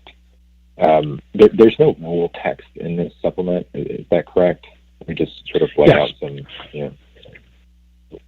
what exactly are we sharing with the public here that we want them to comment on? So I think it's fair to say that what is being proposed is fairly presented. I will note on the typescript at pages 11 to 12, there's a sort of bullet point summary of what exactly is being proposed that is, fits within, of course, the presentation I just gave. But I would, to a certain extent, speak under the control of my colleagues from OGC to the extent that I think this does indeed meet the requirements of the Administrative Procedures Act, but I will defer to them to speak to that.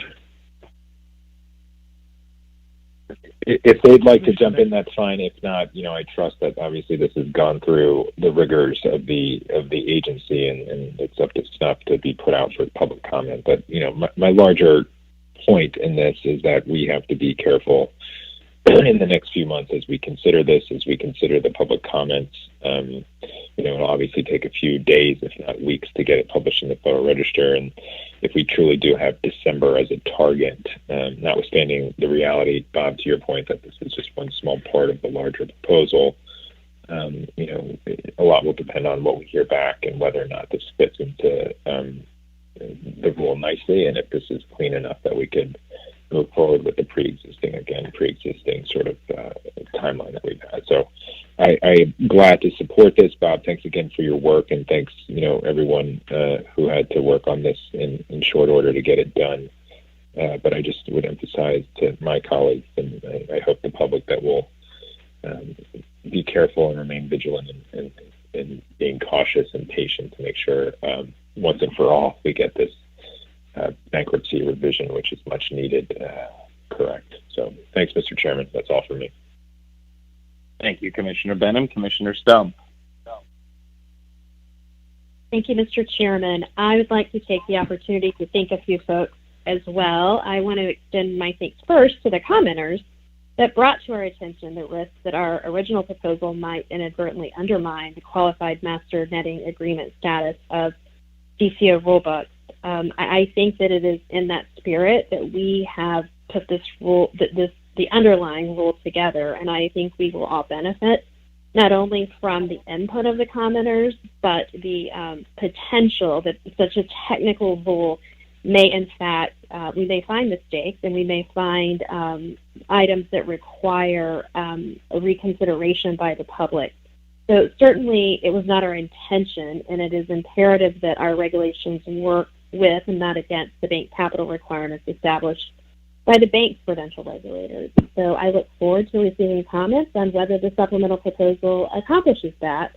And I want to thank Bob Wasserman and the Office of the General Counsel, too, for crafting a process to provide the public with an opportunity to weigh in on the effectiveness of any forthcoming action by the banking regulators before the relevant provisions of the Part 190 would take effect.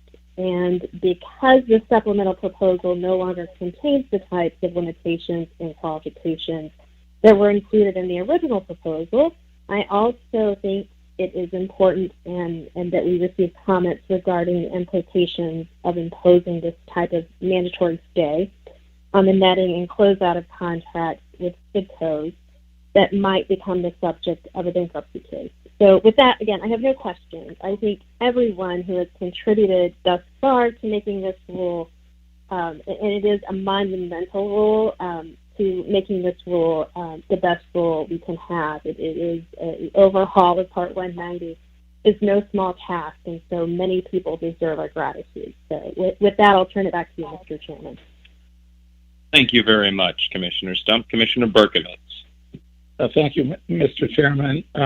I think the issues have been well laid out as to the issues addressed in the proposal, and I'm glad to see that in an instance like this, where a new issue arises, due to feedback by commenters, and the Commission is considering an approach that was not in the proposal in response to those comments, that we're putting it out for public comment.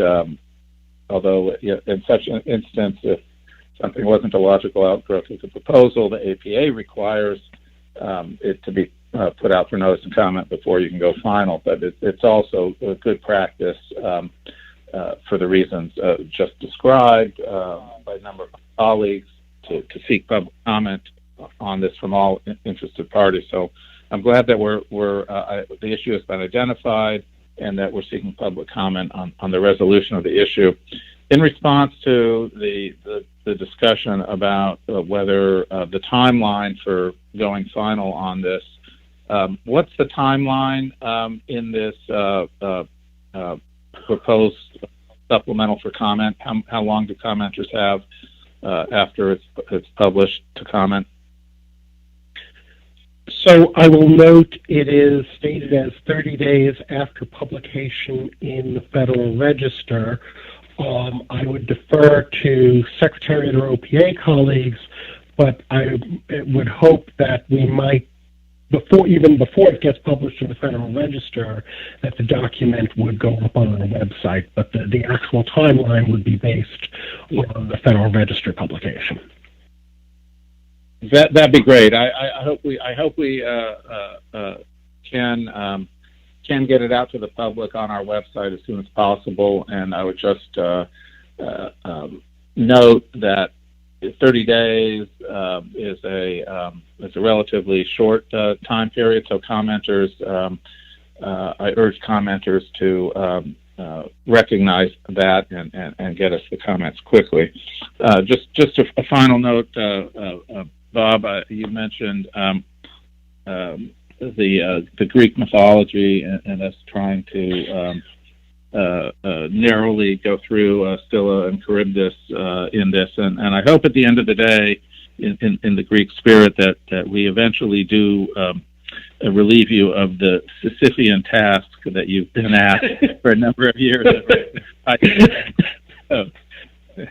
So with that goal in mind, I'm pleased to support this rule. Thank you.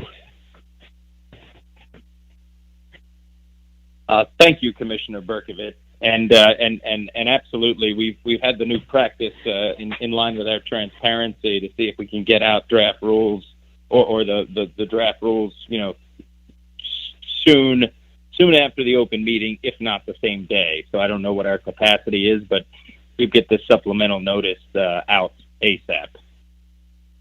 Is there? I think with that we have concluded our question and answer period. May I ask whether there are, is there any commissioner who is not prepared to vote? Okay, all commissioners appear to be prepared to vote. So Mr. Kirkpatrick, would you please call the roll for the vote to adopt the proposed supplemental notice of proposed rulemaking for Part 190 bankruptcy regulation? Thank you, Mr. Chairman. This is the Secretary speaking. The motion now before the Commission is on the supplemental notice of proposed rulemaking on the Part 190 bankruptcy regulations. Commissioner Berkovitz. Commissioner Berkovitz votes aye. Commissioner Berkovitz votes aye. Commissioner Stump. Commissioner Stump votes aye. Commissioner Stump votes aye. Commissioner Benham. Commissioner Benham votes aye. Commissioner Benham votes aye. Commissioner Quintens. Commissioner Quintens votes aye. Commissioner Quintens votes aye. Chairman Tarbert. Chairman Tarbert votes aye. Chairman Tarbert votes aye. Mr. Chairman, on this matter, the ayes have 5, the noes have 0. Thank you very much. I'm pleased to say that the ayes have it, and the motion to adopt the supplemental notice of proposed rulemaking for the Part 190 bankruptcy regulations is hereby approved. With that, I will ask first I'll ask my fellow commissioners, or I'll give the floor to my fellow commissioners for an opportunity to make any closing statements. As indicated in my opening statement, I will not make a closing statement, but I'll just make a simple observation, which is that September 16th, 2019, which was a year and a day ago, was our first open meeting together of these 5 commissioners. I continue. It's an honor to work with these 4 individuals. They and their staffs are amazing, and this is our 15th open meeting today together. So the commission is busier than it's ever been, and we're even busy in the midst of one of the biggest crises facing our nation, as well as the commission, COVID. But we haven't missed a beat, thanks to our great staff, my fellow commissioners, and everyone at the commission. So I'm very grateful. Commissioner Quinten. Thank you, Mr. Chairman. Similar to that, and speaking of an anniversary, I don't have an official closing statement myself, but today in the year 1787, the Constitution of the United States was signed. And while I think the government has evolved in a way that maybe our founding fathers didn't necessarily anticipate, I would hope that they would view, if they could, our discussion and debate and interest in serving the public in a transparent way that bears accountability for the results and the reactions that our decisions provoke very favorably. And it's an honor to serve in this role, and it's an honor to serve with you and all my fellow commissioners each and every day, and especially during these meetings. I would like to recognize, how many staff were involved in the rules that we have today. We've heard from so many, and across each of those rules, I think, multiple offices and divisions were represented. If we would have had this meeting in person, as I hope we get to do soon, I think if the staff that had worked on these rules would have been present, we would have filled up our entire hearing room with our very dedicated and talented employees, and hopefully they can feel that they're still being recognized today in a different format. Speaking of that, Mr. Chairman, while we have so many of those dedicated and knowledgeable employees, each of our commission offices only has a few, and I'm lucky to have three of the best, Kevin Webb, Margot Bailey, and Peter Calls, who have worked very hard on all of these rules like they have consistently since I've been at the commission, and are going to continue doing into the next few weeks and months. And I'm so grateful to them for their work to evaluate these rules critically and fairly, and let me adjudicate and vote on them. Thank you, Mr. Chairman, for your leadership. Thank you very much, Commissioner Quintens. Commissioner Benham. Thanks, Mr. Chairman, and echoing Commissioner Quintens' comments, happy Constitution Day, and I appreciate his remarks, and I think our founding fathers would be proud if they could. And I do want to thank again all the staff. Tremendous amount of work today, not exactly the issues that rise to the occasion of being particularly divisive, but they are critically important, and it's great to see that we were able to come up with the unanimous support and also a commitment, I think, from all of us to continue being very disciplined in overseeing the markets as they evolve on a day-to-day basis, and making changes as we need in a very immediate time frame, so that we don't lag behind the ever-changing dynamics of our really amazing market. So thanks to all the effort by all the divisions and all the staff, and special thanks to my staff, Laura Gordy, David Gillers, and especially John Dunphy on these particular rules, the reporting rules. And definitely a lot of credit, of course, as we started this morning announcing the EU deal, which has been a long time coming. Special thanks to OIA and the division staff, and Tom Benison and Stu Yash Polywall as well for their work, and all their staff who contributed to that effort over the past few years, and previous staff as well. So thanks. Hope everyone is doing well, and look forward to more meetings in the future. Thanks, Mr. Chairman. Thank you very much, Commissioner Benham. Commissioner Stump. Thank you, Mr. Chairman. I have no closing statement, and I have nothing of particular historic relevance to share, although I would note that September is the month in which Commissioner Benham, Commissioner Berkovitz, and I were all sworn into our terms of office. So happy CFTC birthday to them. And I will just take the opportunity in that context to say how much I enjoy working at a commission where there is true bipartisan cooperation. So thanks to everyone for the remarkable meeting and the tremendous effort. Thank you. Thank you, Commissioner Stump. Commissioner Berkovitz. Thank you, and thank my colleagues. I'd also like to, again, thank the staff and thank my staff, Eric Rimler, Sebastian Peugeot, and Lucy Hines for their work on the rules we are considering today. We just had I see we're at slightly over the 5-hour mark for today's meeting.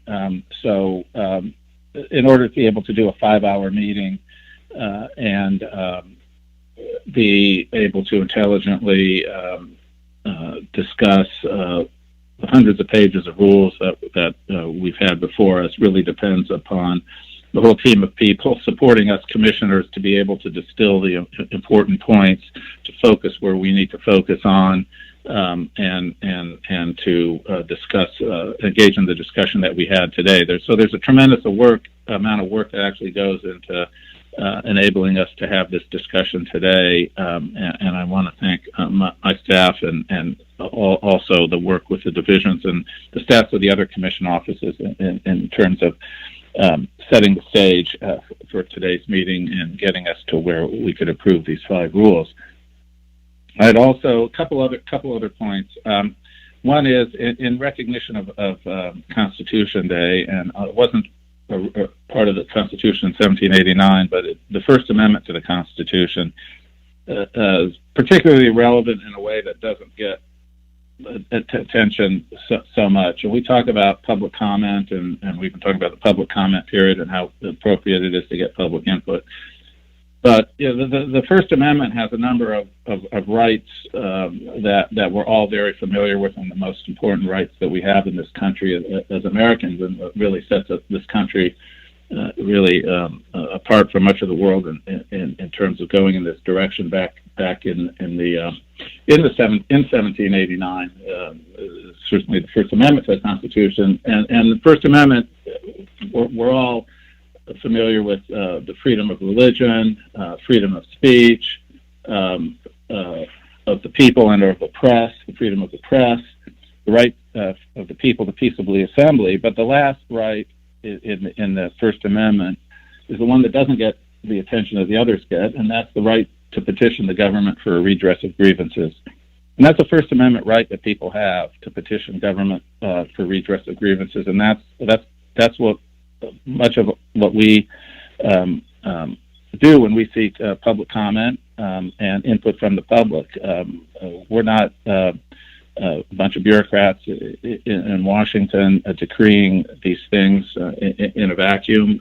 There's a whole public participation process. So it's really fundamental to our American democracy with the public participation. I think we've been working, Mr. Chairman, towards potentially our next meeting. I hope that our next meeting we can do by WebEx, so that the public can actually see us and see the staff and see the commission and put a face associated with what we're doing, so we're not all just a bunch of faceless bureaucrats. But I think video, we get the job done by audio, but I think video will enhance it. And if we can get the technology, I know folks are working on it, but I would certainly think it would enhance our public interaction if we can go to that for the next meeting. So I thank everybody that did make this meeting possible. Our technology people have been great during the whole pandemic in facilitating our work from home or wherever we're working remotely from. Enable the agency to continue functioning, everybody working remotely. The IT people have been making this happen for us around the clock for the past 6.5 months or so. So looking forward to them getting us to the next stage of interaction with the public. So again, thank you all. Appreciate it. Thank you, Commissioner Berkovitz. And yes, we are working to get the video up and running so we can have, when people speak, they'll appear on video. That said, if you do go to our WebEx site, I'm pleased to say that we are not faceless bureaucrats. Each of our pictures is up there, and yours looks mighty handsome, I will say. So with that, I will ask whether there's any other commission business. Okay, well, thanks again for all who attended today in the public, as well as my fellow commissioners and the entire staff of the CFTC.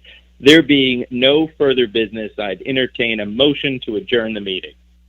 So moved. Second. Terrific. Those in favor of adjourning the meeting will say aye. Aye. Aye. Those opposed? No. The ayes have it, and again, thanks to everyone. This meeting is hereby adjourned.